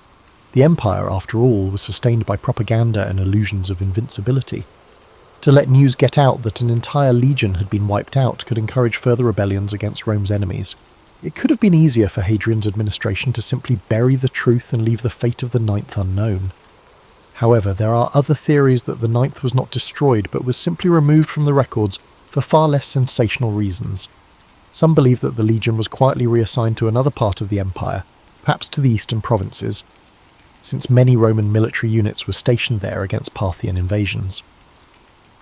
There is, however, some evidence that elements of the Ninth may have appeared in records in the Middle East decades later, but without any clear chain of command, it cannot be confirmed whether this was the same unit or just rebranding of another legion. One more troubling possibility is that the Ninth simply walked away from Rome. If this legion had endured years of harsh conditions, thinning supplies and incompetent leadership, is it possible they could have deserted en masse, melting into the wilds of Caledonia? There are accounts of Roman soldiers deserting their posts and integrating themselves into the local tribes against impossible odds. They will also have realised that they had been abandoned, and if the Ninth voted to take their leave of Rome, then they could have simply dispersed among the native people, their descendants melting into the population of Scotland without trace. Whatever the truth, the disappearance of the Ninth Legion is one of history's greatest unsolved mysteries. If they were truly annihilated in battle, their bones may yet remain beneath the hills of northern Britain, buried in forgotten mass graves. If silenced by the political machine of Rome, they will forever be lost to the mists of time, and if to disappear on their terms, leaving behind an empire that did not serve them anymore, then perhaps their legend is greater than history remembers. The disappearance of the Ninth Legion has evolved over the centuries from a mere historical mystery to a full-blown legend, serving as the catalyst for a great deal of speculation, folklore, and even conspiracy theories. With no clear answers in the ancient records, historians, archaeologists, and storytellers alike have attempted to reconstruct the fate of the lost legion. But did the Ninth really perish in the wilderness of Caledonia, or might its soldiers have survived, their story lost to history's fog? One of the most resilient theories has been that the Ninth Legion was not destroyed in Britain at all, but was instead moved, without fanfare, elsewhere in the empire. Indeed, scattered references tend to indicate the presence of parts of the Ninth in the eastern provinces, certainly in Judea or Cappadocia, many decades later than those in which the regiment is last heard of in Britain. More probably, this would suggest that Hadrian transferred the Ninth, breaking it up and reassigning its men to other existing legions. Indeed, this would say that the legion was not vanquished on some desperate blood-drenched battlefield. The sands swallowed any traces of records in its aftermath. A sensationalistic hypothesis, popularly postulated, holds that the Ninth embarked to the east against the Parthians, and lost to native rebellions on unfamiliar fields, and not in Caledonia at all. It would not have been unusual for the Roman legions to be redeployed trouble spots throughout the empire, and some inscriptions have suggested that the remnants of the Ninth were serving in far-flung campaigns from Britain. If so, their disappearance may have been due more to gradual attrition rather than a single destruction. As survivors over time were absorbed into other units, the identity of the Ninth may have become blurred, erased by bureaucracy not battle. But if this was so, why was the Ninth never reconstituted? It was customary for Rome to re-establish such legions which had suffered defeats, sometimes with the same number but with recruits. The very fact that it was never revived suggests that something more significant actually happened, something Rome wanted forgotten. Legends and folklore suggest more dramatic possibilities. One such is the legend that says the Ninth did not perish, but instead broke its oath its men, realising they'd been left high and dry by Rome, turned their backs on the empire, and melted into the wilderness.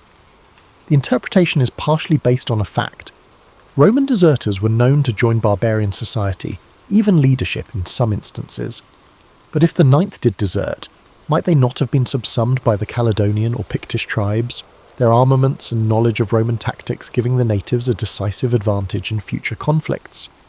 Indeed, some have gone so far as to speculate that descendants of those lost Roman soldiers continued to live among the northern tribes, their lineage surviving long after Rome itself had fallen.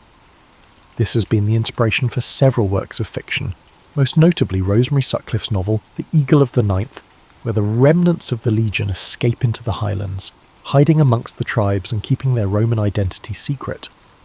Of course, it is highly speculative, but the idea of a Roman legion abandoning its empire and disappearing into the mist-covered hills is a tantalizing prospect, one that inflames the imagination as much as any historical theory. Then there are more supernatural accounts, the whispered rumours of ghost legions, accursed battlefields, and restless spirits. Various local legends say it never left Britain at all, but was instead wiped out in a battle so fierce that their spirits still haunt the land. For centuries, stories have been passed down of Roman ghosts that march along countryside roads in Scotland. On misty nights, some say, the faint din of clashing swords and rhythmic tramp of iron-clad feet can still be heard echoing through the hills.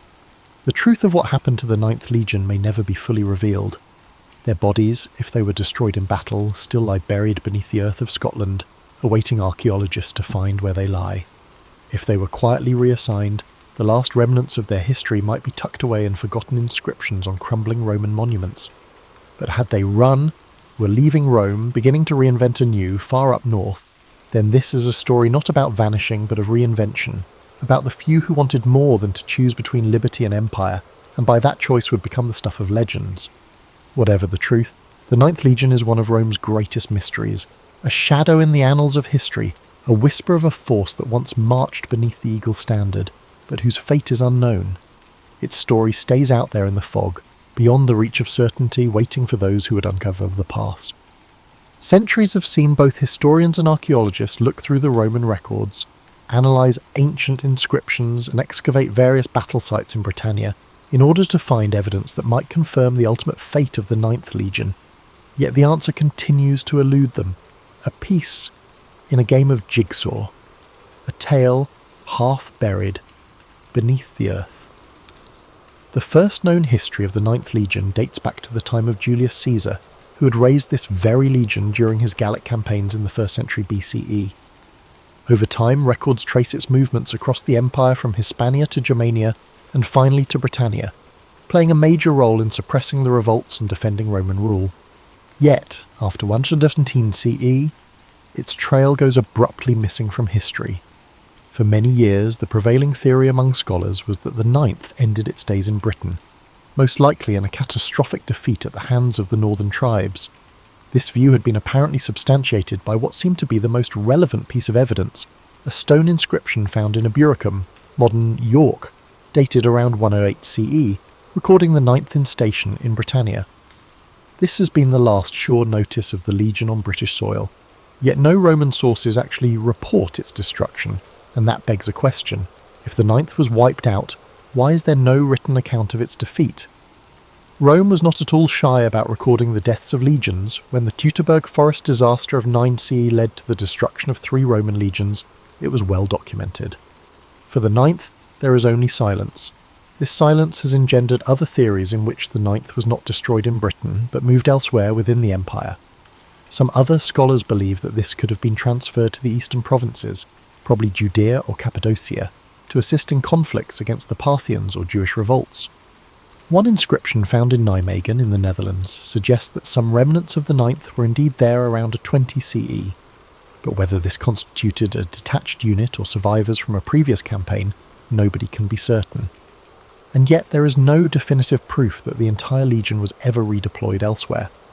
Archaeologists looking for the physical evidence for such a scenario, the destruction of the Ninth in Britain, have found no battlefield, no mass grave, no abandoned camp to verify this theory of annihilation. A few have pointed to Inch Tooth Hill, an abandoned fort in Scotland, as one possible site of conflict. Others have looked to the area around Hadrian's Wall that was built only a few years after the Ninth vanished. Yet no evidence has turned up to prove it. No broken shields, no lost eagles, no bones of dead soldiers. If the legion was cut to pieces in a last great battle, where are the biddies? One theory is that the Ninth was destroyed piecemeal in a series of smaller battles. The Caledonians and Picts did not fight like the Roman legions. They were guerrillas, striking in hit-and-run raids and melting away into the landscape. If the Ninth was bled to death in some sort of long campaign, suffering ambush after ambush, then there may not be one battlefield where their bodies lie, but rather their deaths scattered across the wilds of Scotland, lost in the mists of time. Another theory is that Hadrian's Wall itself holds the key to the disappearance of the Ninth. Constructed between 122 and 128 CE, the wall made for a significant shift in Rome's strategy. Northern expansion was replaced by reinforcing the border.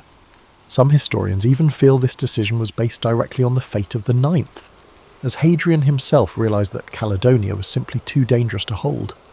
Cut to pieces in some disastrous campaign, It may have provided that final warning that persuaded the Romans to draw back and dig in rather than advance. After decades of excavations, no concrete evidence has turned up so far that could explain what happened to the Ninth Legion, and the hunt goes on.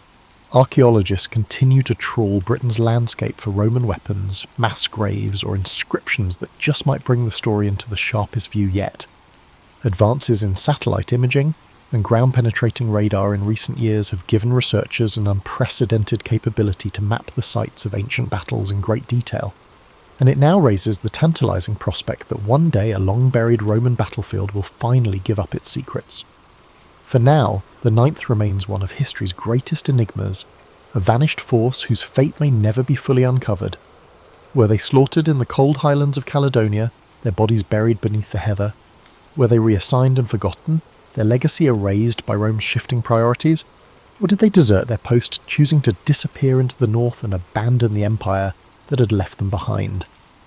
Whatever the truth, the Ninth Legion presses on through the mind of the historian, the archaeologist, and anyone intrigued with the enigmas of the past. Their story is a story of battle, betrayal, and the unknown. A whisper of steel and blood, lost in time, merely waiting for a voice that might tell it. The Ninth Legion's tale has largely been lost in the rear view of history. We don't actually know what happened to them. Their last journey is but a distant rumour nowadays. Nobody actually knows what happened. If they were wiped out in some murky battle, went missing in the uncharted regions of Caledonia, or simply dropped off the face of the earth for good, one thing's certain, they were never heard from again. You're familiar with that slow fog that rolls in over the hills in the morning? Yeah, their presence is sort of like that. Just fragments of stone, small memories, and those silent questions that just persist on through the centuries. When the world's all asleep beneath the stars, it's as if the ghostly echoes of the Ninth are stirring again. In the silence of the Scottish Highlands, where the wind moves like a faint breath through the glens, there are people who say the Legion marches on. There are stories, old, half-remembered myths, of ghostly soldiers spotted on empty roads, of the distant rhythmic sound, of iron-shod feet that appear to have no origin. Legends tell of how on certain nights, beneath a silver moon, the spirits of the Ninth emerge from the shadows, caught in a perpetual march across the land that devoured them. Perhaps they were separated in the chaos of combat, their shields broken, their armour cracked by the blow of an unseen enemy too late to avoid. Maybe they struggled through the wilderness, panting with fatigue, their path swallowed by the dense forests and winding rivers, to discover that no rescue would ever come. Or maybe they simply dissolved into history, their final battle so conclusive, so absolute, that Rome chose to forget them, to let them slip away like a dream slipping beyond memory.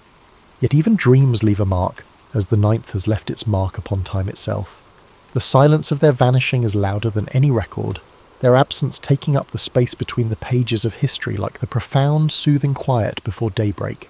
Hadrian's Wall remains a silent witness to their disappearance, a wall built to exclude the untamed land that could have claimed them, a divide between the known and the unknown.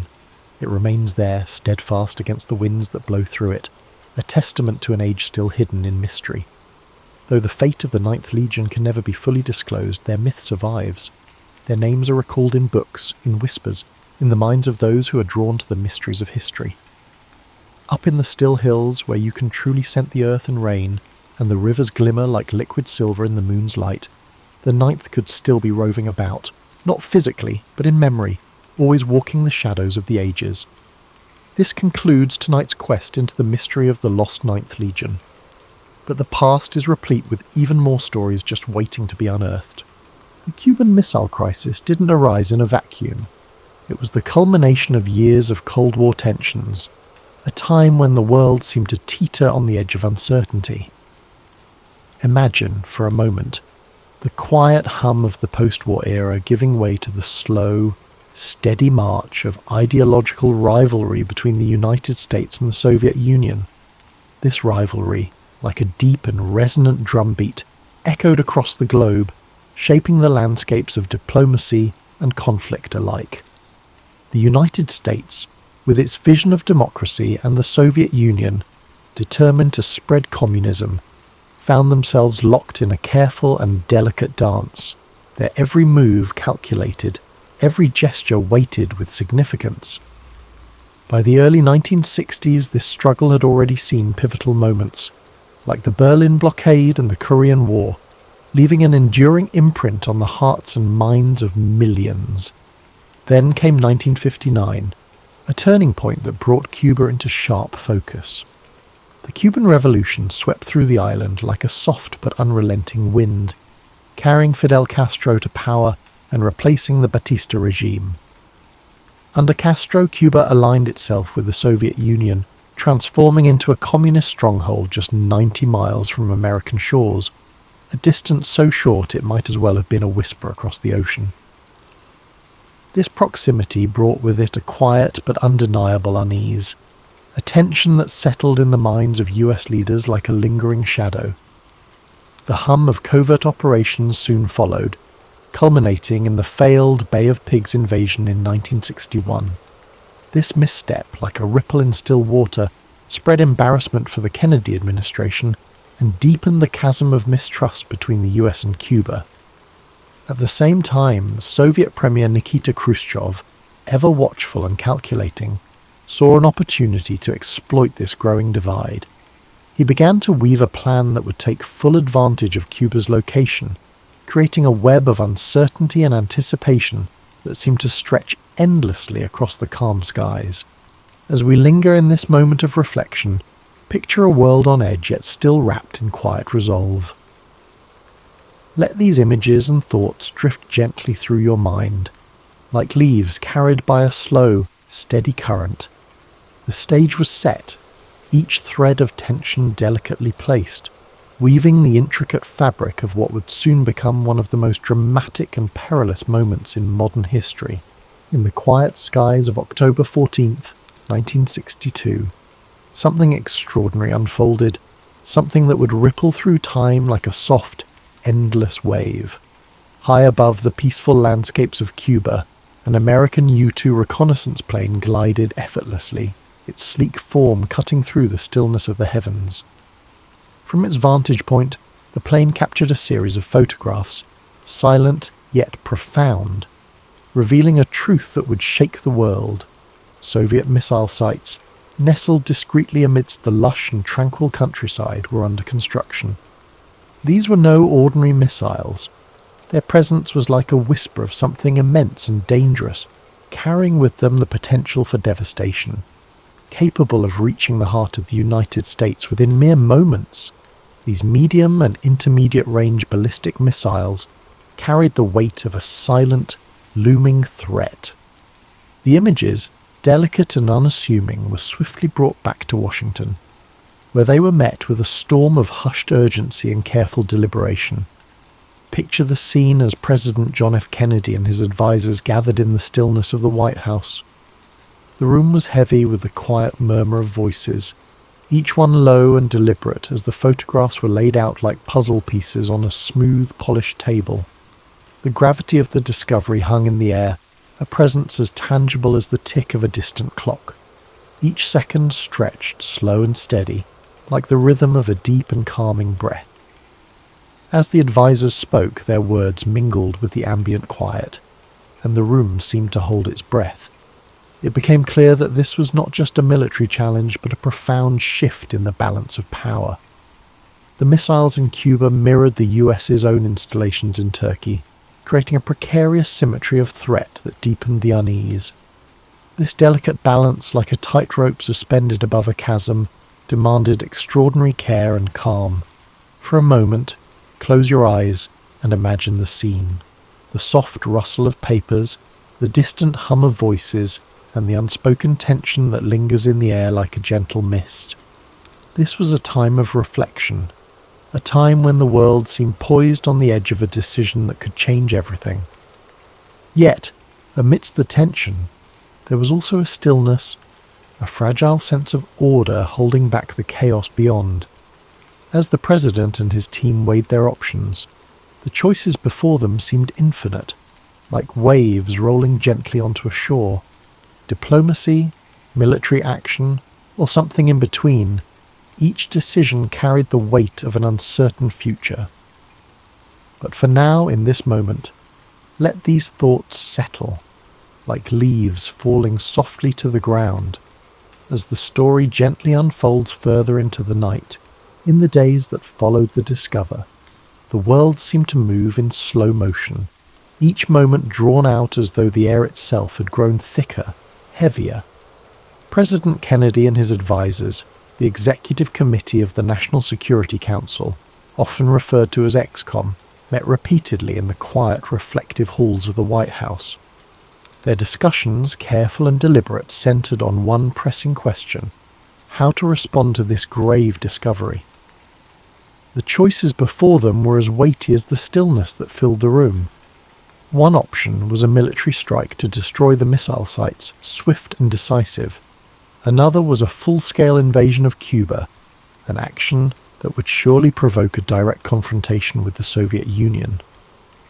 But even as these strategies were considered, their risks loomed large, like storm clouds gathering on the horizon. A misstep could spark the very thing they all feared: a nuclear war that might engulf the world in unimaginable devastation. Amid the tense deliberations, a third option emerged, one that seemed to offer a chance for resolution without immediate violence: a naval quarantine of Cuba. This option, though less aggressive, was no less bold. By establishing a blockade to prevent further delivery of Soviet missiles and military equipment to the island, the United States could demonstrate its resolve while leaving room for diplomacy to take hold. The term quarantine was chosen carefully, softer than blockade, to avoid the suggestion of an act of war. Picture, if you will, the long pauses between words as the advisors weighed this plan. Their voices, low and measured, filled the space like the gentle lapping of waves against a shore. The room, dimly lit and hushed, seemed to hold its breath as the implications of the quarantine began to crystallize. Would it be enough to deter the Soviets, or would it provoke them into escalating the conflict further? The question lingered, unanswered, like a faint echo in the stillness. On October 22nd, 1962, President Kennedy addressed the nation in a speech that broke the quiet tension of those days. His calm and steady voice carried across the airwaves, explaining the situation and announcing the quarantine. He described the missiles in Cuba as a secret, swift, and extraordinary build-up, and made it clear that the United States would not tolerate this threat so close to its shores. Yet, even in this moment of firm resolve, there was an undercurrent of hope, a hope that reason might prevail, that diplomacy might yet find a path through the shadows of uncertainty. Imagine the millions of listeners across the world, leaning closer to their radios, their breaths slowing as the words sank in.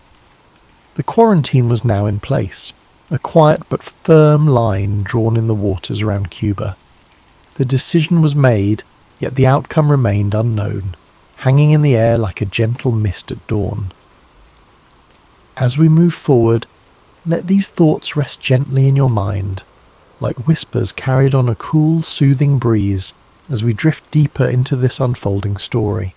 Take a moment, breathe deeply, slowly, and imagine the calm before a storm, the kind of quiet that hums with anticipation when time seems to stretch and every second feels longer than the last.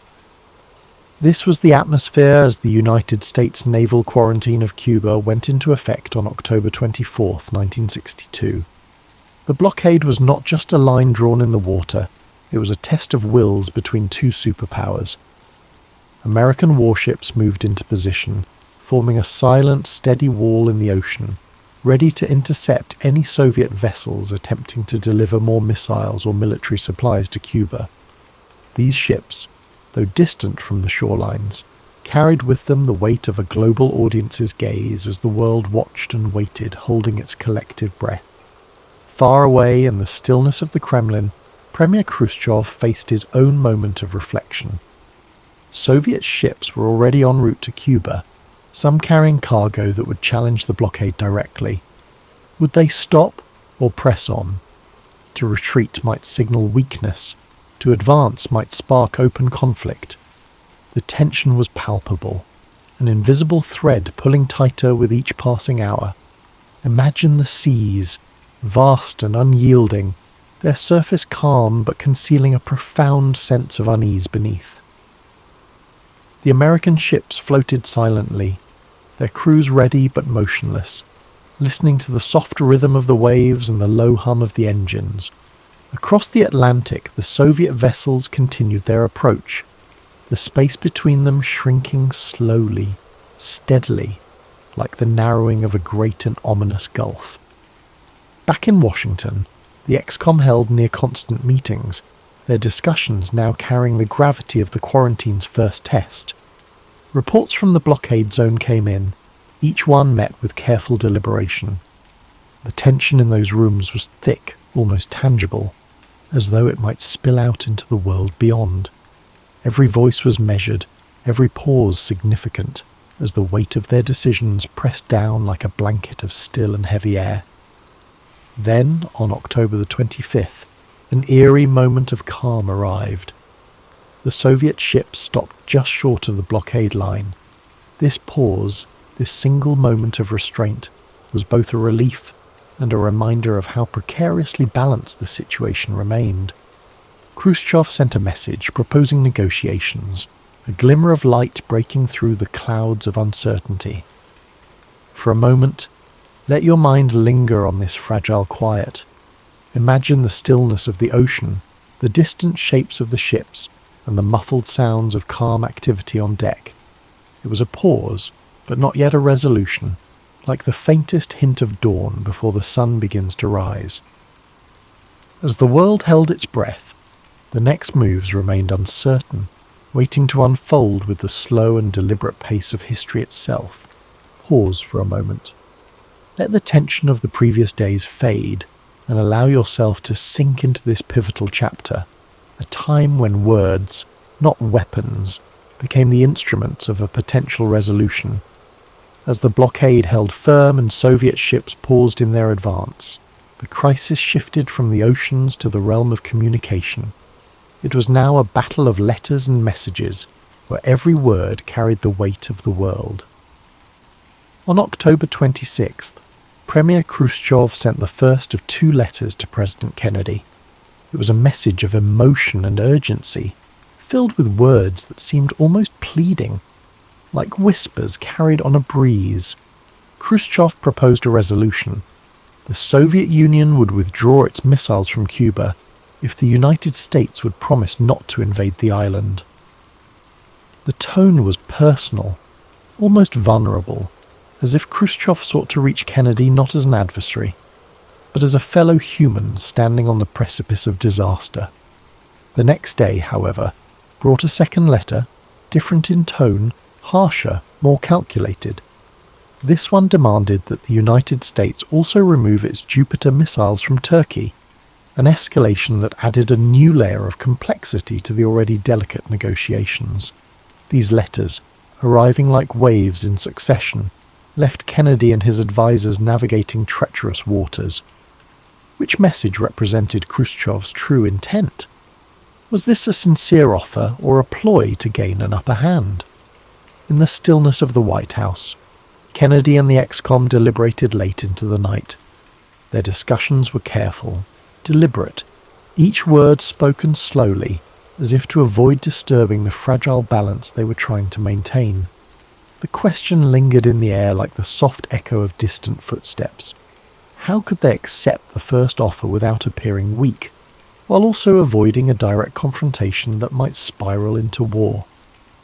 Imagine the quiet of those rooms, filled only with the faint rustling of papers and the low hum of thought. It was a moment of immense pressure, but also one of profound restraint, as though the weight of their decisions was held aloft by a delicate and invisible thread. Finally, Kennedy made his choice. He responded to Khrushchev's first letter, agreeing to the proposal of a non-invasion pledge in exchange for the removal of the missiles from Cuba. The Jupiter missiles in Turkey were not mentioned in this reply, a deliberate omission meant to simplify the path to resolution.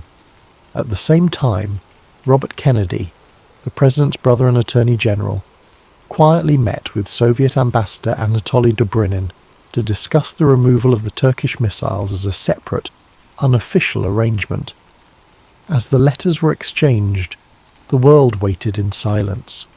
Imagine millions of hearts beating slowly, steadily, as the fate of humanity seemed to hang in the balance. This was diplomacy at its most fragile, like a fine thread spun across an open void.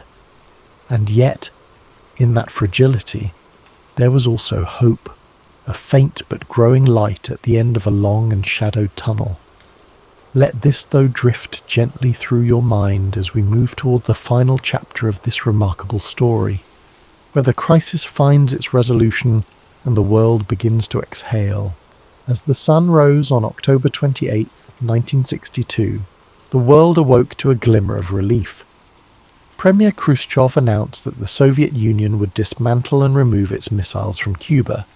His decision, conveyed in a public radio broadcast, marked the end of the 13-day standoff that had brought humanity to the brink of nuclear war. The missiles, he declared, would be taken apart and the weaponry returned to the Soviet Union under United Nations supervision. For President Kennedy, this was a moment of cautious triumph. The US quarantine had succeeded in forcing a peaceful resolution without resorting to violence. The secret agreement to remove the American Jupiter missiles from Turkey added a layer of complexity but remained undisclosed to the public, allowing both nations to save face in the eyes of the world. In the following days, work began to de-escalate the situation. Soviet personnel in Cuba started dismantling the missile sites, and American reconnaissance planes confirmed the progress. Meanwhile, the US ships maintained their positions until the removal was complete, standing as quiet sentinels of the fragile peace that now settled over the Caribbean. The resolution of the Cuban Missile Crisis was hailed as a victory for diplomacy, but it left an enduring impact on both nations. In the United States, Kennedy emerged as a skilled leader who had successfully navigated the most dangerous crisis of the Cold War. For Khrushchev, the crisis was a humbling moment that exposed the limits of Soviet power and, in part, contributed to his eventual removal from office. Yet, the aftermath also brought reflection. The sheer proximity to disaster prompted both superpowers to reconsider their approach to conflict and diplomacy. In 1963, the two nations established the Moscow-Washington Hotline, a direct communication link designed to prevent misunderstandings and delays in future crises. It was a small but significant step toward reducing the risk of nuclear confrontation. Imagine the stillness of those post-crisis days. The world, so recently shadowed by the threat of annihilation, now seemed quieter, calmer, as if holding its breath in gratitude. The Cuban Missile Crisis had shown how close humanity could come to its own destruction, and how essential it was to step back from the edge. In the years that followed, the crisis became a symbol of both the dangers of the nuclear age and the power of restraint and diplomacy. It remains a reminder of the delicate balance that sustains peace and the courage required to preserve it. As we reflect on the Cuban Missile Crisis, we realize its profound significance in shaping the trajectory of history. These 13 days in October 1962 were more than just a tense standoff between two superpowers. They were a moment when humanity stood on the edge of a precipice, where the future of the world hung in the balance. The resolution of the crisis, through diplomacy, restraint, and the courage to seek peace, reminds us of the fragile nature of our existence and the deep responsibility we all share to preserve it. The Cuban Missile Crisis serves as a testament to the power of careful communication and the importance of maintaining calm in the face of peril. It is a reminder that even in our darkest moments, when fear and uncertainty seem overwhelming, it is possible to find a path toward peace through understanding and cooperation. The decisions made during that crisis, by leaders and diplomats alike, were not just about averting disaster, but about fostering a future in which humanity could move forward, together, with a deeper commitment to avoiding the devastation of war. This story, with all its tension and drama, carries with it a profound sense of satisfaction, knowing that through diplomacy, cooler heads prevailed. The crisis could have led to a catastrophe, but instead, it ended with the restoration of a delicate peace, and as we find comfort in that resolution, we can allow ourselves to drift into a space of tranquility, knowing that even in the most tumultuous times, peace is always within our reach if we dare to reach for it. As we close this chapter on the Cuban Missile Crisis, take a moment to feel the weight of history's lessons wash over you, soothing your mind and heart. The story, though intense, carries with it a sense of relief and calm, a reminder that peace, like the most gentle rain, can cleanse even the deepest tensions. Now, as we begin to let go of these thoughts, allow the soft sound of rain in the background to fill your senses. Let the music gently carry you, like a breeze through the trees, into a state of deep relaxation. The calm, steady rhythm of the rain, with its soothing patter and the quiet hum of the night, will help you unwind fully, offering a peaceful escape as you settle into a restful sleep. As the 16th century dawned, Italy stood as one of the most vibrant and culturally rich regions in Europe. It was the heart of the Renaissance, its cities alive with art, science, and intellectual thought.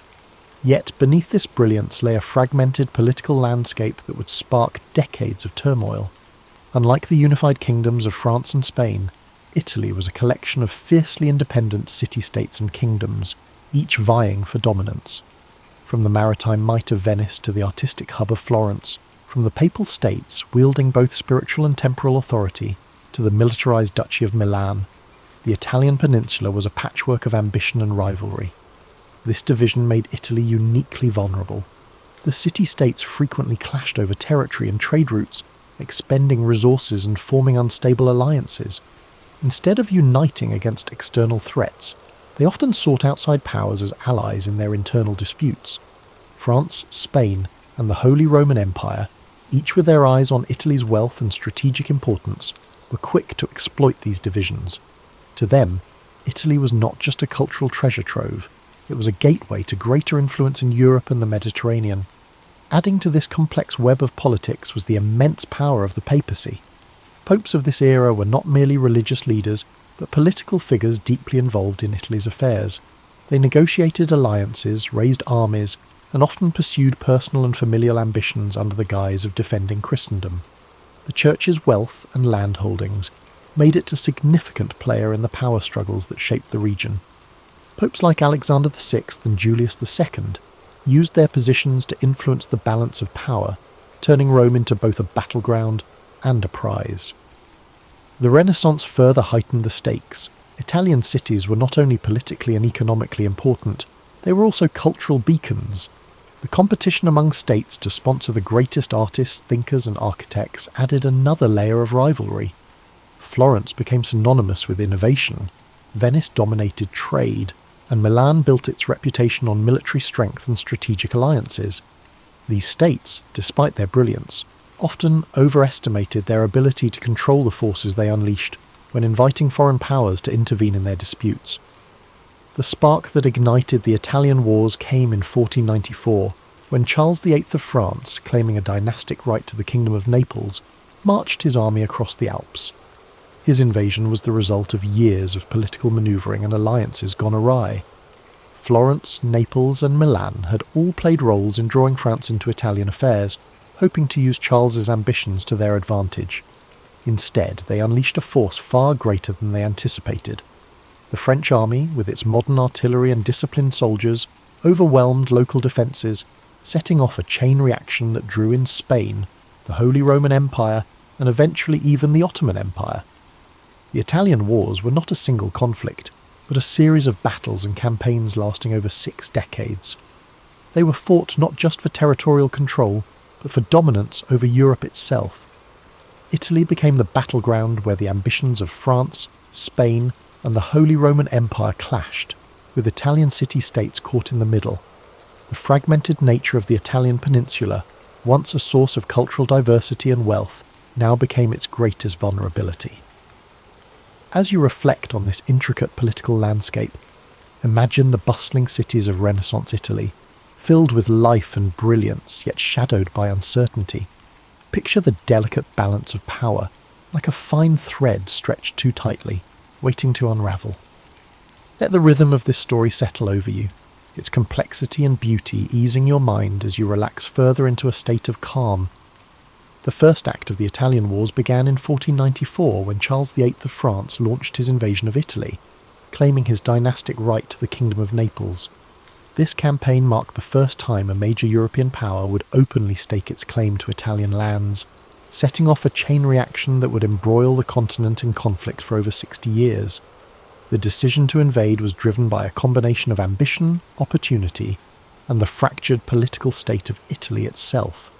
Charles VIII saw Italy as a land of immense wealth and prestige, its city-states filled with treasures that could bolster his power and finance his ambitions in Europe. Yet his claim to Naples was not entirely self-driven. He had been encouraged by Ludovico Sforza, the Duke of Milan, who sought to use French support to consolidate his own power and counter his rivals in Florence and Venice. This invitation would prove a double-edged sword, for while Charles's army marched with incredible strength, it also disrupted the delicate balance of power that had kept Italy relatively stable. The French army was unlike anything Italy had faced before. Equipped with advanced artillery and professional soldiers, it swept through northern Italy with alarming speed. The city-states, unprepared for such a modern force, quickly capitulated or offered little resistance. Florence, long a hub of Renaissance brilliance, was forced to submit to Charles's demands, its leader Piero de' Medici attempting to placate the French with territorial concessions. This sparked outrage among the Florentine people, leading to the ousting of the Medici family and a period of tumult in the city. As Charles pressed southward, his campaign continued to unsettle Italy. The Papal States, under Pope Alexander VI, faced immense pressure to negotiate with the French king, who posed a direct threat to Rome itself. Ultimately, Alexander chose diplomacy over confrontation, allowing Charles to pass unimpeded. The French army reached Naples in 1495, capturing the city with relative ease, yet the ease of their victories belied the challenges that lay ahead. The rapid success of the French invasion alarmed the rest of Europe. Ferdinand II of Aragon, whose Spanish crown had claims to Naples, saw the French presence as a direct threat to his interests. He joined forces with the Holy Roman Empire, Venice and Milan in the formation of the League of Venice, a coalition designed to expel the French and restore balance to Italy. This alliance marked the beginning of a prolonged and complex series of conflicts that would characterize the Italian Wars. Charles VIII's return journey to France was fraught with difficulty. At the Battle of Fornovo in 1495, the League of Venice confronted the French forces in a fierce engagement. Though Charles managed to escape with most of his army intact, his dream of holding Naples dissolved as Spanish forces moved to reclaim the city. This marked a turning point. While the French had demonstrated their military might, their inability to sustain control over Italy revealed the limits of their power. The first invasion set the tone for the Italian Wars, a conflict defined by shifting alliances, brutal battles, and the constant interference of foreign powers in Italian affairs. For the Italian city-states, the war underscored their vulnerability. Their reliance on external allies often backfired, leaving them at the mercy of larger powers whose interests rarely aligned with their own. As you reflect on this chapter of the story, picture the vast French armies marching through the Italian countryside, their movements echoing the ambitions of kings and the fragility of states. Imagine the Renaissance cities, so full of life and beauty, now shadowed by the weight of war. Let the rhythm of these thoughts guide you into deeper relaxation, the flow of history calming your mind and easing your spirit. As the Italian Wars progressed, Spain emerged as a dominant force, reshaping the balance of power across Europe and the Italian peninsula. Following Charles VIII's retreat, Ferdinand II of Aragon sought to strengthen Spain's influence, focusing on reclaiming Naples, a key prize in the struggle for Italian supremacy. Spain's military, under the leadership of Gonzalo Fernández de Córdoba, revered as the Great Captain, introduced innovative battlefield strategies. The Spanish tercios, disciplined formations combining pikemen and arquebusiers, proved revolutionary. Their effectiveness surpassed that of the traditional heavy cavalry favoured by France. In a series of decisive battles, including Cerignola and Garigliano in 1503, Spanish forces secured Naples. Their victories demonstrated superior tactics and organisation, With Naples under Spanish control, Ferdinand established Spain as a key power in southern Italy, solidifying its influence and preparing for further engagements with France. Yet the French were far from deterred. In 1515, Francis I ascended to the French throne and reignited his nation's ambitions. His forces achieved a major victory at the Battle of Marignano, reclaiming Milan and briefly restoring French dominance in northern Italy. This resurgence set the stage for an intense rivalry between Francis III and Charles V of the Habsburg dynasty. Charles, inheriting a vast empire that included Spain, the Holy Roman Empire, and territories in the Americas, wielded immense resources. His ambitions extended far beyond Italy, but the peninsula became a crucial theatre of war. The pivotal Battle of Pavia in 1525 marked a turning point. Spanish forces decisively defeated the French army, capturing Francis I in the process. This victory shattered French momentum and solidified Spanish Habsburg dominance in Italy. Milan fell under Habsburg influence, and Spain's position became unassailable. Despite these triumphs, the Italian wars were far from settled. France continued its efforts to reclaim lost ground. However, Spain's wealth from its burgeoning empire in the Americas provided the resources needed to sustain prolonged campaigns. This economic advantage, combined with strategic alliances and military innovation, ensured Spain's supremacy. Italian city-states such as Venice, Florence, and the Papal States became entangled in this larger conflict. Their independence increasingly compromised as foreign powers dictated the region's fate. The conflict reshaped Italy, turning it into the epicenter of European power struggles. Its vibrant cities and cultural landmarks endured cycles of war and occupation. Yet through it all, the resilience of its people shone. They continued to create art, foster innovation, and maintain their identity even amid turmoil, while you drift further in sleep. Picture the rolling hills of Italy and the bustling cities of the Renaissance, their beauty and complexity undiminished despite the shadow of war. Imagine the measured rhythm of history, the ebb and flow of ambition and resilience, and let the cadence of these thoughts guide you toward peace. Each detail of this story invites you to unwind, to let go of the day's tension as the calm of the past eases your mind. By the early 1520s, the Italian wars reached a brutal and transformative juncture, a moment that underscored the devastating consequences of prolonged conflict. The sack of Rome in 1527, carried out by the forces of Charles V, Holy Roman Emperor, marked one of the darkest chapters of the era. It exposed the vulnerability of even the most powerful institutions, including the papacy, to the chaos of war.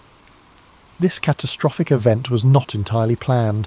It was the result of unpaid and unruly soldiers, primarily Spanish and German mercenaries, who had grown discontented with their leaders. These troops, driven by desperation and greed, turned their frustrations toward the city of Rome. On May 6, 1527, they breached the city's walls. Their assault was swift and merciless, reducing the Eternal City to a scene of horror. Thousands of civilians were slaughtered, churches and homes were looted, and priceless works of art were destroyed or stolen.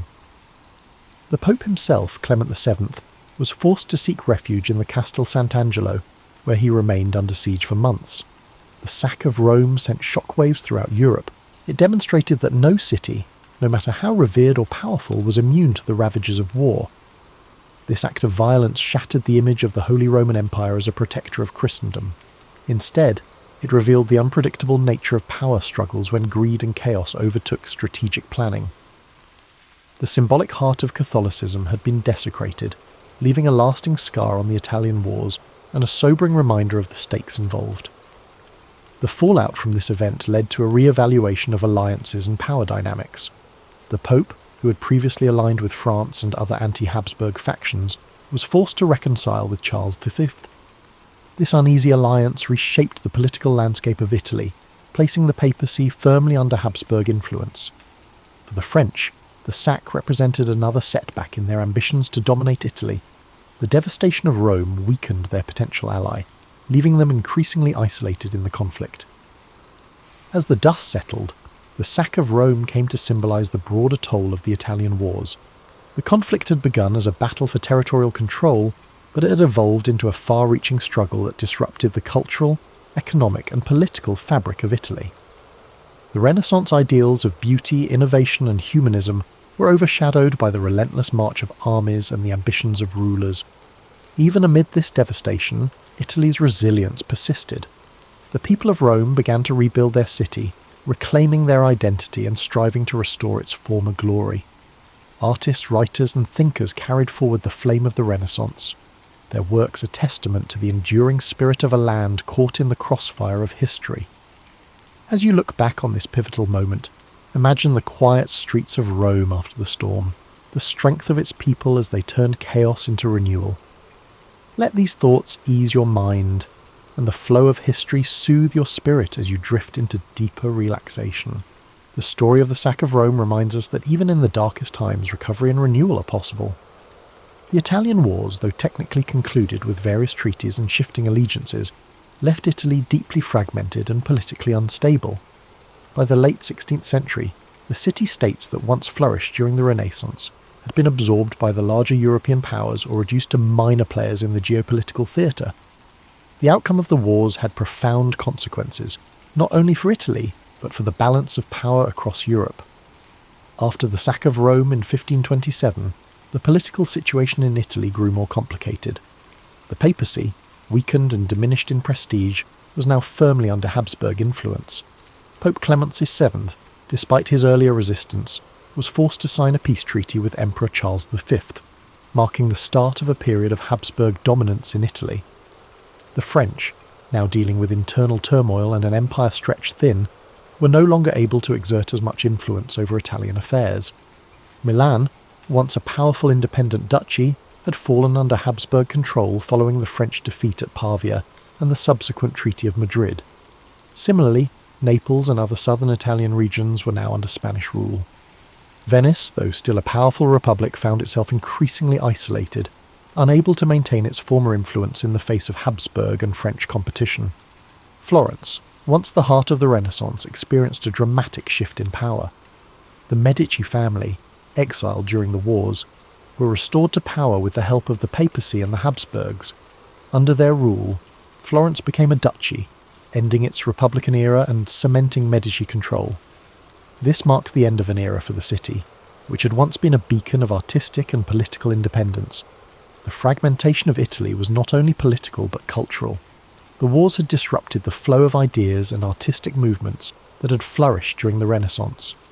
Many of Italy's greatest artists, including Leonardo da Vinci and Raphael, had already passed, and those who remained found themselves working under foreign rulers who had little interest in maintaining the cultural vibrancy that had once defined the peninsula.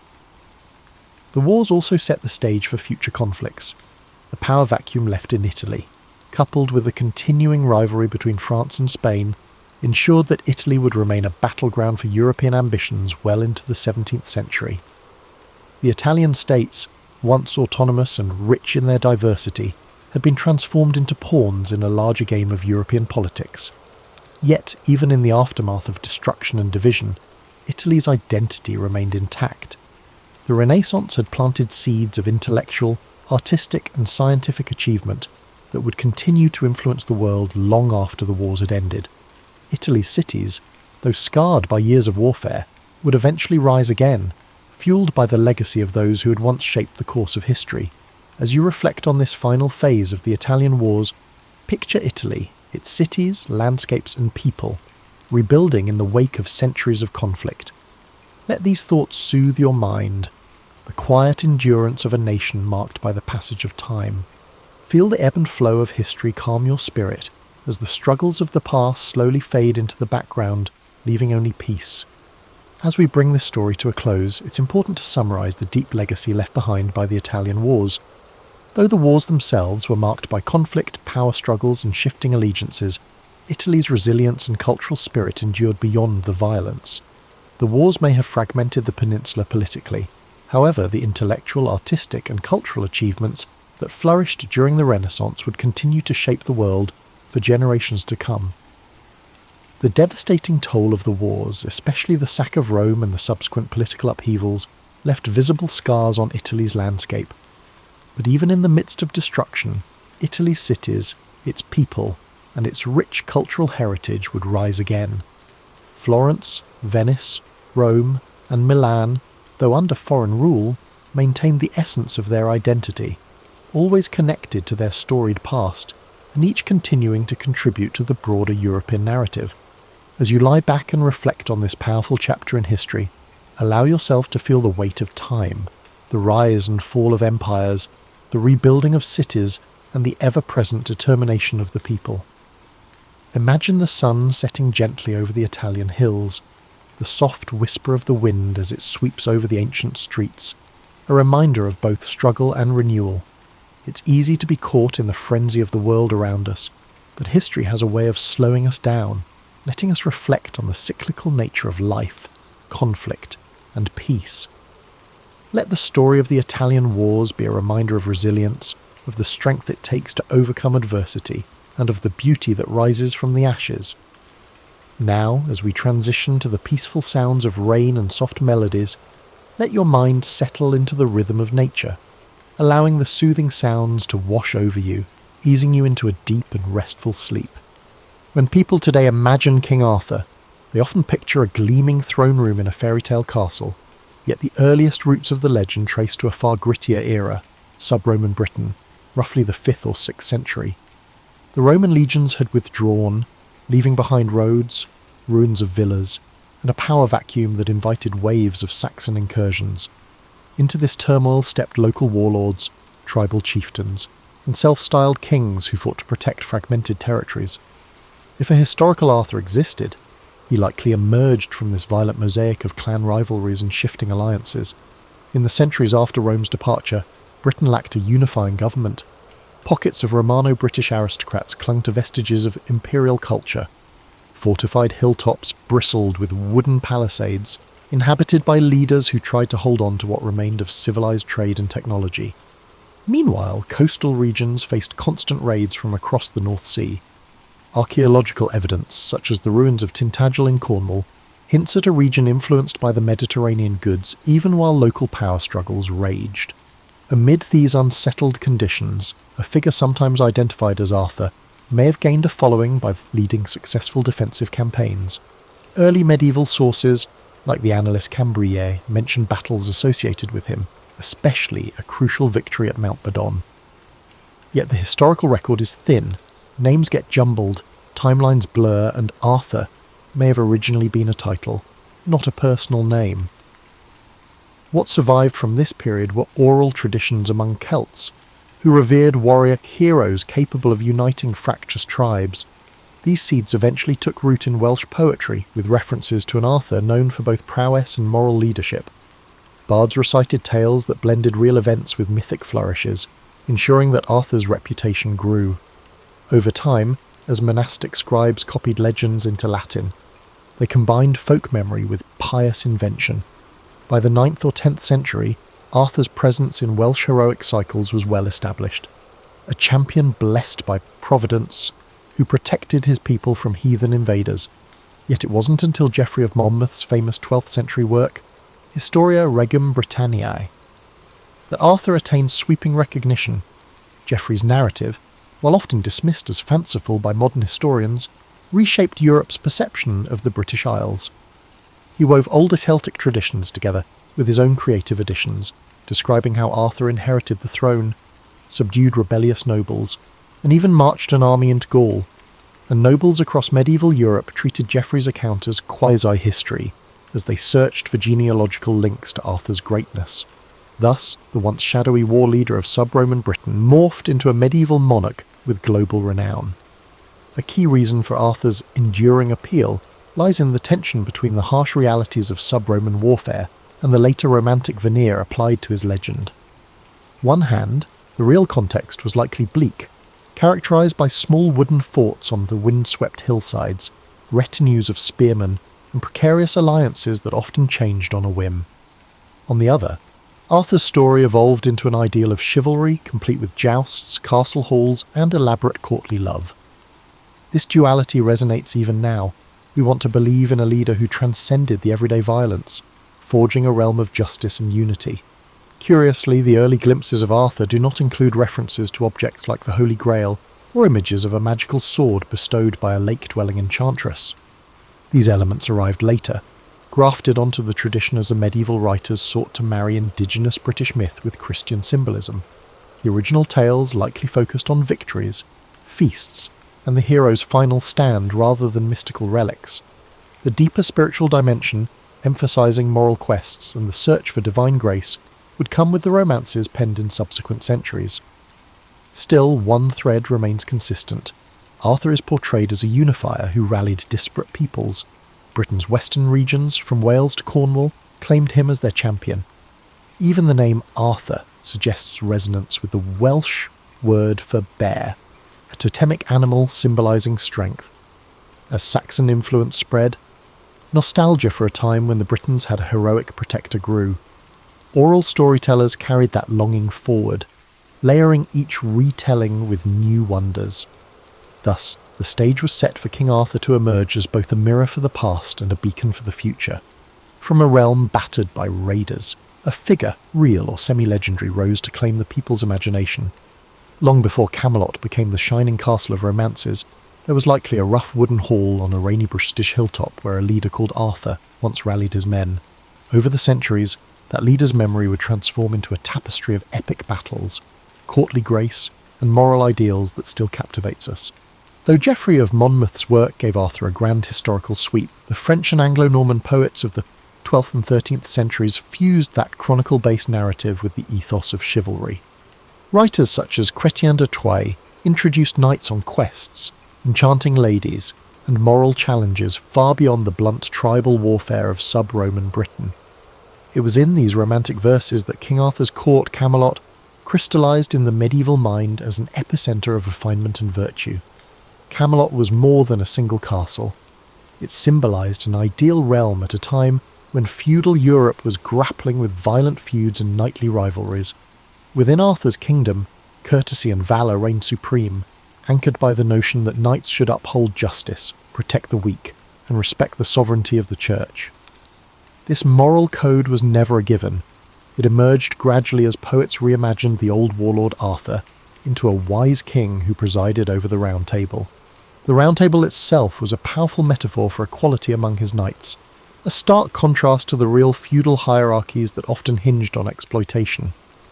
Chrétien de Troyes introduced characters like Lancelot and explored the conflict between martial duty and romantic devotion. His tale, Lancelot, the Knight of the Cart, was groundbreaking, portraying the knight's passion for Queen Guinevere as both uplifting, demonstrating profound devotion, and troubling, because it threatened the stability of Camelot.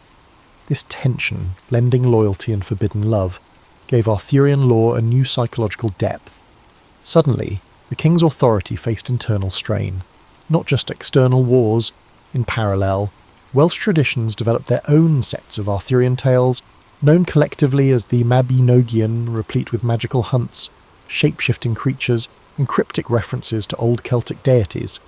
These tales portrayed Arthur as more than just a mortal king, weaving him into an ethereal tapestry. Courtiers and warriors in these Welsh stories navigated a realm where illusions might mask deeper truths, and heroic feats often demanded supernatural insight. Arthur came off as a liminal figure, part champion in the mortal sphere, part catalyst in the realm of myth. By the early 13th century, the so-called Vulgate cycle, also known as the Lancelot Grail cycle, emerged in French prose, adding layer upon layer to the saga. The Holy Grail took centre stage, turning Arthur's kingdom into the crucible of a spiritual quest. Knights like Galahad, introduced in these texts, embodied purity and the hope of divine revelation. The Round Table knights no longer merely sought fame on the battlefield. They yearned for mystical encounters with a relic linked to Christ's Last Supper. This infusion of Christian allegory transformed Arthur's court into a place where the line between earthly power and heavenly purpose blurred. Through these expansions, King Arthur's story ceased to be a single consistent narrative and became more of a shared mythos. Different authors selected episodes that suited their tastes. Some highlighted Guinevere's moral dilemma, others fixated on Lancelot's feats, while still others delved into the Grail's riddles. Arthur himself at times slipped into the background as his knights took centre stage, grappling with illusions, prophecies, and moral failings. Yet the concept of Camelot as a golden era endured, a testament to a kingdom so just and noble that it attracted divine interest. even if it was eventually undone by human frailty. Despite the high-minded chivalry these romances extolled, they also contained warnings. Arthur's realm offered a vision of perfect rule, but the seeds of its fall were sown within its ranks. Lancelot's betrayal, Mordred's treachery, and the knight's fragmentation underscored how easily greatness could unravel. In reflecting on these fictional events, medieval audiences might ponder the fragility of their societies. Royal courts and noble houses existed in perpetual tension, threatened by ambition, jealousies, and foreign wars. Arthur's downfall was thus a cautionary mirror, reminding them that no empire, however idealized, was immune to the foibles of humanity. At the same time, the Arthurian cycle provided a spiritual dimension that comforted or challenged believers. The quest for the Grail, especially as told in the Questa de Saint Graal, championed asceticism over mere knightly prowess. Knights who succeeded did so by humility and moral purity rather than brute force. This concept of sanctified heroism was novel in an age when military might typically defined power. Through the lens of Arthur's story, audiences could imagine a higher calling, one that demanded introspection as much as external victory. Thus, by the High Middle Ages, Arthur had become both a glittering monarch and a figure overshadowed by the complexities of his realm. Whether enthroned at Camelot or overshadowed by Lancelot's and Gawain's exploits, he represented a cultural wellspring that authors and audiences reshaped to reflect their aspirations, anxieties, and theological preoccupations. The warlord of an obscure British epoch had been thoroughly recast as the lodestar of chivalric civilization, a transformation that would resonate for centuries to come. While medieval audiences revelled in Arthurian romances, the Renaissance brought a degree of scepticism toward medieval chivalry. As Europe rediscovered classical antiquity, taste shifted toward realism and historical inquiry, yet King Arthur proved remarkably resilient, inspiring new works even in an era that questioned medieval faith in the miraculous. Writers, dramatists, and pamphleteers recognised that the epic scope of Arthur's saga could be reinterpreted to address the ideological battles of the 16th and 17th centuries. A prime example of this adaptability is Edmund Spenser's The Fairy Queen, 1590s, which drew heavily on Arthurian motifs, though it cast its hero in allegorical form. Spenser depicted Prince Arthur as the embodiment of perfection, seeking the Fairy Queen, representing Queen Elizabeth I. This conflation of Arthurian tradition with contemporary royal symbolism turned the old legend into a vehicle for praising Tudor rule. Even if the real Tudors had tenuous claims to genealogical descent from Arthur, the mythology served as a potent piece of propaganda, implying a lineage stretching back to the dawn of British greatness. Simultaneously, the printing press facilitated the widespread circulation of Sir Thomas Malory's Le Morte d'Arthur, first published by William Caxton in 1485. Though Malory wrote in the 15th century, the Renaissance generation rediscovered his compilation, which fused French and English sources into a comprehensive Arthurian epic. Its themes of loyalty, betrayal, and the tragic cost of internal discord found new resonance as England grappled with the religious schisms and dynastic uncertainties. Malory's text appealed to those craving heroism, but wary of the illusions that once cloaked medieval piety. In the broader European context, interest in King Arthur sparked debates over authenticity. Scholars asked whether Geoffrey of Monmouth's or Malory's accounts contained a kernel of fact or pure invention. Antiquarians pored over genealogical charts, local place names, and fragmentary manuscripts trying to prove or disprove Arthur's real existence. Some claimed he was a Celtic champion who fought off Saxon invaders, while others labelled him a total fabrication. Interestingly, these historical controversies did little to dampen the public's appetite for Arthurian plays, poems, and pageants. Real or not, Arthur remained a cultural touchstone. During the Elizabethan era, chivalric nostalgia blended with the monarchy's political agenda. Spectacles at court sometimes featured tilts and tournaments staged in an Arthurian spirit, accentuating the monarchy's claim to a glorious British past. However, as the 17th century wore on, civil war erupted in England, toppling the monarchy for a time. The old stories of knights bound by honour felt distant in a world split by ideological conflict between parliamentarians and royalists. Despite this, references to a lost age of unity dotted royalist propaganda. Arthur's symbol of a round table that transcended factionalism served as a subtle critique of contemporary divisiveness. By the 18th century, the so-called Age of Enlightenment saw a turn toward rationalism. Medieval romance seemed quaint or superstitious to many intellectuals. Even so, Arthur persisted in popular imagination. Writers toyed with comedic or satirical takes, highlighting the gap between medieval illusions and modern rational thought. In these retellings, the feats of Arthur's knights, slaying dragons or embarking on magical quests, looked increasingly improbable. Yet these parodies only increased public familiarity with the legend, ensuring that the name of Arthur remained in circulation. Throughout this period, British national identity slowly coalesced, especially after the 1707 Act of Union merged England and Scotland. Authors in search of a unifying myth frequently referenced Arthur's promise, a king who once unified the realm, only to be undone by internal betrayals. This motif mirrored anxieties about whether Britain's newly merged kingdoms could truly stand together. Arthur's legend functioned as both inspiration and a cautionary tale, a reflection on the costs of disunity. Scholarly curiosity about Celtic heritage also played a role, spurred by the romanticisation of ancient bardic traditions.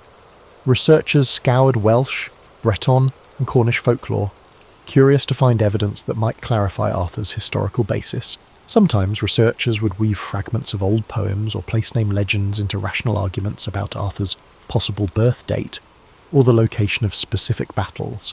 Although definitive proof remained elusive, each attempt underscored how the figure of Arthur bridged scholarship and myth, standing at the intersection of legend's emotional power and history's demand for evidence. Thus, between the Renaissance and the Enlightenment, King Arthur was never a static figure.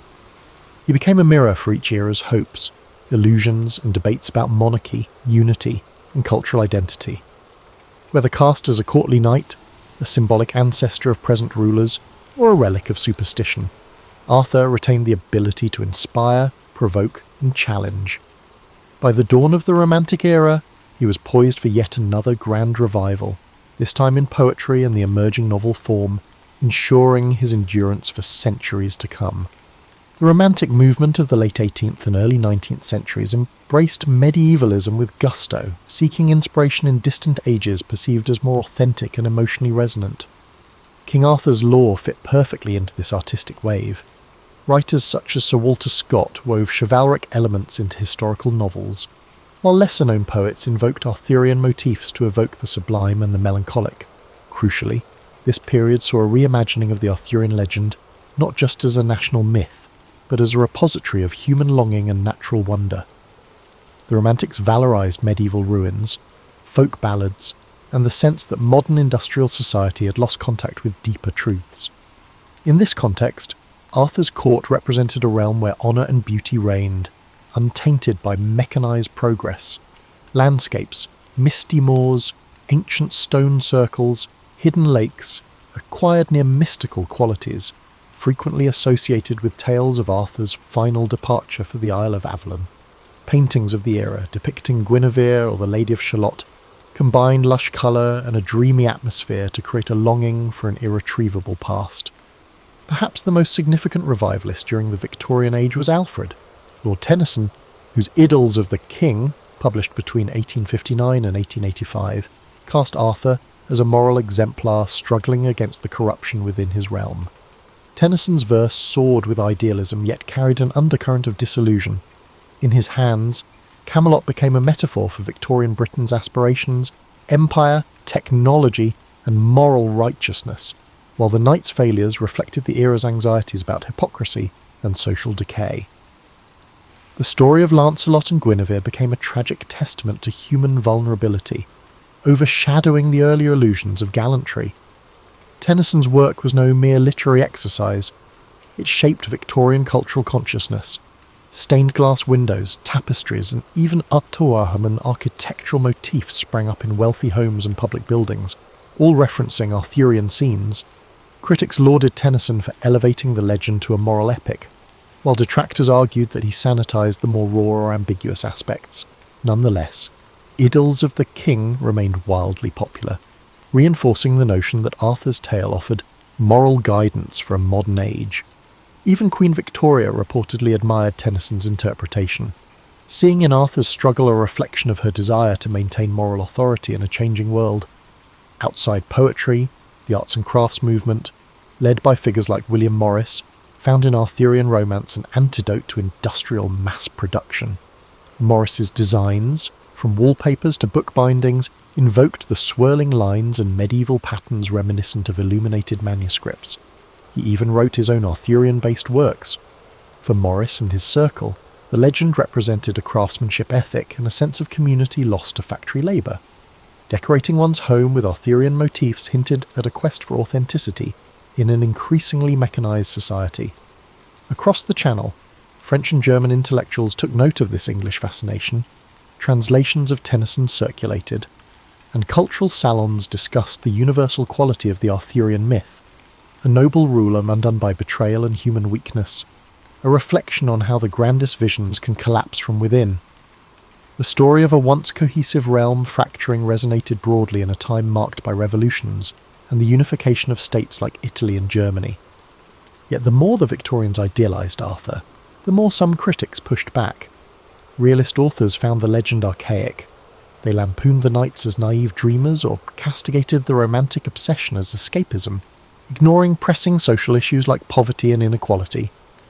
Novelists such as Charles Dickens or Elizabeth Gaskell focused on contemporary life, rarely referencing Arthur. Still, even in their works, the notion of a lost moral centre lurked, as if Camelot's shadow lay over an industrial landscape that had lost its spiritual moorings. By the late 19th century, the medieval revival reached its peak. Pre-Raphaelite painters like Edward Burne-Jones rendered sumptuous scenes of knights questing in forests dappled with improbable light. Guinevere's hair glowed with golden hues, Lancelot's armour gleamed, and Arthur himself stood as a solemn, almost tragic figure. The emphasis on colour, texture, and emotion showcased how thoroughly the legend had been claimed by the aesthetic movement. King Arthur was no longer just a stream taught in school, he was a cultural phenomenon bridging literature, art, interior design, and public discourse about morality and progress. This fervent romantic and Victorian reclamation set the stage for a 20th century that would wrestle anew with Arthur's meaning. As empire gave way to modern war and the illusions of unstoppable progress cracked, the question loomed: would the Arthurian legend remain relevant, or would it be relegated to the dusty corners of libraries, overshadowed by more pragmatic narratives of science and modernity? The coming era would test that question in unexpected ways, ensuring that the tale of Britain's mythical king continued to evolve. The early 20th century confronted the Arthurian legend with 2 world wars and a changing cultural landscape that tested all forms of romanticised history. Yet the legend adapted once more. On the literary front, novelists and scholars revisited the medieval sources, sifting myth from alleged fact with renewed vigour. T.H. White's The Once and Future King, serialised between 1938 and 1958, stood out in this period as a bold reinterpretation that combined whimsy with philosophical introspection. White began with a light-hearted portrayal of a young Arthur tutored by Merlin, who transforms him into various animals to learn life lessons. But as the narrative advanced, it delved into darker ethical complexities, power, justice, and betrayal, echoing the cataclysms of the world outside. The Once and Future King resonated with readers living through global conflict. Arthur's dream of a just society felt like a parallel to the Allies' rhetoric about defending democracy.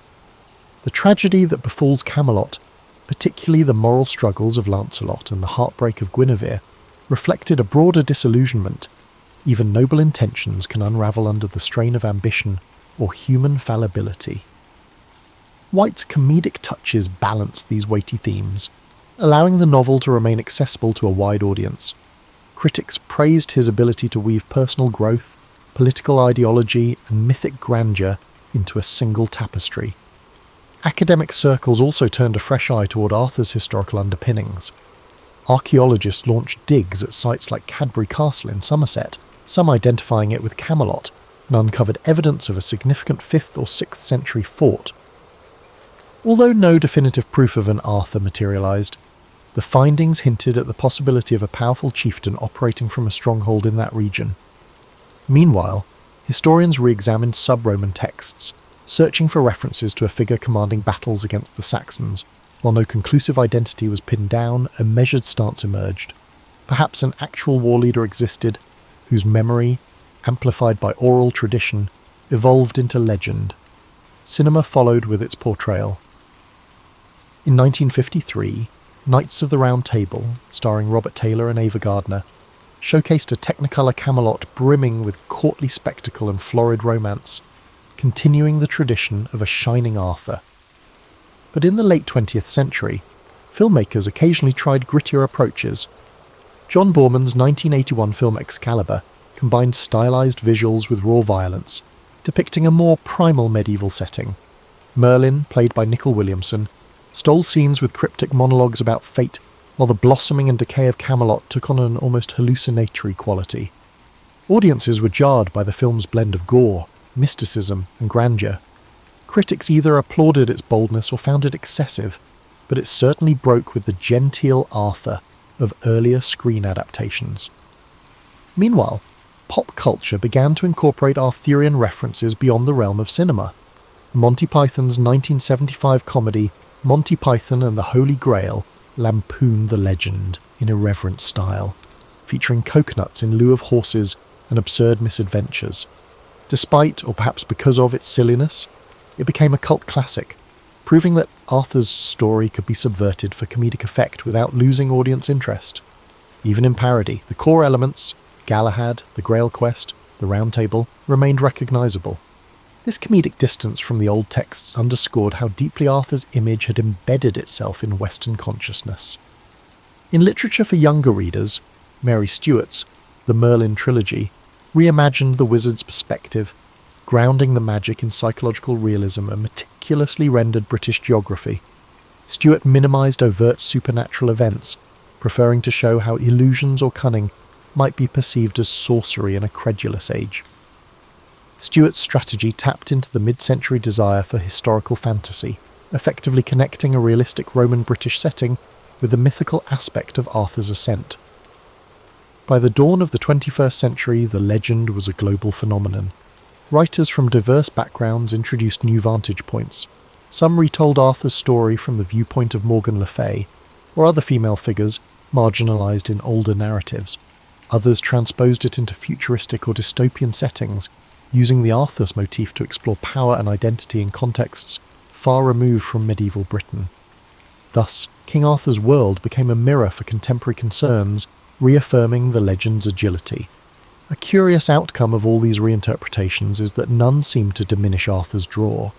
If anything, the multiplicity of versions cements his place in popular culture as a figure who can shift shape to match an era's dreams or anxieties. Where once sub-Roman Britons might have invoked him as a war hero, the modern West might see him as a moral king, a comedic foil, or a reluctant idealist. Enduring elasticity attests the story's profound roots in the collective imagination, perpetually setting the stage for new guests and new stories. In parallel with the cultural expansions of Arthur's legend, a robust subfield of scholarship continually probed the question, how much of Arthur is history and how much is layered invention? Academic conferences and journals wrestled with topics like the historical Arthur, the Celtic Twilight, and post-colonial readings of the Arthurian myth. Some scholars fixate on gleaning every trace of authenticity from early medieval records. Others see Arthur primarily as a literary phenomenon, shaped less by actual events and more by cultural narratives that shift with each retelling. One provocative angle is the possibility that Arthur's name reflects not one person, but a composite of leaders. British historians note multiple characters named Arthur or Artorius in sub-Roman or early medieval contexts, some from southern Scotland, others from Wales or Cornwall. Each might have contributed pieces to the mosaic that later generations unified into a single legendary king. The idea of a collective memory forging one iconic hero is hardly unique to Arthurian lore.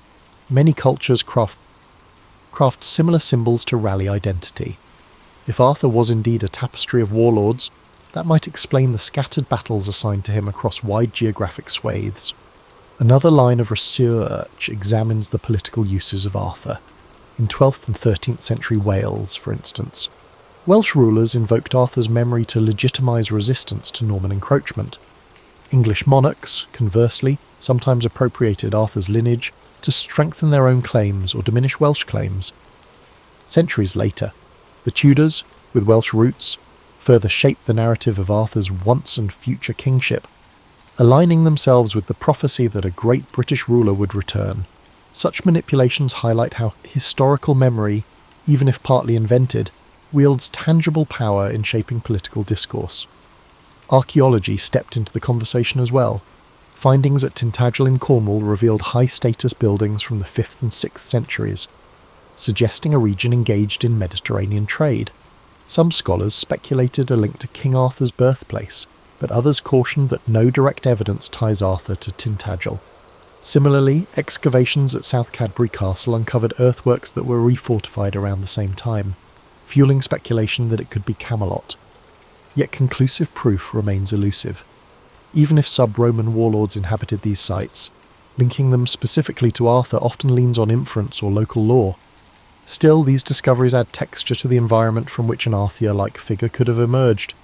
Hill forts bustling with trade goods, imposing ramparts, and fleeting glimpses of renewed local power. As for the Holy Grail, scholars trace its introduction to literary creativity rather than any early Celtic tradition. The Grail's first mention appears in Chrétien de Troyes' 12th century French romance. Over subsequent centuries, writers redefined it variously as a dish, a chalice, or a holy relic. By Malory's era, it symbolised divine grace. Though evocative, it likely has no root in actual sub-Roman Britain. Yet ironically, the Grail quest would become one of Arthur's best-known storylines, showing again how later imaginings overshadow any original kernel. The final element often dissected by historians is the notion of Arthur's final battle at Camlan and his supposed immortality. Tales insists he didn't die but journeyed to Avalon, awaiting the time to return and save his people. This motif of the sleeping hero resonates in multiple mythologies, from Finnish to Balkan, where a legendary champion slumbers in a secret realm, ready to defend the land in its hour of greatest need. If Arthur's earliest known mentions already included an ambiguous death, it might indicate a broader mythic pattern. Cultures often prefer that their great heroes linger, promising cyclical renewal. Contemporary scholarship then juggles these layers: the possible sub-Roman commander, the medieval expansions, the Victorian romanticisation, and the modern reinterpretations. If a purely factual Arthur existed, it remains overshadowed by centuries of imaginative flourish. Yet the continued scholarly debate underscores that the legend's essence is not about verifying a single historical biography. Instead, it's about the interplay between memory, identity, and creativity. Each era projects its questions and values onto Arthur, gleaning new answers from the same set of age-old motifs. Within this dialogue lies a paradox. While we yearn to know the real Arthur, it's the transformations of his story that keep him relevant. The search for authenticity endures, but so does the tradition of rewriting him, ensuring that every generation finds its reflection in Camelot's mirror. That dual dynamic, archaeological hunts for evidence alongside fresh literary spins, continues to enrich Arthur's mystique, bridging academic rigour and imaginative flight. Today, King Arthur stands as a cultural mainstay, simultaneously ancient and ever-evolving. From glimmering blockbusters to niche historical novels, he resonates with modern audiences for reasons that extend far beyond medieval romance. Why does he endure? Perhaps because the Arthurian legend, at its core, addresses universal yearnings, the dream of a just society, the pain of betrayal by those closest to us, and the hope that even in times of darkness, a champion might arise or return. In the realm of pop culture, Arthur's story reappears in myriad forms. Television series recast Camelot as a gritty drama or comedic parody. Role-playing games include knights and wizards referencing Arthurian tropes. Even science fiction riffs on the motif, depicting cosmic quests for futuristic grails. Each adaptation tweaks the formula, exalting or subverting the Round Table, focusing on Arthur's naive optimism or Merlin's ambiguous counsel. The legend's adaptability seems limitless, thriving precisely because it does not lock itself into a single vantage point. Moreover, modern creators often place greater emphasis on peripheral characters. Guinevere's perspective, once overshadowed by Lancelot and Arthur, now emerges in retellings that highlight her agency. Morgan Le Fay, long pigeonholed as a seductive antagonist, gains complexity as a powerful sorceress shaped by a political marginalization. Knights like Gawain or Tristan Starr in spin-off narratives that delve into their motivations, trials, and moral failings. This expansion underscores an inclusive trend in storytelling. The supporting cast can hold as much intrigue as the central hero, adding depth and nuance. Another dimension is how Arthur's ethos intersects with contemporary debates on leadership and ethics. The Round Table has been cited in discussions about participatory decision-making, corporate governance, and community leadership. People often pose questions such as, how can we ensure honesty and loyalty in organisations? Or, what if our boardroom resembled a round table where every voice is equal? The metaphor of Camelot's unity haunts these dialogues, reminding us that ideals are fragile and require constant vigilance against corruption. Even a figure as iconic as Arthur cannot sustain a just kingdom alone if the underlying structures give way to jealousy and power struggles. Meanwhile, historians continue refining their judgments on the historical Arthur. Some propose that no single warlord can account for the entire tradition, while others cling to the possibility that a noteworthy battle leader around Mount Badon sparked the legend. Though conclusive proof remains elusive, each new archaeological find or textual analysis can stir a fresh wave of interest. The pursuit itself testifies to an enduring desire to ground the legend in tangible fact, as if verifying Arthur might restore some sense of continuity between past ideals and present realities. Education also plays a part. Children encounter Arthur in school anthologies, gleaning rudimentary knowledge of knights, queens, and magical swords. Universities hold seminars on the Arthurian canon, exploring everything from Celtic myth to psychoanalytic readings of the Grail quest. For many, King Arthur is their first taste of medieval literature, an accessible portal into broader historical currents. Hence, the legend perpetuates itself academically, weaving into curricula that spark each generation's imagination. The future of Arthurian legend seems as secure as its past. Technological tools like virtual reality, interactive digital storytelling, and immersive theatre open new frontiers. Imagine wandering a VR Camelot, conversing with AI-driven versions of Lancelot or Morgan, shaping the narrative by your own moral choices. The possibilities speak to the legend's adaptability.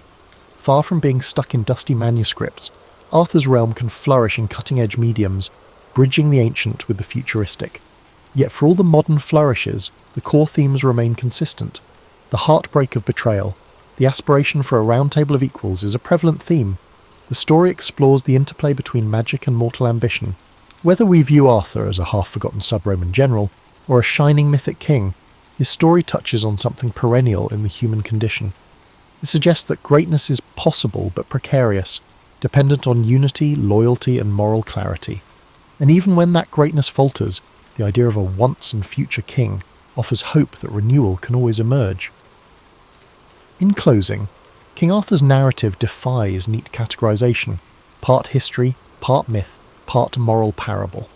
Over 15 centuries, it has transformed from local folklore into a global phenomenon, shaped by the Christian allegory, chivalric romance, national myth-making, and modern reinterpretations. Each retelling adds a new layer, ensuring the story remains alive, not fossilized. To trace its evolution is to glimpse our own cultural evolution. We find in Arthur a mirror for our collective dreams and disillusionments, an ever-shifting testament to humanity's enduring quest for a noble realm we might call Camelot. Benjamin Franklin's life began not in luxury, but in the bustling precincts of colonial Boston, a port city shaped by rigorous pieties and hardy trade. He was born on January 17, 1706, the 15th child in a family that struggled with limited means. His father, Josiah, a tallow chandler, had emigrated from England hoping to build a modest livelihood. Young Benjamin's earliest memories likely featured the pungent smell of rendered fat in candle-making vats and the tension of a crowded household. But beneath those humble beginnings stirred a restless mind that refused to be confined. In many standard biographies, Franklin pops up as an unflappable genius who soared easily from a cramped apprenticeship to transatlantic fame. Yet the real story is a tangle of near failures, calculated risk-taking, and heated disputes with family. At age 12, Benjamin began an apprenticeship under his older brother James, a printer whose temper matched his drive for high-profile pamphlets. Initially enthusiastic, Benjamin soon chafed at James's authoritarian style. Printing presses demanded skilled hands and an eye for detail, but also a willingness to handle punishing hours. Moreover, James often undercut Benjamin's ideas about editorial direction. Tension built behind shop doors until Benjamin clandestinely penned letters to the local newspaper under the pseudonym Silence Dogood. Those witty essays garnered attention, all while James remained ignorant of the true author. That escapade, half mischief and half aspiration, sparked Franklin's lifelong devotion to shaping public opinion. The columns criticised colonial authorities and championed free expression, forging a path that later would turn him into a master communicator. However, James's discovery of Benjamin's secret authorship precipitated ugly quarrels. In 1723, weary of conflicts and the constraints of apprenticeship, Benjamin fled Boston for Philadelphia. That covert departure, on a leaky sloop, signalled the first of his many reinventions. Philadelphia at the time offered a more cosmopolitan atmosphere than Boston. Quaker merchants, German artisans, and bustling wharves gave the city a distinctly commercial but tolerant flavour. Franklin trudged through its streets, jobless and nearly broke, searching for any printer who might hire him. A few local contacts pointed him to Samuel Keimer, who ran a small, disorganised print shop. Recognising Benjamin's talent, Keimer agreed to take him on. For Franklin, it was a step towards self-sufficiency.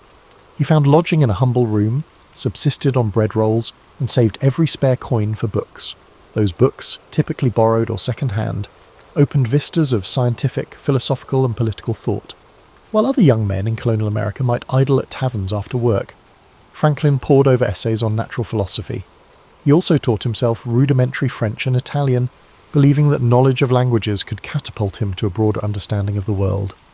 Eager to refine his social skills, he adopted a system of self-improvement based on virtues he listed in a little notebook. This daily practice, strikingly systematic for the era, kept him alert to personal discipline, though not always successful in defeating temptations. Still, Franklin was an ambitious tradesman at this juncture, not the seasoned statesman or scientist we envision today, but he planted the seeds of a strong passion for reading, a fixation on bettering oneself, and a readiness to go against the grain. He joined local clubs, most notably the Junto, a forum of curious individuals who debated civic improvements and swapped knowledge. Franklin thrived in that environment, forging friendships with rising merchants, teachers and artisans. The Junto's premise that everyday citizens could shape community policies resonated deeply with him. He began drafting proposals for better street lighting, suggesting the establishment of a lending library, and even championing volunteer fire brigades. These small-scale innovations signalled the mindset that would later produce loftier feats. Thus, by his mid-20s, Franklin was already a figure to watch in Philadelphia, a young printer with an entrepreneurial streak, a pamphleteer unafraid of challenging norms, and a network skilled at binding like-minded souls together. However, financial security was still elusive. His personal life was complicated, and his religious skepticism set him apart in an era of strict orthodoxy. The next years would see him expand these early experiments, slowly weaving the persona that would one day grace the global stage. Early in the 17th century, Franklin's printing shop gained stability due to its growing reputation for punctual deliveries and sharp content. His production ranged from political leaflets to visiting cards, yet almanacs proved to be his most profitable venture. In 1732 he introduced Poor Richard's Almanac, a cheeky, insightful publication under the pseudonym of Richard Saunders. Unlike staid almanacs that listed only lunar cycles and harvest tips, Franklin's version featured witty maxims, satirical commentary, and personal jabs that made each edition an eagerly awaited staple in households across the colonies. Yet while Poor Richard minted his reputation, Franklin's day-to-day life was more complex. He navigated a personal relationship with Deborah Reed, who had once been a neighbour's daughter.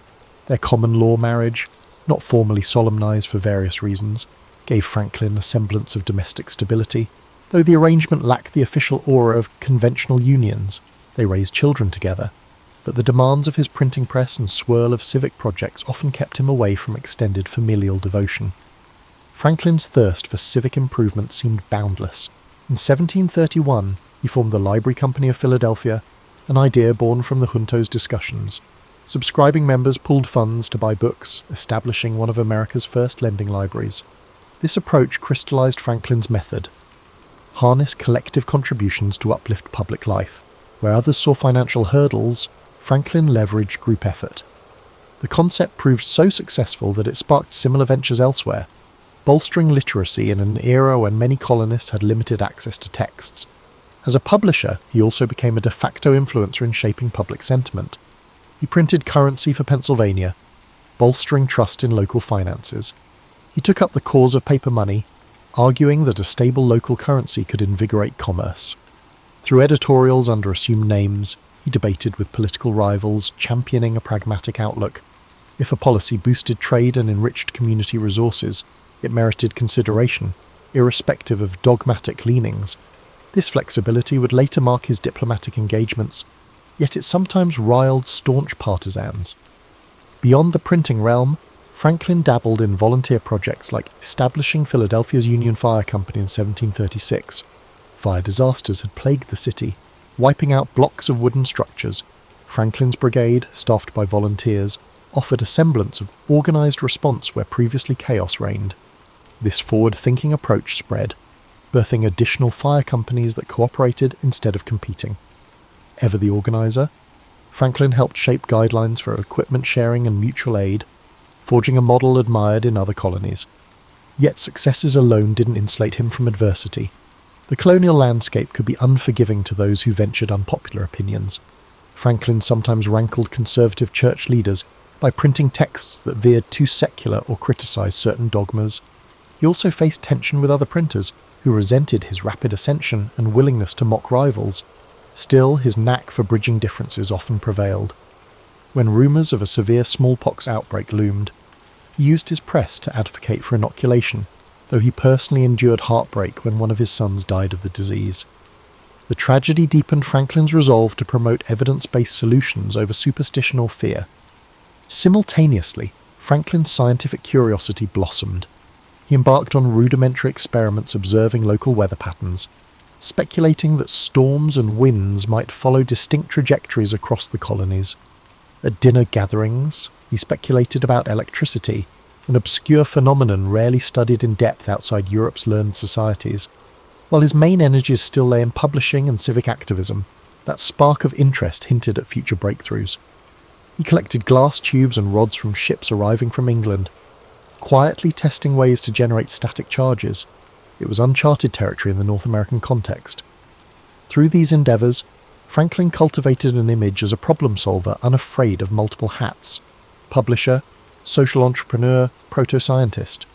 His approach remained anchored in practicality. He believed knowledge mattered chiefly when applied to real-life challenges, whether refining printing techniques or organising communities to fight fires. Meanwhile, Poor Richard's Almanac soared in popularity, its aphorisms turning into everyday proverbs. Phrases like "early to bed and early to rise makes a man healthy, wealthy, and wise" laced casual speech, shaping the moral tenor of the day. Many readers had no idea that Franklin, behind the comedic mask of Richard Saunders, orchestrated each aphorism with a shrewd sense of what the public would embrace. By the mid-1730s, he was no longer just a scrappy printer. He was emerging as a civic figure recognised for bridging the divides of a fractious colonial society. His illusions of grandeur were subdued, though. He remained humble enough to realise that the bigger the stage, the steeper the criticisms. Nevertheless, the path ahead beckoned him to new realms, both scientific and political, that would redefine his standing in the colonies and beyond. As the 1740s unfolded, Franklin expanded his repertoire of ventures, moving beyond the realm of printing presses and local libraries. He began a foray into public office, first as clerk of the Pennsylvania Assembly, then as a justice of the peace. Though these roles brought little direct power, they introduced him to the mechanics of governance and legislative procedures. Franklin quickly grasped that influence often arose not from formal titles, but from credibility in discourse. Whether drafting petitions or speaking softly behind the scenes, he proved adept at galvanizing votes around pragmatic solutions. His philanthropic instincts also guided him to found what he called an academy. Conceived in the mid-1740s, this initiative eventually evolved into the University of Pennsylvania. Dissatisfied with narrow classical curricula, Franklin yearned for an institution that melded theoretical knowledge with practical arts. He envisioned courses in modern languages, commerce, and applied sciences, strikingly progressive when many were still clung to Latin and Greek as the backbone of learning.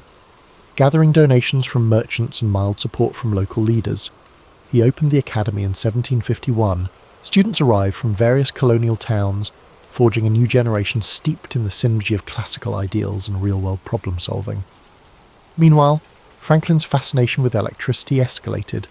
News reached him of European experiments generating sparks from friction machines. Intrigued, he improvised his apparatus.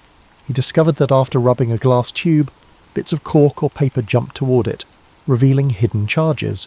He took copious notes, meticulously describing how certain materials attracted or repelled. Over time, he concluded that electricity involved a single fluid that could move from one object to another, a revolutionary concept for the era. He even coined terms like battery, positive, and negative charges. These insights, published in pamphlets, reached the Royal Society in London, catapulting Franklin into the realm of serious science. His legendary kite experiment, while dramatised in modern retellings, indeed occurred around 1752. Concerned that Europe's official experimenters might beat him to proof that lightning was electric, Franklin prepared a kite made from silk and a conductive metal wire, planning to fly it during a thunderstorm. Observers often imagine dramatic flashes, but Franklin took precautions. He stood under shelter, holding the kite string only through a key attached near the bottom. The moment the kite soared into stormy clouds, the strands of the string grew bristly, signalling that electric charge was travelling downward. A small spark from the key to his knuckle affirmed his hypothesis. This demonstration led him to propose the lightning rod, an iron rod placed atop buildings to direct lightning's destructive force safely into the ground. His success in explaining lightning's nature elevated his reputation overseas. Soon, letters from eminent European savants poured in, praising the ingenious Mr. Franklin of Philadelphia. Yet at home, his daily responsibilities continued unabated, running a busy print shop, publishing a newspaper, and encouraging local improvements. He scarcely had time to revel in his scientific achievements. Indeed, Franklin expressed surprise that his experiments won him so much acclaim abroad, while many neighbours remained unimpressed or simply confused by his lightning games. As if science and commerce weren't enough, Franklin became increasingly involved in frontier politics.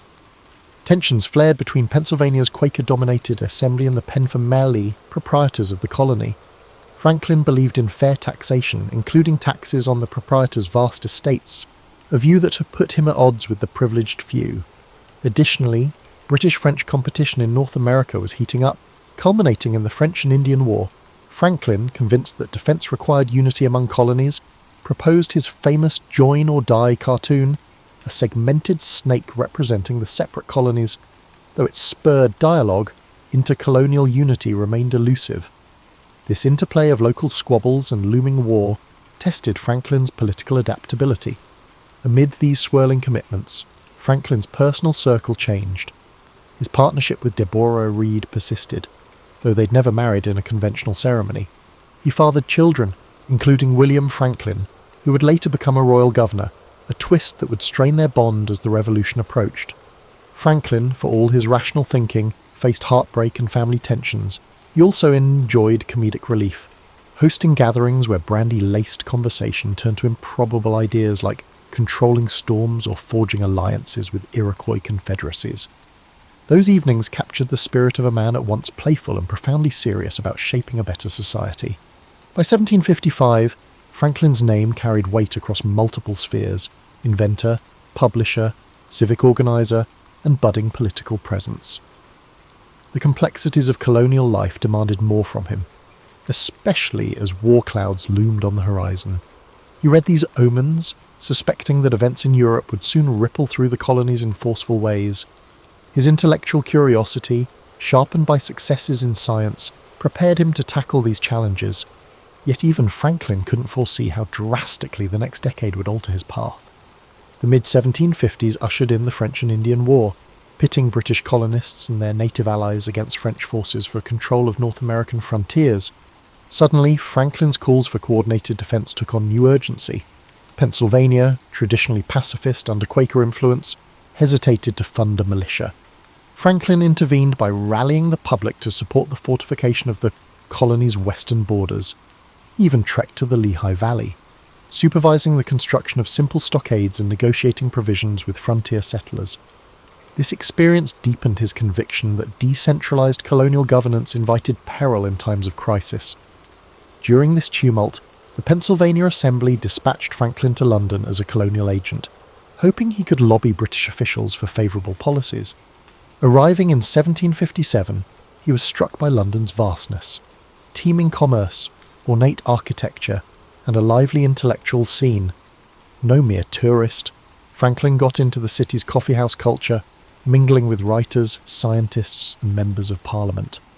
He soon realised that British politicians often held the colonies in low regard, seeing them as sources of revenue or strategic buffers rather than partners. Nevertheless, Franklin's wit and scientific reputation eased his entry into elite circles. He garnered invitations to lecture on electricity, demonstration in hand, wowing aristocrats who marvelled at the American electrician. Some found his plain, Quaker-like dress refreshing in a world of powdered wigs and ruffled cuffs. Shrewdly, Franklin leveraged these social encounters to address colonial concerns. He lobbied for fairer trade regulations and tried to persuade the Penn family to shoulder their share of taxes in Pennsylvania. Though the mission advanced in small increments, Franklin chafed at the slow pace of British bureaucracy. Over time, he witnessed the seeds of paternalistic attitudes that would later spark full-blown colonial resentment. He wrote letters back to Philadelphia, warning that British officials seemed oblivious to colonial capacities. He also recognised that entrenched aristocrats in Parliament viewed colonial assemblies as subservient. In subtle ways, these experiences eroded Franklin's loyalty to the empire's status quo. Franklin spent 5 years in London, returning home in 1762. Reunited with Deborah and his family, he found that Philadelphia had grown in population and ambition. Despite success in resolving some Pennsylvania disputes, new controversies loomed. The British government, having incurred massive debts from the war, considered imposing taxes on the colonies to recoup costs. Franklin saw the probable friction that would result. Before he could settle in, however, the Assembly again tapped him for diplomatic tasks. Sure enough, in 1764, with the Stamp Act on the horizon, Franklin was sent back to London to represent Pennsylvania's opposition to direct taxation without colonial input. The Stamp Act crisis erupted in 1765, igniting unrest across the colonies. Critics on both sides hammered Franklin from his vantage point in Britain. Colonists suspected he'd been complacent about the Act's drafting. Londoners accused him of stirring rebellious sentiments. He testified before the House of Commons in 1766, offering a measured but firm explanation of why the colonies believed they should not be taxed by a parliament where they had no elected representatives. His argument, phrased in calm, logical terms, swayed some opinion, contributing to the Stamp Act's eventual repeal. Yet tensions didn't subside fully. The Declaratory Act followed, asserting Britain's right to legislate for the colonies in all cases whatsoever. Franklin lingered in Britain, dividing his time between official negotiations and private scientific pursuits. He joined the Royal Society, forging friendships with luminaries like Joseph Priestley. They debated the nature of gases, the possibility of manned flight, and new mechanical devices. Franklin's adept mind roved freely in these circles, producing incremental contributions to fields like meteorology and oceanography. He mapped the Gulf Stream after hearing whaling captains discuss warm Atlantic currents, guiding ships to exploit faster routes across the ocean. Yet personal heartbreak struck. Deborah passed away in 1774. Franklin, who'd been abroad for years, felt deep regret at not seeing her in her final days. Meanwhile, political storms at home intensified. The Boston Tea Party erupted, prompting harsh British retaliation. Franklin found himself once more the target of criticism, even singled out by the British Privy Council for public censure in 1774 over leaked letters, slandered and humiliated in a humiliating hearing. He sensed that reconciliation might be doomed. In that humiliating moment, the cracks in his hope for a peaceful resolution to the imperial crisis widened into a chasm. When he finally sailed back to America in 1775, war seemed likely. Franklin had left the colonies as a patient mediator seeking compromise. He returned an embittered observer convinced that Britain's ministry would never treat the colonies fairly. This pivot would chart the next phase of his life, transforming him from loyal colonial agent into a champion of independence, a role that, ironically, few might have predicted a decade earlier. Franklin landed in Philadelphia into May 1775, greeted by an unfolding revolution. Lexington and Concord battles had already erupted, mobilizing militias across the colonies. The Second Continental Congress convened, grappling with whether to seek reconciliation or assert independence. Franklin's arrival injected a seasoned perspective. He had been at the heart of negotiations with Britain and felt the monarchy's intransigence firsthand. He saw little choice but to prepare for armed conflict. Nonetheless, he did not rush to declare separation. Like many delegates, Franklin believed that a unified approach was imperative. The Congress formed the Continental Army, naming George Washington as Commander-in-Chief. Meanwhile, Franklin chaired committees on postal service, leading in him becoming America's first Postmaster General, and on forging alliances with native groups. His pragmatic style, listening intently, forging consensus, helped nudge the Congress forward. He also made time to communicate with friends in Britain, who supported colonial rights, regretting the delay in reaching a consensus. Crucially, Franklin joined a committee tasked with drafting a Declaration of Independence in mid-1776. That small group included Thomas Jefferson, John Adams, Roger Sherman, and Robert Livingston.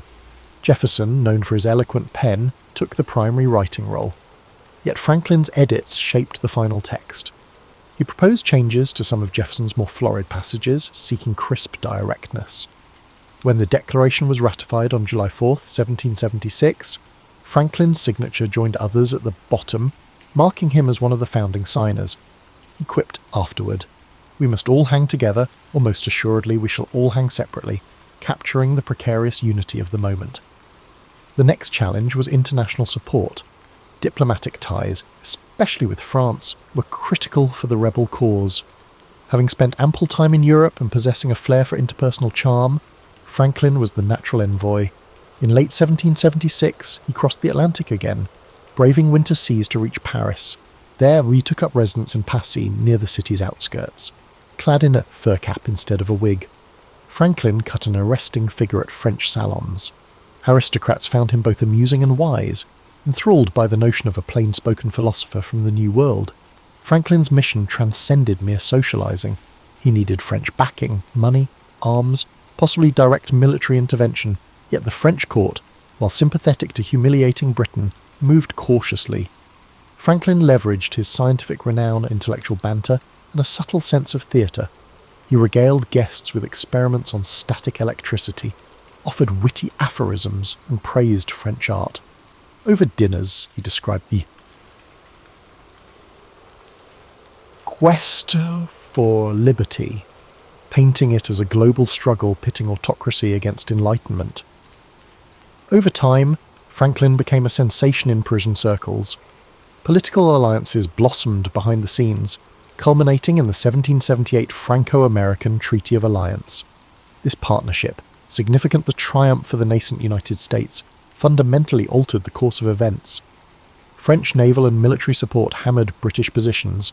Franklin continued to refine the arrangement, pressing for loans and supplies. Letters from American generals describing dire needs arrived weekly. Franklin juggled these pleas with the intricacies of French court politics.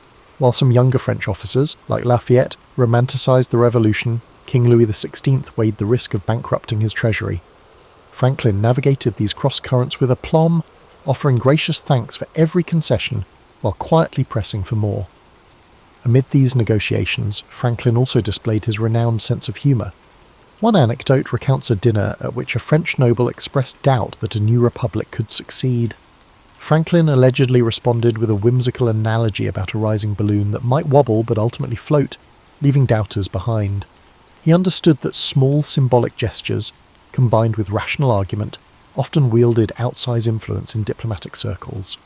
The synergy of warmth, intelligence, and subtle persuasion proved invaluable. By 1781, the Franco-American alliance had turned the war's momentum. Victory at Yorktown, aided by French forces, ended major hostilities, yet formal peace took time.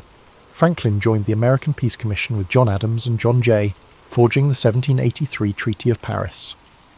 The negotiations tested Franklin's patience as British officials jockeyed for favourable terms.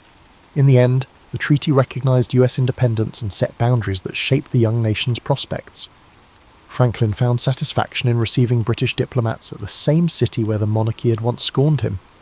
Yet he did not gloat. The end of war demanded reconciliation. He believed that forging stable commerce between Britain and America would benefit both. Having secured independence, Franklin lingered in France as an unofficial cultural ambassador, relishing the city's intellectual ferment.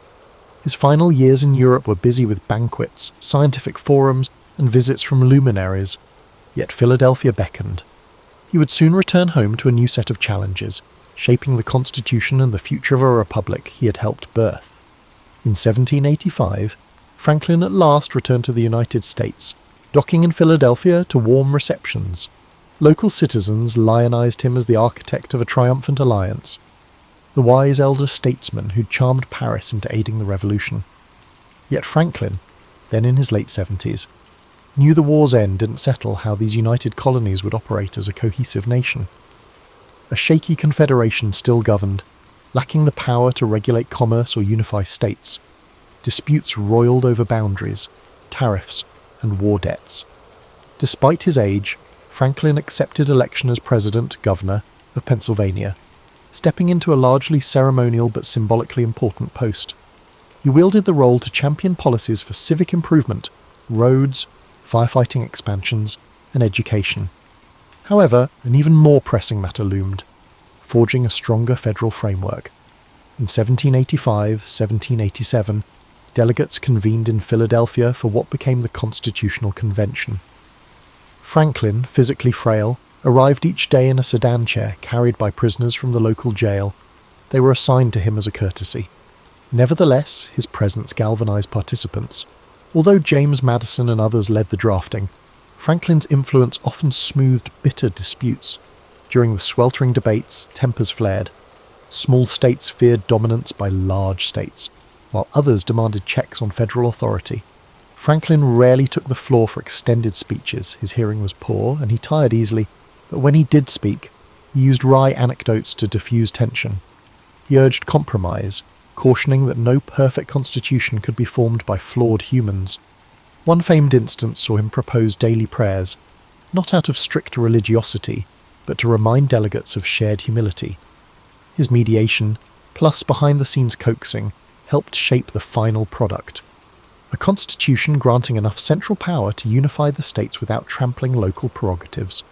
At the convention's close, a bystander asked Franklin what form of government had emerged. He famously replied, "A republic, if you can keep it."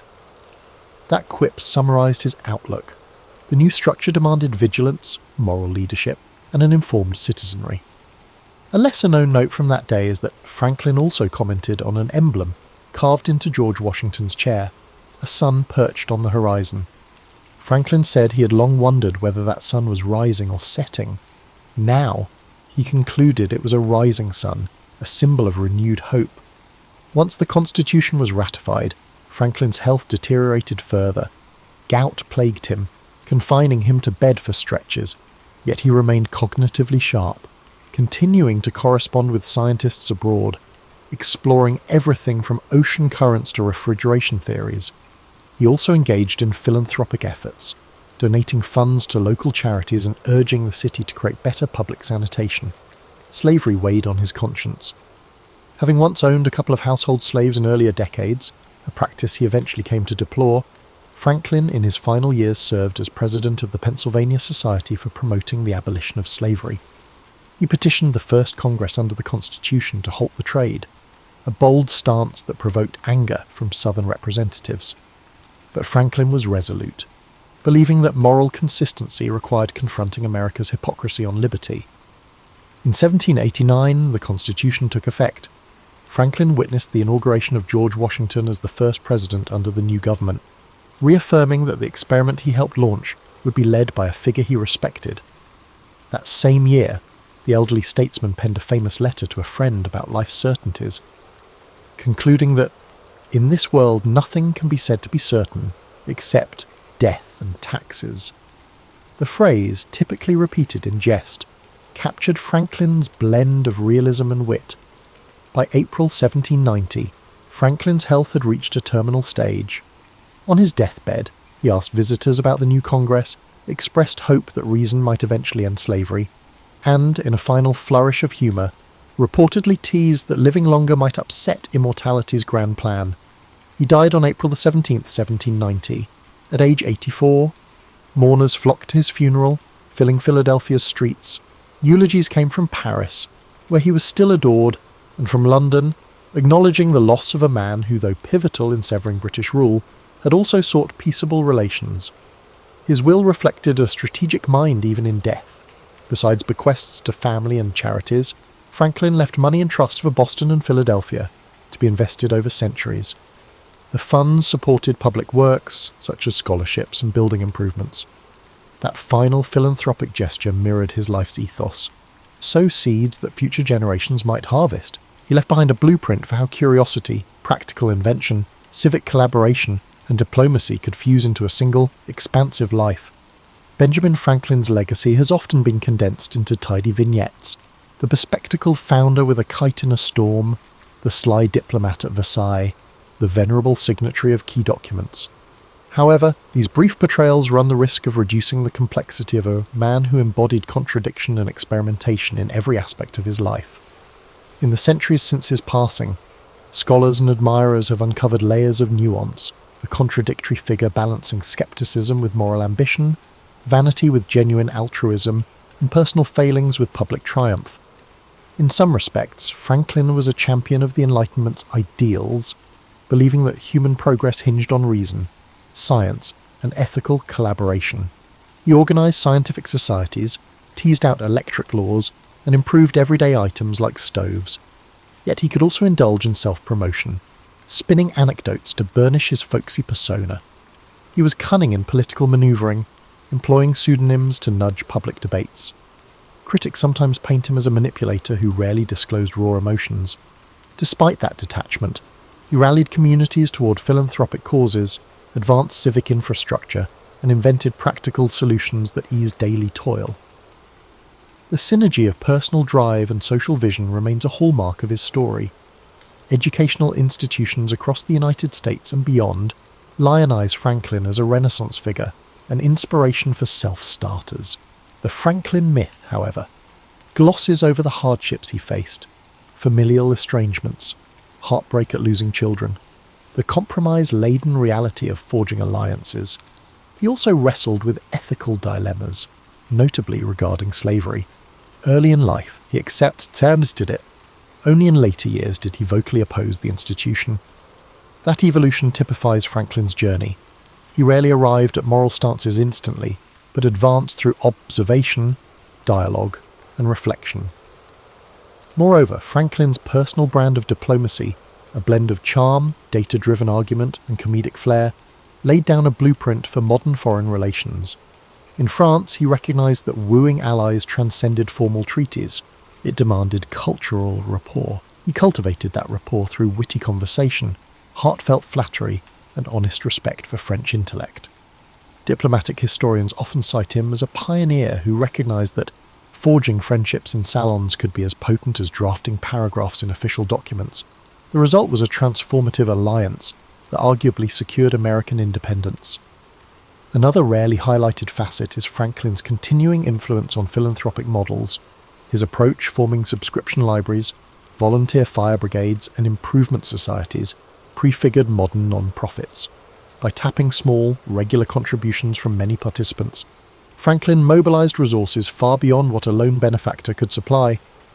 He wrote extensively on how club structures could unify communities around shared needs. These principles echo in contemporary crowdfunding and civic volunteer programs.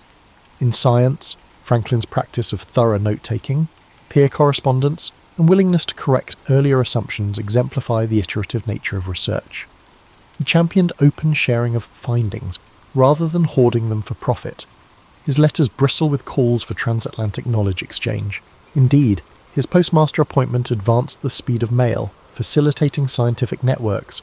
In that sense, Franklin's acted as a conduit for bridging Old World academies and New World experimenters, accelerating the Enlightenment's global momentum. Today's visitors to Philadelphia can trace Franklin's footprints at sites like Independence Hall, the Franklin Court Museum, or the Christ Church Burial Ground. They might see intangible marks, too. The ethos of civic collaboration and entrepreneurial zeal remains strong in the city's culture. Historians debate whether Franklin's legacy looms too large, overshadowing lesser-known but equally vital contributors to early American life. Yet few deny that his capacity to pivot from printing to invention, from local activism to grand diplomacy, stands as an extraordinary demonstration of adaptive genius. Franklin's example resonates with the possibility of reinvention at any stage. He pivoted careers, championed social improvements, and tackled new frontiers of science well into his senior years. His failures, like the fiasco at the British Privy Council or personal regrets about absent fatherhood, did not halt his momentum. Instead, they spurred reflection and course correction. That dynamic interplay of aspiration and humility undergirds his adult life, providing a refreshing contrast to rigid or dogmatic leadership styles. In summary, it is difficult to neatly categorize Benjamin Franklin's story. He was a printer who saw words as the foundation of public life, a scientist who harnessed the power of lightning, a statesman whose wit won the favour of a monarchy, and a moral innovator who, in his later years, struggled to balance the ideals of the new republic with its realities. His life in corpora encourages us to keep exploring, keep experimenting, and keep forging alliances. By harnessing curiosity and civic-mindedness, Franklin believed society could inch closer to enlightenment.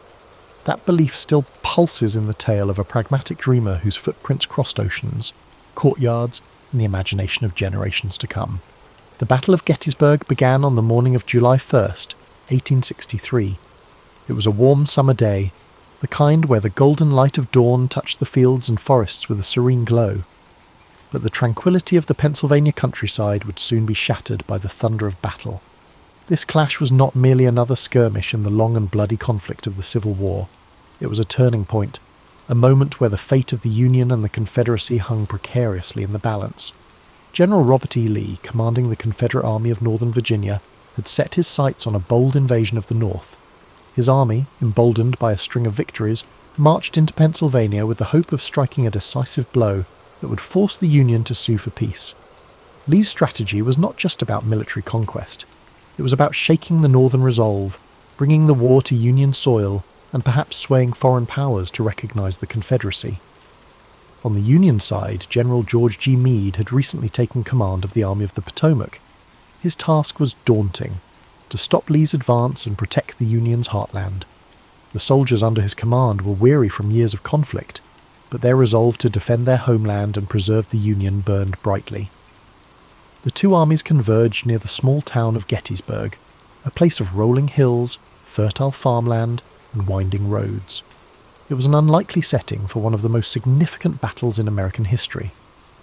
On the first day, the fighting began west of the town, as Confederate forces encountered Union cavalry. The clash was fierce and chaotic, with both sides scrambling to gain the upper hand. By day's end, the Confederates had pushed Union forces back through the town and onto the high ground to the south, securing an early advantage. The second day of the battle dawned with tension thick in the air. The Union army had established a strong defensive position along a series of hills and ridges known as Cemetery Hill, Culp's Hill, and Little Round Top. Lee, confident in his army's strength, launched a series of attacks to break the Union lines. The fighting on July 2nd was intense and bloody. At Little Round Top, Union Colonel Joshua Lawrence Chamberlain and the 20th Maine Regiment made a heroic stand to defend the hill's southern flank.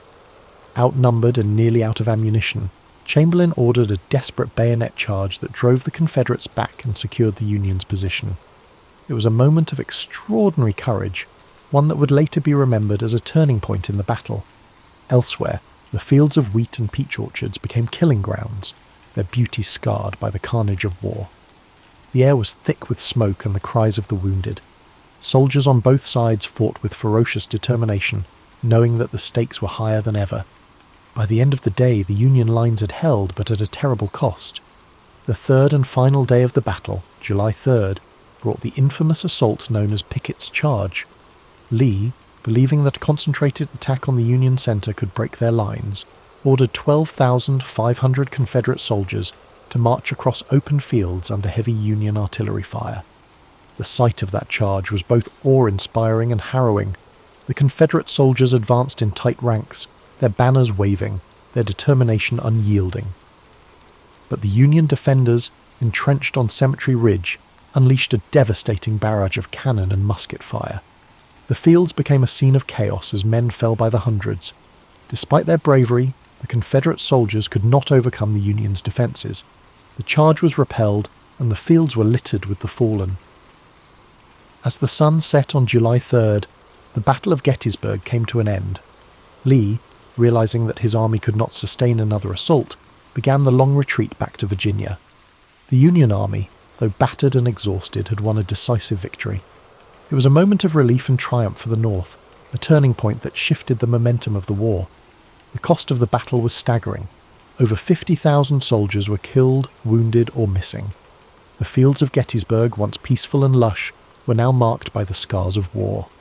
Families in both the North and the South mourned the loss of loved ones, their lives forever changed by the conflict. In the months that followed, Gettysburg became a symbol of sacrifice and resilience. On November 19th, 1863, President Abraham Lincoln delivered the Gettysburg Address at the dedication of the Soldiers' National Cemetery. His words, though brief, captured the essence of what the battle had come to represent.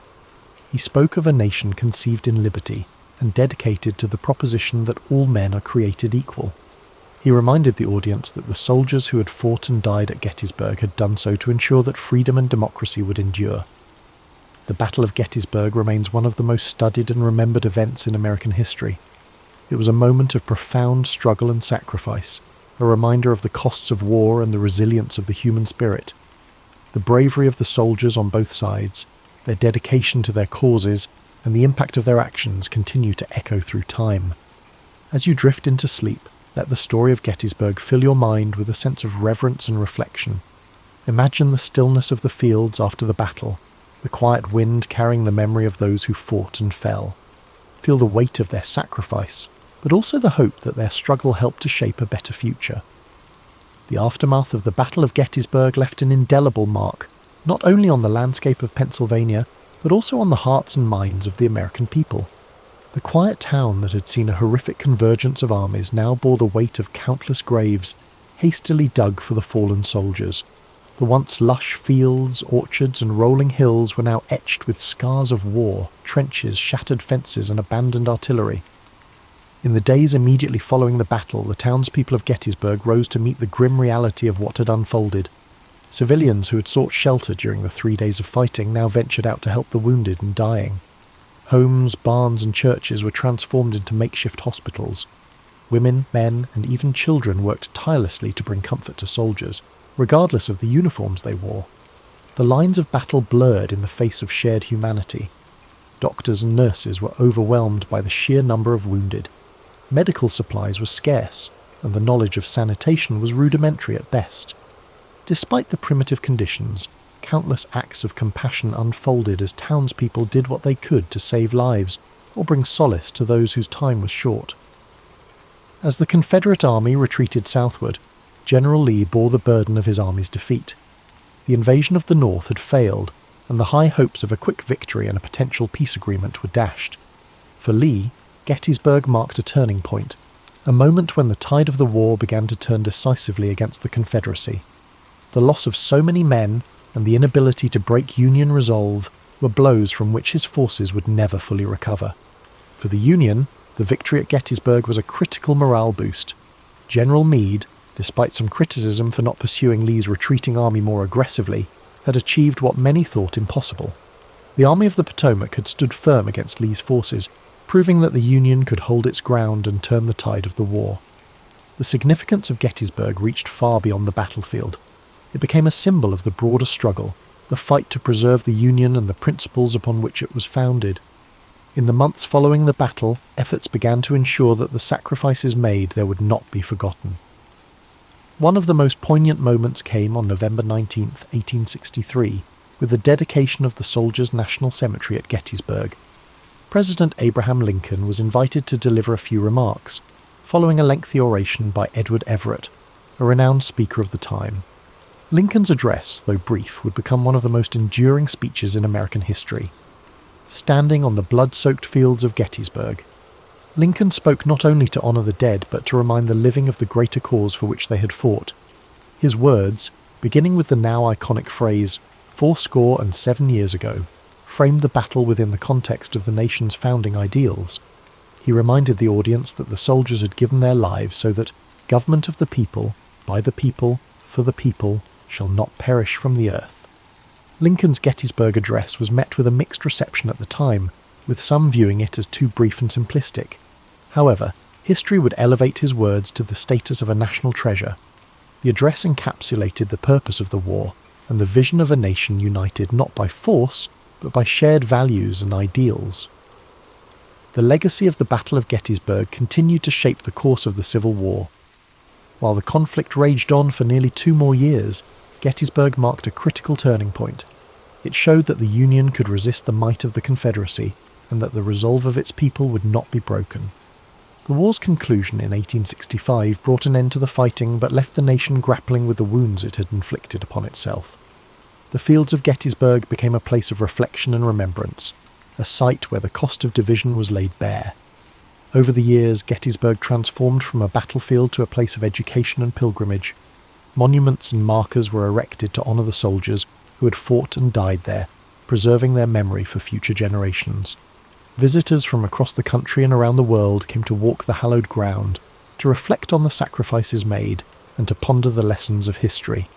Today, Gettysburg stands as a testament to the resilience of the human spirit and the enduring struggle for freedom and equality. It reminds us of the fragility of unity and the strength required to preserve it. The lessons of Gettysburg echo through time, challenging us to remember that the cost of division is far greater than the effort required to come together. As you rest tonight, let the story of Gettysburg remind you of the courage and sacrifice of those who came before us. Imagine the quiet fields at dawn, the soft rustle of the wind, and the stillness that now blankets a place once filled with chaos. Let the strength of their resolve bring you a sense of peace, and may their legacy inspire hope and understanding in your heart. The legacy of Gettysburg extends far beyond the battlefield itself. It remains a cornerstone of American history, not only as the site of a pivotal clash during the Civil War, but also as a symbol of the nation's enduring struggle to reconcile its ideals with its realities. The battlefields and memorials at Gettysburg now stand as a reminder of the courage, sacrifice, and humanity displayed by those who fought there, as well as the immense costs of division and conflict. In the years following the Civil War, Gettysburg became a focus for national healing. Veterans from both the Union and the Confederacy returned to the site to honour their comrades and reflect on the events that had shaped their lives. These reunions, particularly those held on significant anniversaries of the battle, fostered a sense of reconciliation and shared purpose. Despite the lingering wounds of war, these gatherings underscored a shared humanity that transcended the divisions of the past. One of the most moving examples of this came during the 50th anniversary of the battle in 1913. Veterans from both sides, now old men, came together to remember their shared history. The event culminated in a symbolic handshake across the stone wall at the site of Pickett's charge, a powerful gesture that reflected the desire for unity and peace. These reunions were not without their complexities, but they marked an important step in the nation's journey toward healing and understanding. Over time, Gettysburg evolved into a place of education and reflection. The Gettysburg National Military Park, established in the late 19th century and further developed in the 20th, preserves the battlefield and its many monuments, ensuring that future generations can walk the same paths and learn the same lessons. The park's museum and visitor centre provide context and insight into the events of the battle, offering a deeper understanding of its significance and the people who shaped it. The Gettysburg Address, too, continues to resonate as a defining moment in American history. Lincoln's words, spoken with such clarity and purpose, serve as a reminder of the ideals upon which the United States was founded. They challenge us to honour the sacrifices of those who fought by striving to create a more just and equitable society. Today, Gettysburg stands as a living testament to the enduring importance of history. It draws visitors from across the globe who come to honour the past, reflect on the present, and consider the future. The battlefield, with its rolling hills, stone walls, and quiet woods, invites contemplation. Walking its paths, one cannot help but feel a connection to the stories of those who stood there, to the bravery and determination that defined them, and to the lessons they left behind. The Battle of Gettysburg teaches us that even in the darkest times, there is hope for redemption, for reconciliation, and for a brighter tomorrow. It reminds us of the costs of division and the strength required to build unity. It challenges us to live up to the ideals of liberty and equality, to honour the sacrifices of those who came before us by working to create a better world. As you settle into rest tonight, let the story of Gettysburg fill your heart with a sense of reflection and gratitude. Picture the fields bathed in the soft light of the setting sun, the gentle rustle of leaves in the breeze, and the quiet peace that now blankets the land. Let the echoes of courage and sacrifice guide your thoughts, and may their legacy inspire hope and understanding in your dreams. The story of Gettysburg is not only about the battle itself, but also about the enduring lessons it offers. It is a story of courage under fire, of ordinary people facing extraordinary challenges, and of a nation striving to find its way through the darkness of conflict. Gettysburg reminds us that history is not just a series of dates and events, but a tapestry of human experience, woven with threads of sacrifice, resilience, and hope. As we reflect on Gettysburg, we are reminded of the power of unity and the dangers of division. The Civil War, of which Gettysburg was a turning point, was born out of deep-seated disagreements and unresolved tensions. The soldiers who fought at Gettysburg came from different walks of life, different regions and different perspectives, but they shared a common humanity. Their bravery and sacrifice speak to the strength of the human spirit, even in the face of unimaginable hardship. In the years following the battle, the memory of Gettysburg became a source of inspiration for those working to rebuild and reconcile a fractured nation. The scars of war ran deep, but so too did the determination to heal.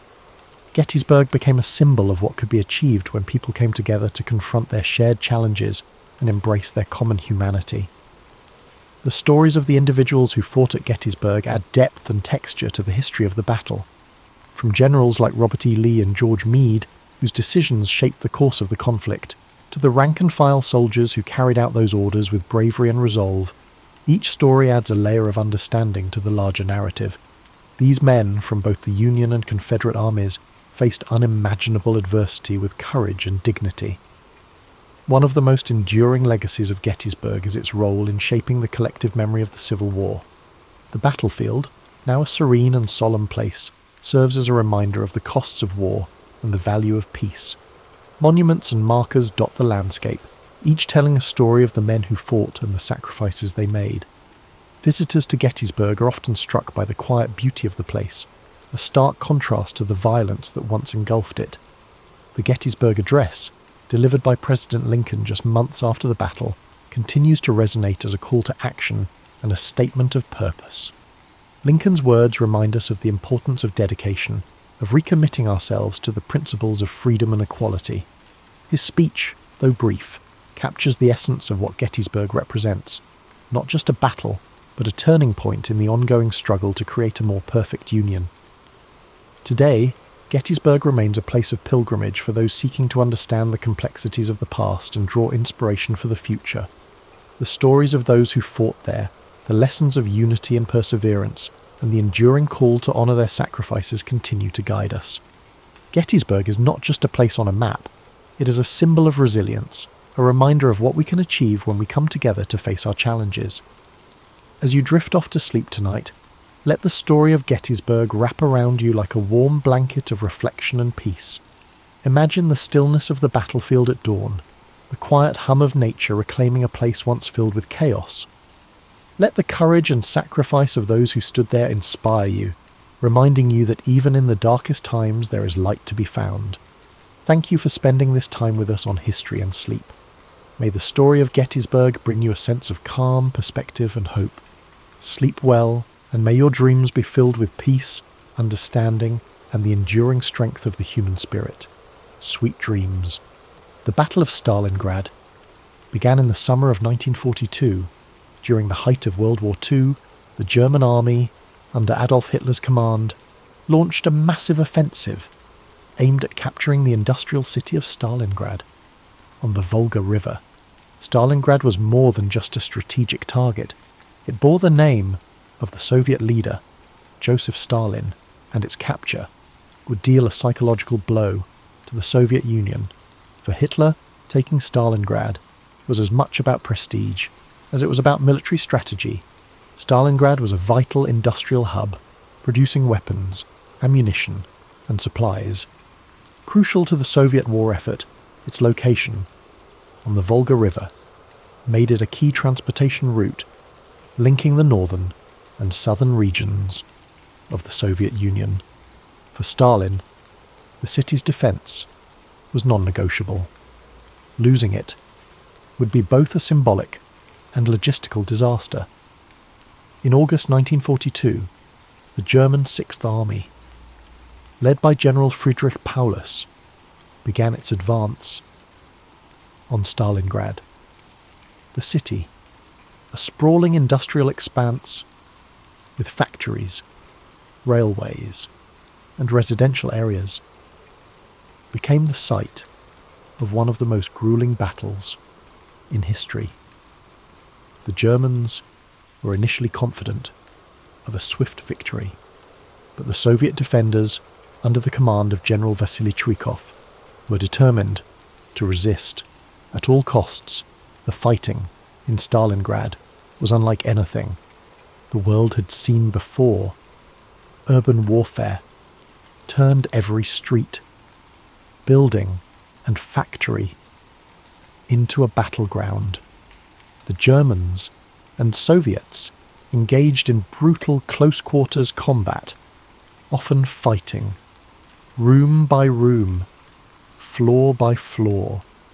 The city became a labyrinth of destruction, with rubble and debris transforming entire neighborhoods into treacherous landscapes.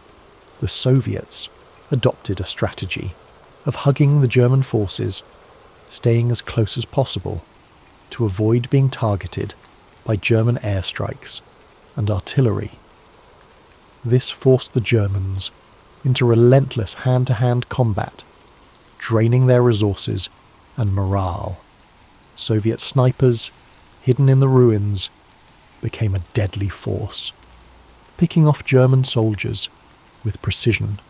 One of the most famous snipers, Vasily Zaitsev, became a symbol of Soviet resilience, his actions inspiring defenders across the city.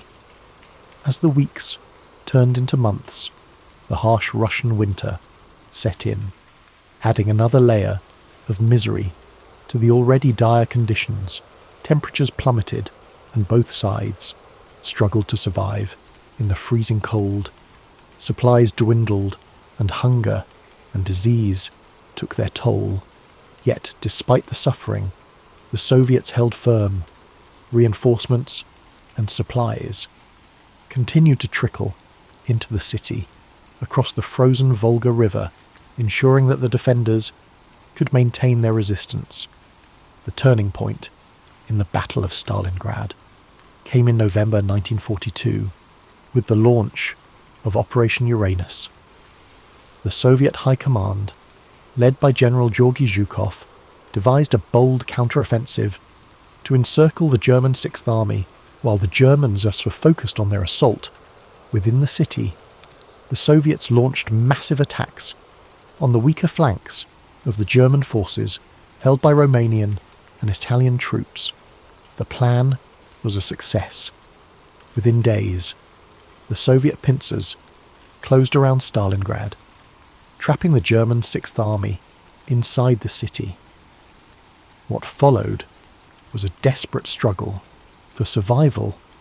The encircled German forces, numbering over 300,000 men, were cut off from supplies and reinforcements.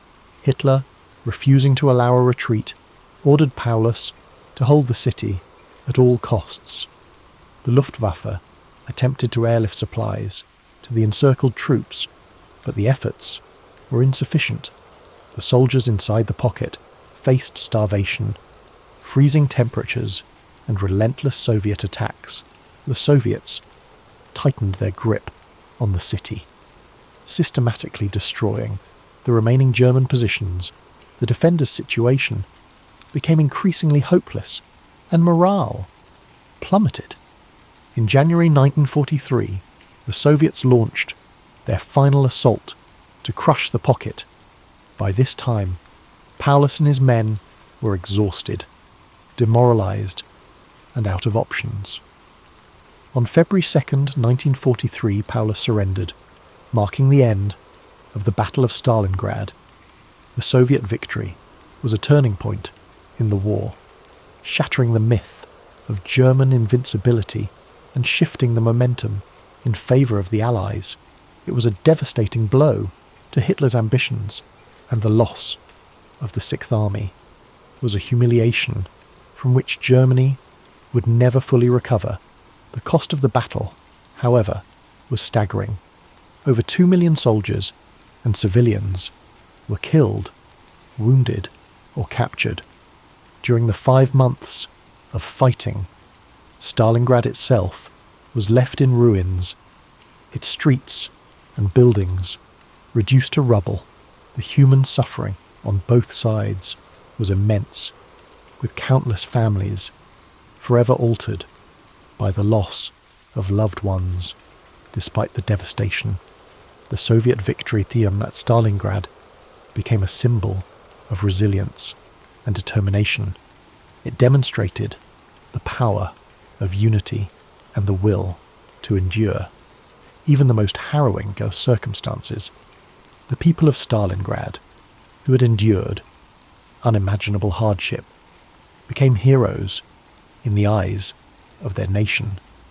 In the years following the war, Stalingrad was rebuilt, its scars serving as a reminder of the sacrifices made to defend it. Monuments and memorials were erected to honour the fallen, including the iconic Mamayev Kurgan, a hill that saw some of the fiercest fighting during the battle. At its summit stands the towering statue of "The Motherland Calls," a symbol of the Soviet Union's strength and resilience. The Battle of Stalingrad remains one of the most studied and remembered events of World War II. It serves as a testament to the courage and determination of those who fought, and as a reminder of the horrors of war. The sacrifices made at Stalingrad helped shape the course of history, paving the way for the eventual Allied victory. As you drift into sleep tonight, let the story of Stalingrad remind you of the strength of the human spirit and the resilience that emerges in the face of adversity. Imagine the quiet, snow-covered streets of the rebuilt city, the echoes of history carried gently on the wind. Let the bravery and sacrifice of those who endured inspire a sense of gratitude and peace within you. The story of the Battle of Stalingrad did not end with the surrender of the German Sixth Army. Its aftermath rippled far beyond the frozen streets of the ruined city, shaping the course of World War II and the history of the 20th century. The Soviet victory was a turning point, not just for the Eastern Front, but for the entire Allied effort.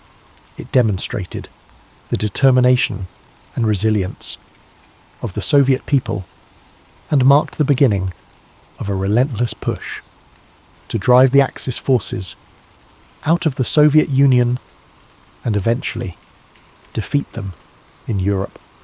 The cost of the battle was nearly unimaginable. The casualty figures are staggering, with estimates placing the total number of dead, wounded, or missing on both sides at over 2 million. Civilians caught in the crossfire endured unimaginable suffering as the city they called home became a war zone of unthinkable destruction. Homes were destroyed, families torn apart, and lives forever altered by the relentless tide of war. For the survivors of Stalingrad, the end of the battle brought no immediate relief. The city once a thriving industrial centre, lay in ruins. Entire neighbourhoods had been reduced to rubble, and the infrastructure was necessary for daily life, water, electricity, food supplies, was obliterated. The people of Stalingrad faced the monumental task of rebuilding their lives and their city from the ashes. Yet, even in the face of such devastation, there was a sense of pride and determination among the survivors. They had endured the unendurable and emerged victorious. The Soviet government worked swiftly to rebuild Stalingrad. The city became a symbol of resilience and sacrifice, a beacon of Soviet strength and determination. Propaganda celebrated the victory as a triumph of socialism and the indomitable spirit of the Soviet people. The rebuilding effort was immense, and though the scars of war were not easily erased, the city slowly rose from its ashes. For the German army, the defeat at Stalingrad was a catastrophe from which it would never fully recover. The loss of the Sixth Army, one of Germany's most experienced and well-equipped fighting forces, was a devastating blow. Morale among German troops on the Eastern Front plummeted, and the aura of invincibility that had surrounded the Wehrmacht since the beginning of the war was shattered.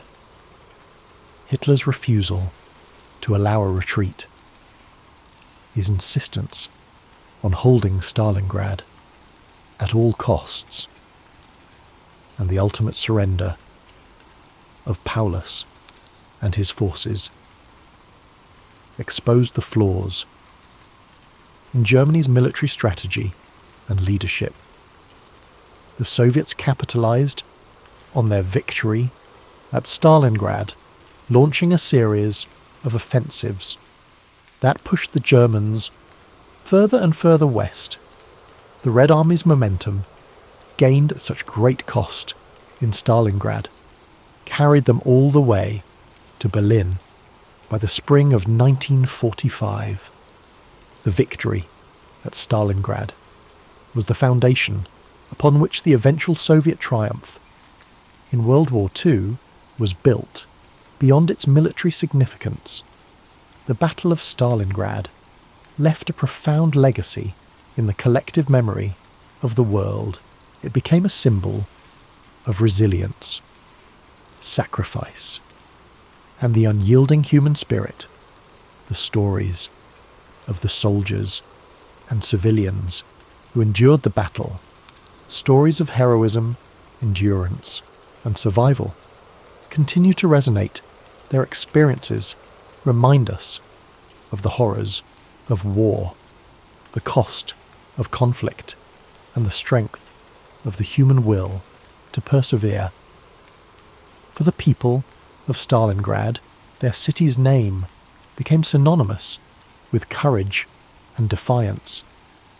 In 1961, during a wave of de-Stalinization in the Soviet Union, the city was renamed Volgograd, yet the memory of the Battle of Stalingrad remained deeply embedded in the hearts of those who lived through it and those who came after.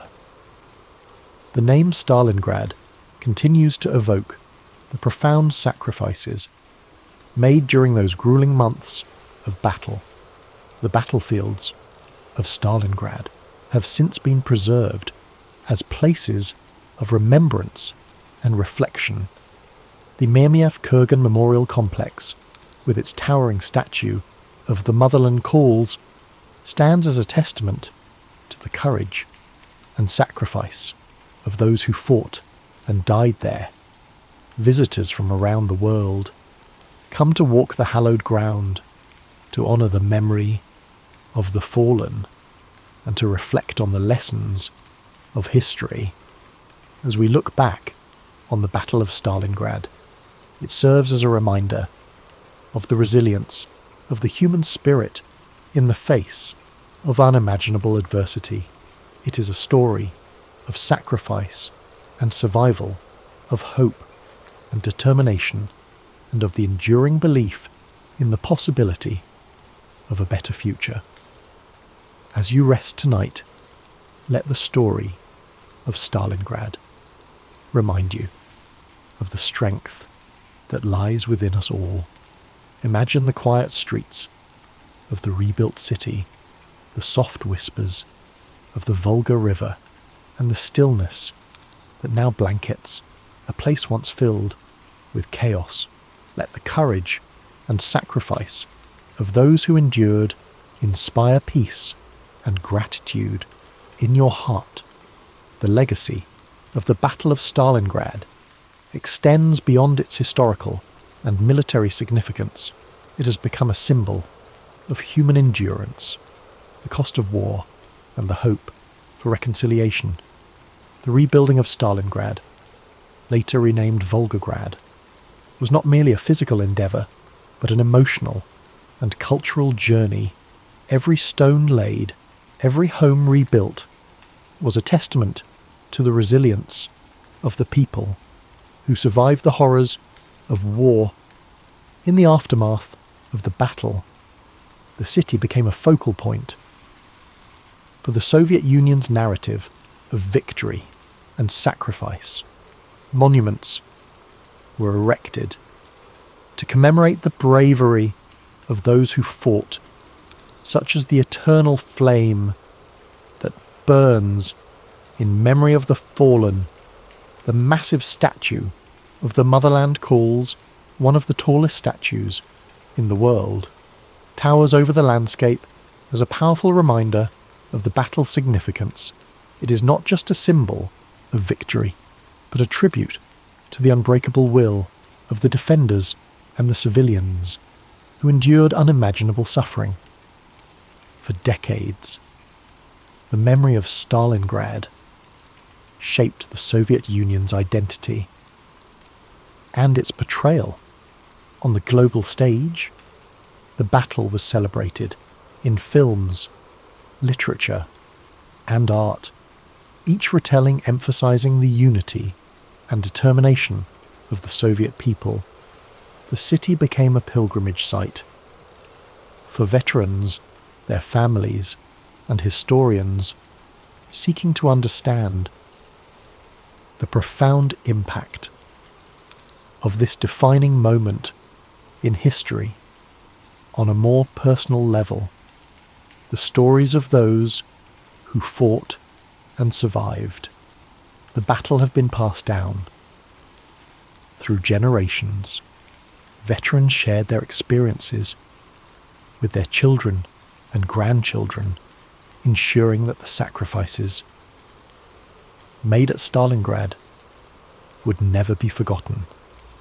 These personal accounts, filled with both sorrow and pride, add depth to the historical narrative and remind us of the humanity behind the statistics. Globally, Stalingrad has become a symbol of resistance and perseverance. Its name is invoked in discussions of strategy, endurance, and the high cost of war for historians and military scholars. The battle offers countless lessons on tactics, leadership, and the interplay of morale and logistics for ordinary people. It stands as a reminder of what can be achieved when the human spirit refuses to yield. In recent years, efforts have been made to preserve the memory of Stalingrad, while fostering a spirit of reconciliation. Memorials and museums now serve not only as places of remembrance, but also as venues for dialogue and education. They encourage visitors to reflect on the consequences of war and the importance of working toward peace. The city of Volgograd, while forever tied to its past, is also a thriving modern metropolis. Its people have rebuilt their lives and created a vibrant community that honours its history.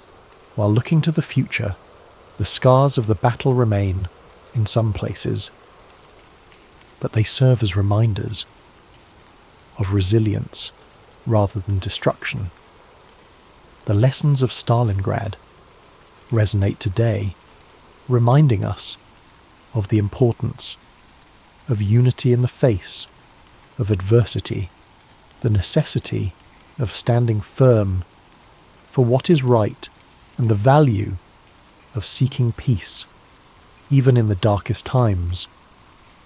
It teaches us that the human spirit, when fueled by determination and hope, can endure even the greatest challenges. As you settle into rest, let the story of Stalingrad fill you with a sense of reflection and gratitude. Picture the calm, serene city of Volgograd today, its streets filled with life, its people moving forward while carrying the memory of their past. Imagine the stillness of the fields and the gentle flow of the Volga River, now a place of peace and renewal. The story of the Battle of Stalingrad is rich with details and facts that help us understand the scale of the conflict and the impact it had on the course of World War II.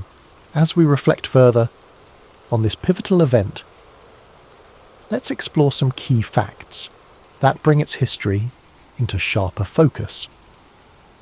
The Battle of Stalingrad lasted for 200 days, from August 23rd, 1942 to February 2nd, 1943. It is considered one of the longest and bloodiest battles in the history of warfare. The total number of casualties is estimated at over 2 million, making it one of the deadliest battles in human history. These figures include soldiers from both sides, as well as countless civilians caught in the crossfire. The German Sixth Army, led by General Friedrich Paulus, was one of the most formidable forces in Hitler's military. At its peak, the Sixth Army was comprised of over 300,000 soldiers. By the end of the battle, nearly 91,000 German soldiers were taken prisoner, including General Paulus himself. The Soviet strategy of hugging the enemy, staying in close combat to neutralize the Germans' artillery and air superiority, played a critical role in the city's defense. This tactic turned the urban ruins of Stalingrad into a deadly maze for the German forces. Vasily Zaitsev, a Soviet sniper, became a symbol of the defenders' resilience. During the battle, he is credited with killing over 225 German soldiers, including enemy snipers, which boosted the morale of his comrades. Operation Uranus, a Soviet counteroffensive launched in November 1942, was a brilliantly executed maneuver.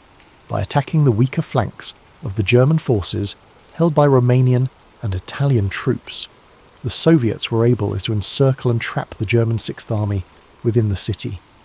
The German soldiers trapped in the encirclement known as the Kessel, or cauldron, endured horrific conditions. They faced starvation, freezing temperatures, and relentless Soviet assaults. Supplies delivered by air were woefully inadequate, leading to widespread suffering and death. One of the defining moments of the battle was Hitler's refusal to allow Paulus to retreat or break out of the encirclement. This decision sealed the fate of the Sixth Army and marked a significant turning point within the war. When General Paulus surrendered on February 2nd, 1943, it was the first time in history that a German field marshal had been captured alive. This was a major humiliation for Hitler and a symbolic victory for the Allies. The Soviet victory at Stalingrad marked the beginning of a series of offensives that pushed the German forces back across Eastern Europe. It was a critical turning point that shifted the momentum of the war in favour of the Allies. The city of Stalingrad, renamed Volgograd in 1961, has become a place of remembrance. Monuments like the Mamayev Kurgan and the Motherland Calls serve as powerful tributes to those who fought and died during the battle. Despite its association with destruction and suffering, Stalingrad is also a symbol of resilience, unity, and the indomitable human spirit. Its story continues to inspire people around the world, reminding us of the importance of courage and perseverance.